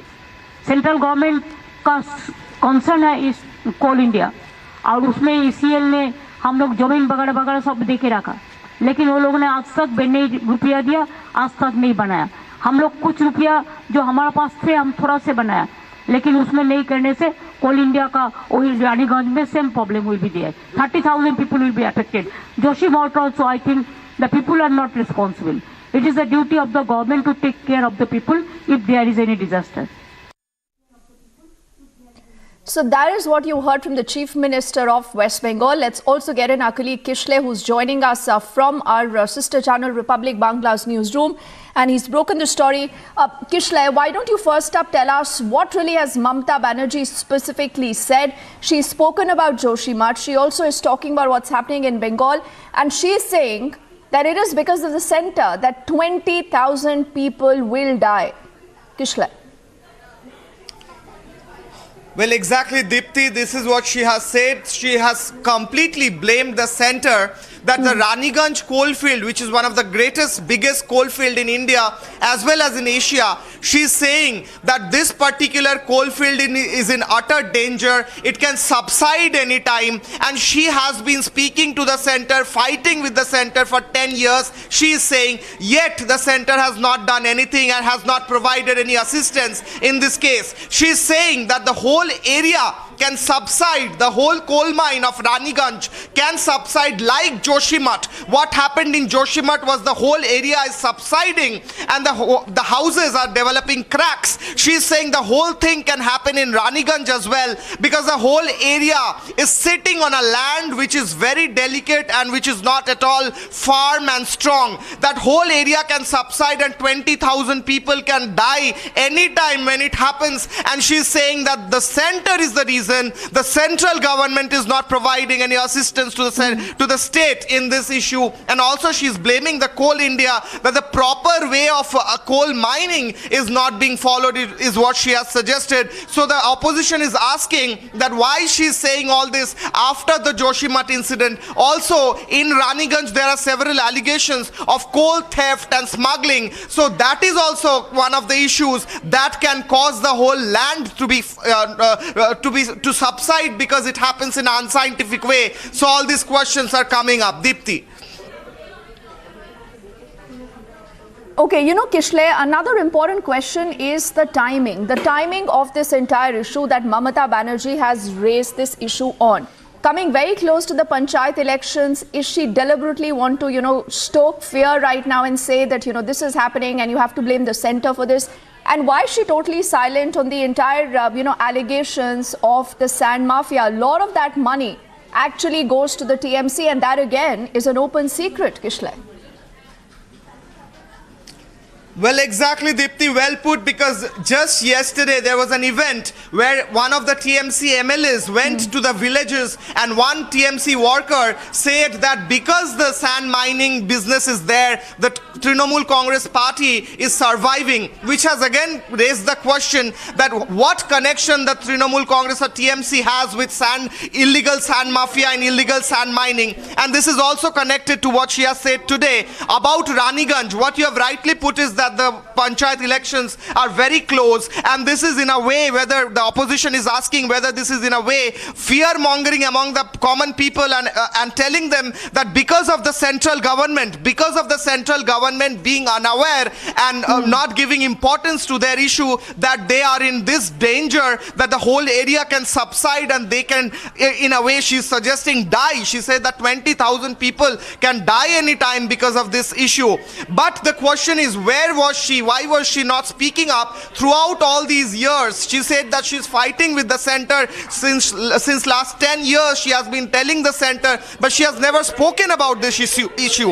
And also the connection with the sand mafia, also connection with illegal coal mafia, coal smuggling is well known. The allegations are well known against the Trinamool Congress. In fact, Abhishek Banerjee himself is being probed by the central agencies in coal smuggling case, and this case is related to Raniganj also. So Abhishek Banerjee, who is one of the Trinamool Congress chief leaders and her own relative, and he is allegedly connected to all these coal mining issues and all. So there's a question, why is this particular timing being used by her, and why did not she speak up before? Deepti. Exactly. And Kishle, for viewers just tuning into the broadcast and wondering why is this such a big deal? Why don't you put this story into perspective? Like I said, whenever you have a neta who's making a comment, and this is a completely political comment, because, is there proof to say that all the subsidence that happened in Joshimath happened only during the last 5 years? Clearly, there is no proof because, as far as I can recall, this is an issue that has plagued the state since the 70s. There have been different reports talking of what needs to be done in Joshimath. And clearly, Kishle, successive governments have failed to do that. And then she's trying to link what's happened in Joshimath to what possibly she says could happen in Bengal, Kishle. And then she says, I know who's to be blamed, the center. And she's even putting out a figure. She says 20,000 people, Kishle, will die. Now, what is the source? And can a sitting chief minister be allowed to fearmonger like this? Well, Deepti, exactly what you have said is that Joshimath, though the cracks and subsidence are happening more in the present time as we speak, but it has been an issue since a long time, since years. In fact, it has been an issue since 30 years, where experts have been putting out that how that geological area is quite under danger because of its nature and the way it was built, etc. So there has been subsequent governments, but the Mamata Banerjee government has been in the power in the state since last 10 years and more, and they have been in charge of all these areas, including Raniganj, including Darjeeling. She has also said that the area of Darjeeling is quite in danger because there are often earthquakes happening, and she has also spoken to the center about it. Now the question is, what happens if there is an earthquake in Darjeeling? What happens if there is a land subsidence in Raniganj, like she is saying? Whether that land subsistence happens or not, whether that landslide happens or not, but it cannot be an issue of the center versus state. As you have rightly said, it is an issue of people, and the people there, 20,000 as she is saying, it is not just a statement, but it is actually the livelihood of those 20,000 people who are living there every day, and suddenly they hear today that they can die anytime, which is completely unacceptable, as you have said. And also, what should be done now is the question, but she has not given any solution. She has just blamed. Exactly. So, Kishle, a sitting chief minister, spreading fear. She's spreading paranoia. She's, guessing a figure. She's saying 20,000 people will die in Raniganj, and she also knows who to blame, the center. But as the chief minister, what are her responsibilities, and why is this timed so close to the Panchayat elections? Those are questions we'll keep asking Kishle for the moment. Thank you so much.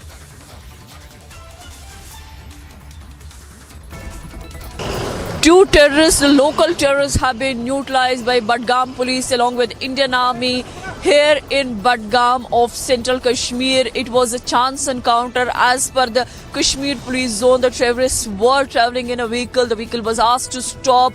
They fired upon the security forces, triggering a chance encounter.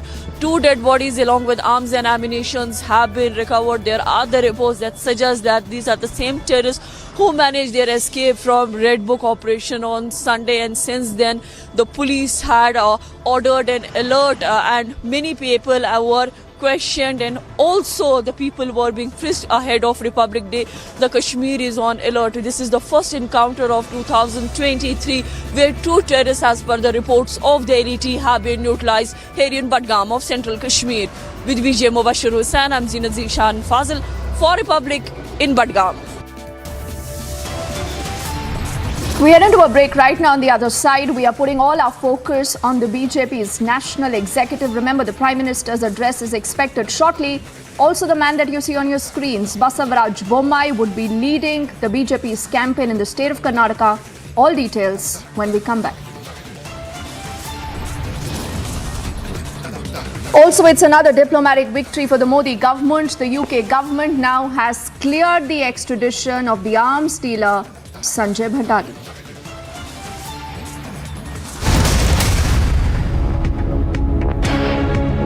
When timeless European design meets cutting-edge technology, it's QO. QO, European bath lounges. The biggest news. So in your view, what was the role of the media at a time when national security can be jeopardized? So do you think there was a section of the narrative, people, media, whatever, wittingly or unwittingly, for example, vis-a-vis Pakistan normalizing terrorism? I think the real debate with Pakistan is not should you talk to Pakistan or not talk to Pakistan. It is what should you talk to Pakistan about. And there has been clarity in the last 5 years that unless we address the issue of terrorism, cross-border terrorism, talking about anything else doesn't make sense. The biggest newsmakers. How's the faster rollout of 5G made possible? Were you working on deadlines? We have a leadership which believes in performance, which believes in delivery, which believes in making sure that whatever people's aspirations are, those aspirations are met with full vigor, full force, full commitment.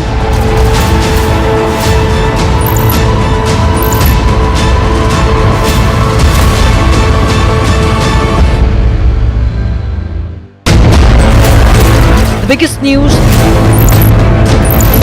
The Chinese economy is not as attractive as it used to be. The American economy is hinged on an overextension. It is fragile, it is overstretched. But if India is to emerge as an alternative, I hate to sound cruel about it, America has to fall. Can America course correct? Whatever happens to America, the worst affected country will be China.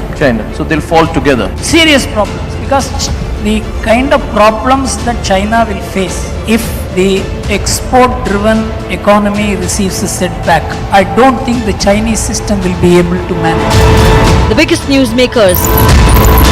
Your government says bring in the CA, change the legislation. You are saying that Hindus from Bangladesh should come, but they are also foreigners. This changes the full premise of the same students' agitation with which you have been associated yourself. Hindu doesn't have any address except India. As an Indian, no one can deny the rights of persecuted Hindu to come back to their own motherland.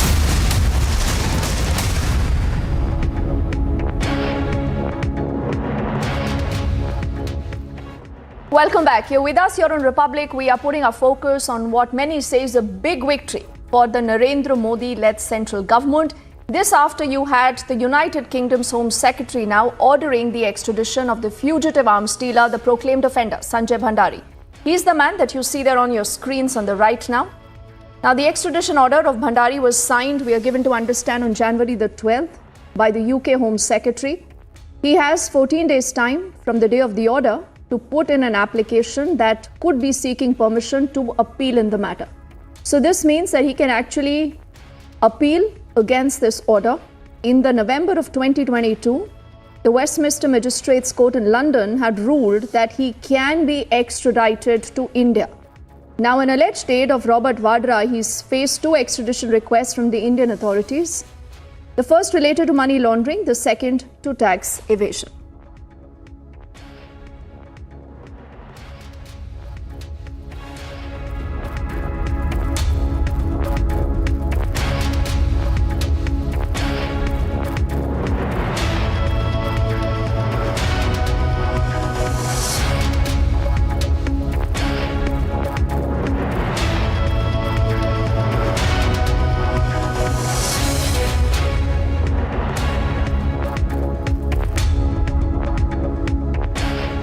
So that clearly is an impact of the coverage of Republic. Remember, Republic only tracked this man, the arms dealer that you see there on the right of your screens there, Sanjay Bhandari.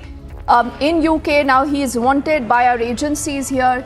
He is an arms dealer with alleged links to Robert Vadra. The entire matter here is pending an investigation, and right now we are learning that the UK court has ordered for his extradition. In fact, they've cleared his extradition, but what really happens in the next few days to the next few weeks is going to be important, considering that he can still appeal against this order. And as we've seen that there have been delaying tactics adopted by the likes of Vijay Mallya, Mehul Choksi, but a significant victory for our agencies who've put out a watertight case to ensure this man is extradited as soon as possible. Niranjan joining us on the phone line. He has more insight into what possibly could happen. Niranjan, it's a significant victory for our central agencies who've been going after this man, ensuring that we have a watertight case. What do we know possibly of the next course of action? Legally speaking, what can happen? Well, he's going to be dragged back, and of course he's got one legal option left, is what we're picking up right now. That's the breaking news update that we had this morning. Shavan, in fact, and an entire team at Republic TV has been tracking the story for years together.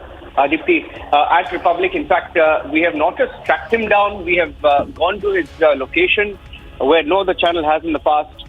And this is directly after the intervention of the government. In fact, the government has been engaging the UK. Every engagement between at the diplomatic level has been around these fugitives, namely Vijay Mallya, namely Nirav Modi, namely people like Sanjay Bhandari, who've looted and who've been part of several shady, corrupt deals and are under the scanner of the agencies. And this comes as a big win because this is directly an order passed by the UK Home Secretary, which has allowed Sanjay Bhandari to be extradited. He has about 14 days time to appeal, and he will have to appeal in a UK court. So he has that 14-day period. But just to give you a little bit about a backgrounder on Sanjay Bhandari, he's a very close aide of Robert Vadra, and he had even exchanged mails about a London home of Robert Vadra, details of which were exposed on Republic in the course of the last few years. And even the Enforcement Directorate had gone on to cite Republic TV's reports from London on Sanjay Bhandari. We tracked him down, something that even Sanjay Bhandari, Robert Vadra's aide, never expected. We went to his doorstep, we stung him, we tried to get him on record. And all of that is a matter of record now. The visuals on your screen, a man who's elusive, who's never seen before, a part of many arms deals as per reports and investigative agencies, has been, according to some, an arms dealer as well. And he has the details of the entire case around Robert Vadra. Robert Vadra was directly in touch with him. And essentially, the focus has always been on how Sanjay Bhandari and why Sanjay Bhandari was in touch with Robert Vadra, and why he was in touch with Robert Vadra. Why was he discussing about a London home? Why was he willing to pay for some of the changes and coordinating the changes? Was that home some sort of a payback? Was that home some sort of a receipt of a corrupt deal? Now, these are some aspects that will be investigated, but certainly I think once this happens, the focus will be on Robert Vadra. The focus has always been on Robert Vadra, on what his role was. There are several deals that are under the scanner, namely the Pilatus deal, etc. Deals under the UPA government, deals where the role of such shady arms dealers has come directly under question, especially under the UPA regime. So we are keeping a close watch. It's a big win for the government because another fugitive. London was a great escape route, and it appears now that they will have no choice but to be dragged back to India. Niranjan, for the moment, thank you.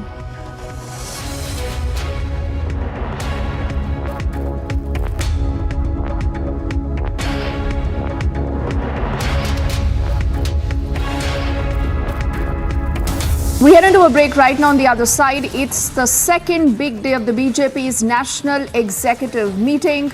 The Prime Minister expected to speak shortly. We questioned Christian Michel. And that is Christian Michel. First visuals on your scene. Christian, would you give facts to India? Christian, would you tell the truth? Christian, would you tell the truth? Mr. Bhandari. Mr. Bhandari. Mr. Bhandari. I'll be very straight with you. If he's able to do that, I'll give you a scoop which will create ripples there. We tracked down Sanjay Bhandari. We don't preach journalism.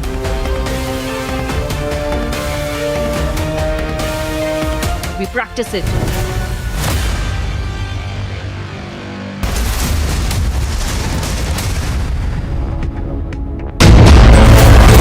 The biggest news.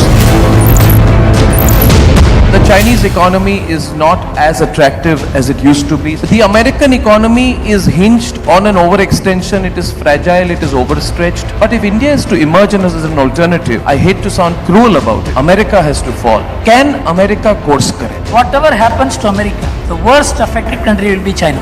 So they'll fall together. Serious problems, because the kind of problems that China will face if the export-driven economy receives a setback, I don't think the Chinese system will be able to manage. The biggest newsmakers.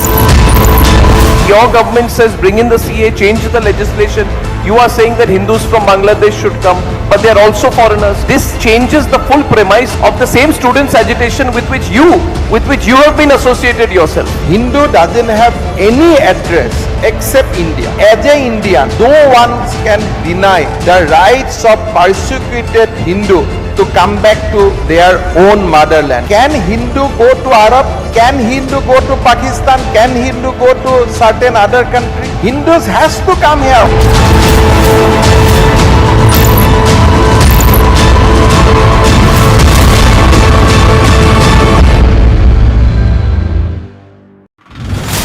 threat to the Union Minister Nitin Gadkari. The accused has been identified as J.S. Pujari, one of the inmates of Hindalga jail in Belagavi, and a team of the Nagpur police along with the ATS also visited the Hindalga jail, and it is now being understood that he has been grilled for several hours. The police have found out that one set of the phone numbers belong to businessmen and VVIPs whom J.S. Pujari was going on and targeting and making threat calls from inside the jail.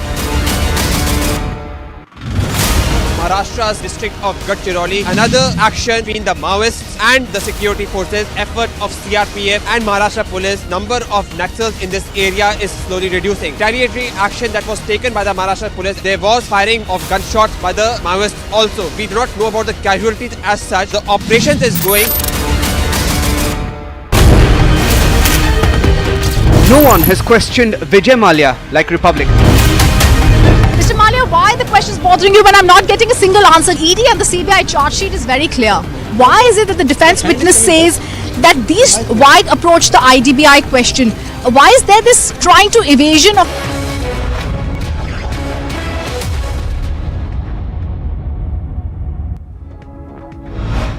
Thanks for staying tuned to Republic. We start with Superfast 50. I'm Samiksha Srivastava. Now, Prime Minister Modi arrived along with BJP National President JP Nadda at the second day of the BJP's National Executive Meet in the national capital. Sources suggest that Bommai likely to lead BJP in Karnataka. Meanwhile, BJP has adopted a socio-economic resolution expressing gratitude to Prime Minister Modi for speedy construction of the Ram Mandir in Ayodhya.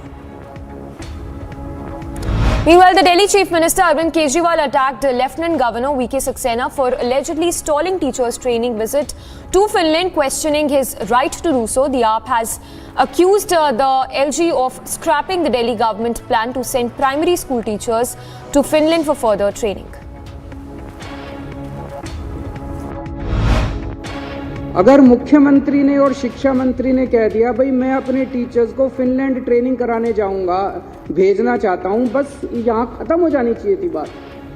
लेकिन यहाँ अजीब जनतंत्र है, सारी फाइलें LG साहब के पास जाती हैं, सारी फाइलें एलजी साहब के पास जाती हैं। एलजी साहब ने एक बार नहीं 2 बार ऑब्जेक्शन लगा के फाइल के ऊपर भेजा। अभी बार ऑब्जेक्शन लगाया जाता है।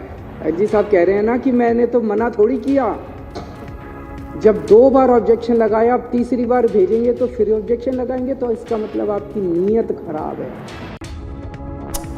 Centre has filed an affidavit in the top court in the national capital versus the Centre case, saying that the Chief Minister has power to give performance review. They have further asked why give good grades if officials are not cooperative. Remember earlier, Delhi officials got 9 grading by Chief Minister Kejriwal according to the submissions that were filed by the MHA before the Supreme Court. Massive win for the Modi government as the UK Home Secretary has ordered extradition of fugitive arms dealer Sanjay Bhandari to India. Sanjay Bhandari's extradition has been ordered in a money laundering case being probed by the Enforcement Directorate. Meanwhile, the Pakistan Prime Minister Shehbaz Sharif has admitted that the country has learnt its lesson after 3 wars with India and even stressed that it wants peace. Shehbaz Sharif, in an interview with media, said, in fact, appealed to Prime Minister Modi, saying that Pakistan wants nothing but peace. My message to the Indian leadership and Prime Minister Modi is that let's sit down on the table and have serious and sincere talks to resolve our burning issues. Now, the remarks by the Pakistan Prime Minister Shehbaz Sharif has triggered a lot of reactions. Former J&K Deputy Chief Minister and BJP leader Kavinder Gupta has said that India has always called for peace, but Pakistan rulers have always backed terrorism.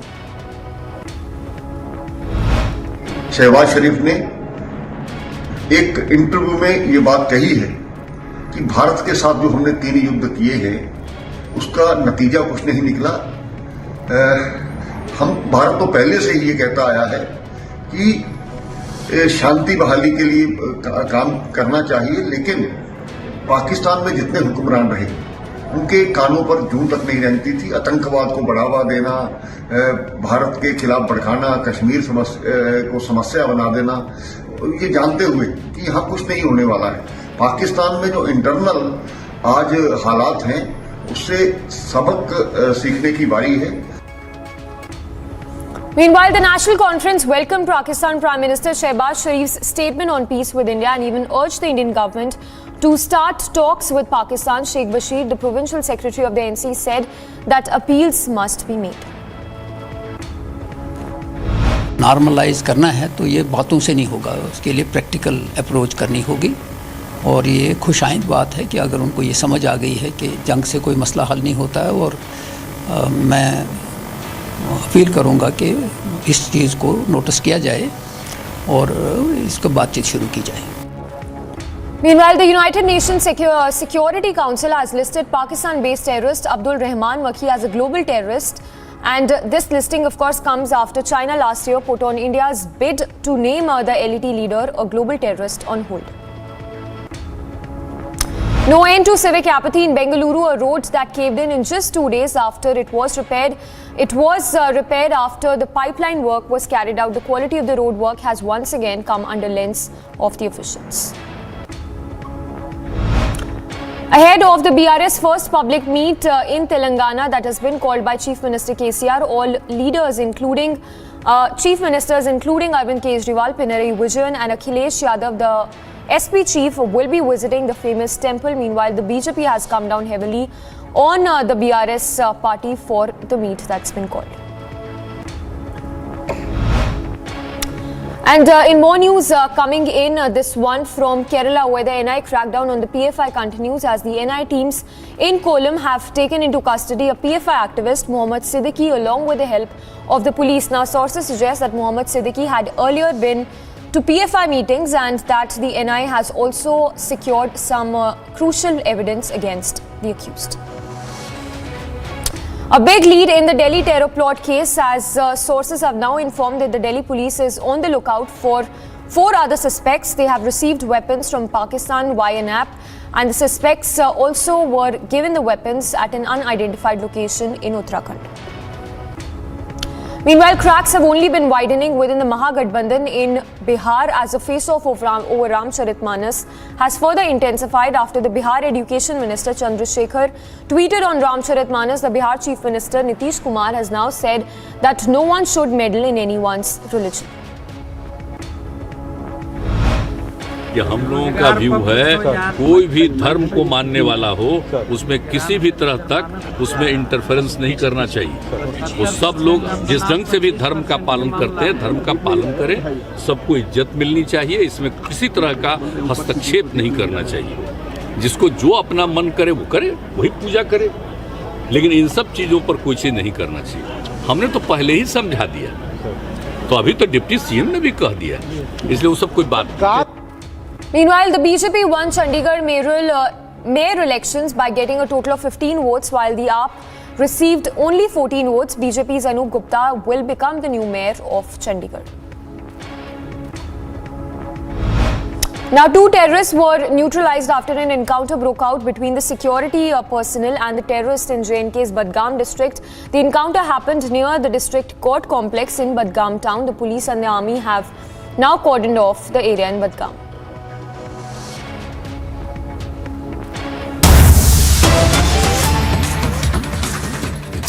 Well, to another news break coming in, this one from Melbourne, where yet another hate attack has happened on a temple merely 5 days after another hate attack was reported from Melbourne. Now, the Indian-Australian community has once again been left in shock with one of the most iconic Hindu temples outside, in Melbourne, that was vandalized.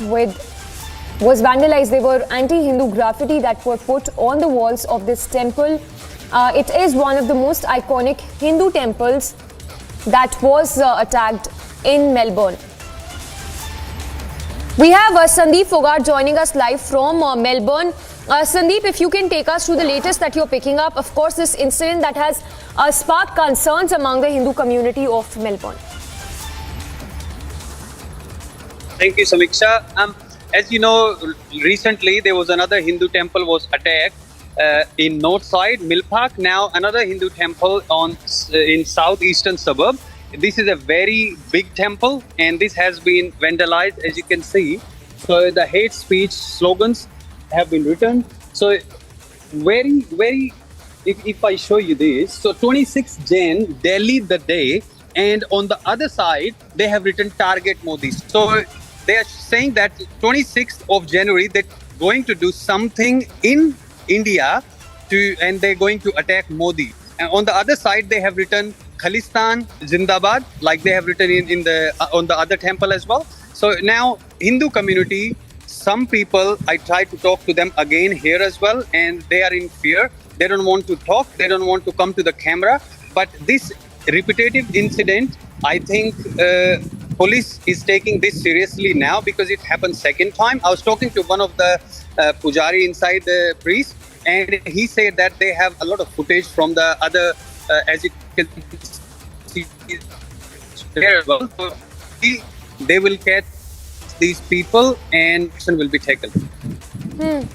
Yes, also Samiksha. if you can take us through, the reactions that have come in from the Hindu community as well on this incident, because we understand a lot of Hindu community leaders have come out saying that how such incidents have now become common in Melbourne, given the fact that this comes just 5 days after another incident was reported where this temple was vandalized in Melbourne. Yes, definitely. Everybody condemned this act, and they are saying that these people don't have guts to go to the Australian Parliament and do something similar to this there. They're only attacking Hindus' temple because they know that Hindus are always taken for granted. But Hindus community at this stage, they are very angry and they want to have some solution. That's why they're seeing the police and asking police to, resolve this matter as soon as possible. But if I take you again to this, very similar slogans targeting Modi Murdabad. There was another one written, and they try to clean it up, but it hasn't been clean. But as you know, these Khalistani people, they have support from ISI and some Pakistani groups as well. And so police is looking into it, and hopefully they will be arresting those people soon.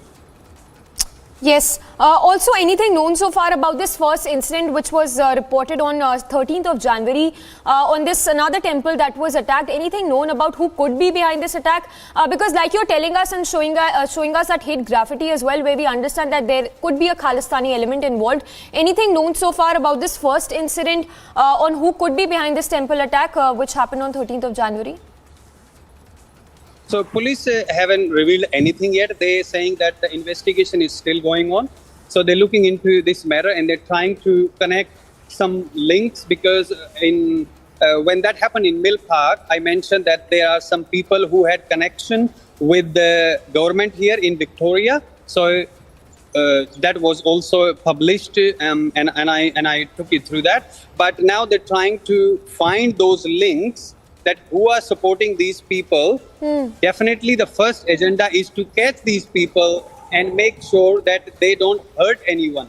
Because the main concern for the police at the moment is they don't take any action and they don't hurt any Hindu, because kind of these messages, they are really threatening as well. As you have seen, the Bhindrewala, the Indian terrorist, what do we call, they were supporting him and they were saying that these people that Hindu killed a lot of Sikh, they're trying to, instigate those Sikh who don't want to be part of these kind of activities, like they distributing the T-shirts and other stuff. So we just want, what we want here is to peace, and we don't want these people to these kind of activities. A lot of people visit here on daily basis, weekly basis, and they come with the families as well. So police, they haven't said anything yet, but they say that the investigation is still going on and we're waiting for police to, come up with some solution. Well, absolutely. Stay with us. And, while we still await that statement from the police official as to who could be behind this,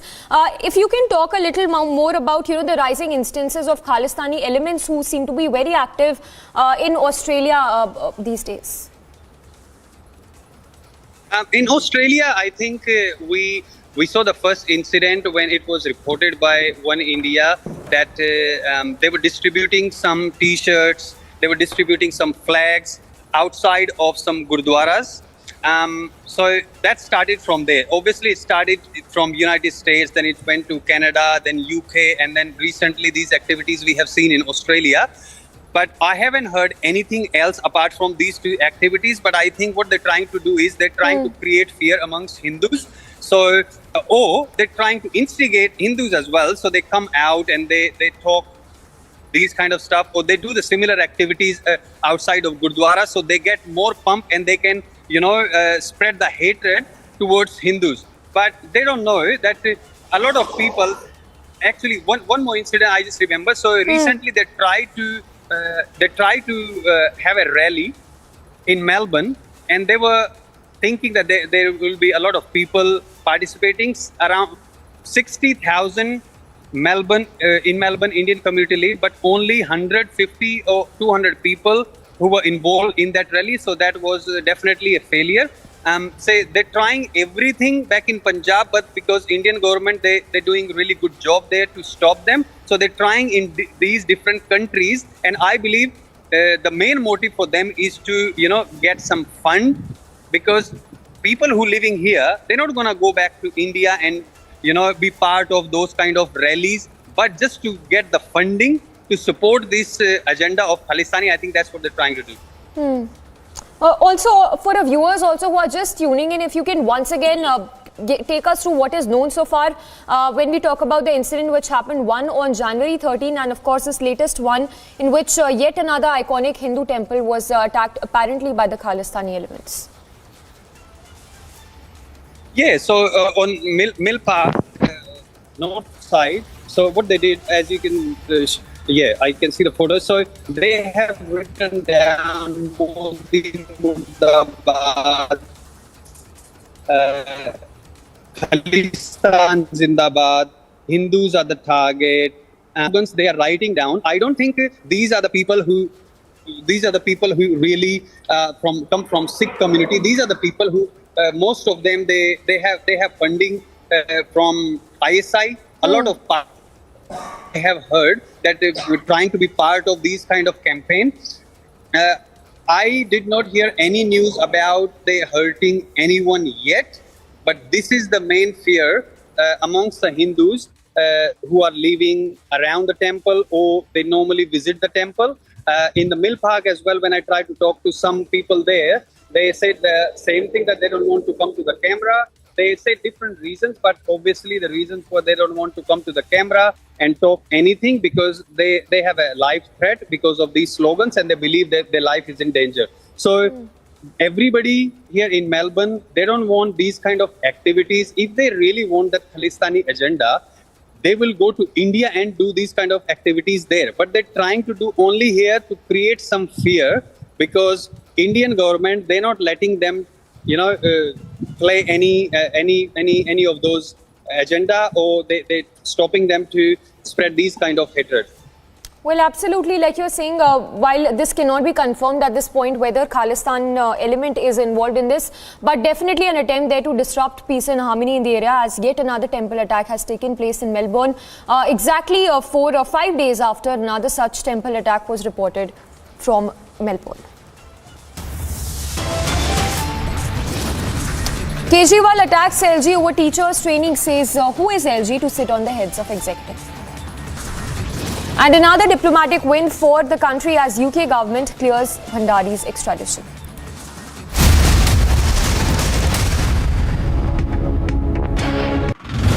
Threat to the Union Minister Nitin Gadkari, the accused has been identified as J.S. Pujari, one of the inmates of Hindalga jail in Belgavi, and a team of the Nagpur police along with the ATS also visited the Hindalga jail, and it is now being understood that he has been grilled for several hours. The police have found out that one set of the phone numbers belong to businessmen and VVIPs whom J.S. Pujari was going on and targeting and making threat calls from inside the jail.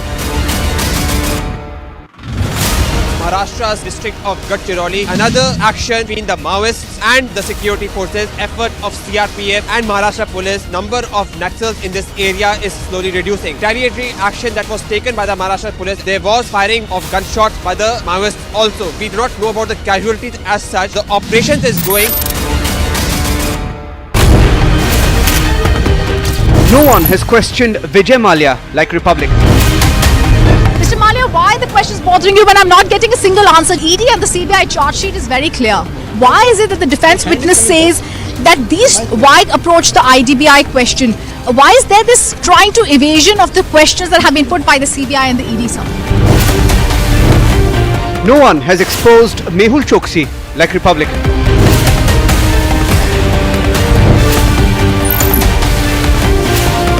We don't preach journalism. We practice it. Republic is the news. The biggest news. So in your view, what was the role of the media at a time when national security can be jeopardized? So do you think there was a section of the narrative, people, media, whatever, wittingly or unwittingly, for example, vis-a-vis Pakistan normalizing terrorism? I think the real debate with Pakistan is not should you talk to Pakistan or not talk to Pakistan. It is what should you talk to Pakistan about. And there has been clarity in the last 5 years that unless we address the issue of terrorism, cross-border terrorism, talking about anything else doesn't make sense. The biggest newsmakers. How's the faster rollout of 5G made possible? Were you working on deadlines? We have a leadership which believes in performance, which believes in delivery, which believes in making sure that whatever people's aspirations are, those aspirations are met with full vigor, full force, full commitment.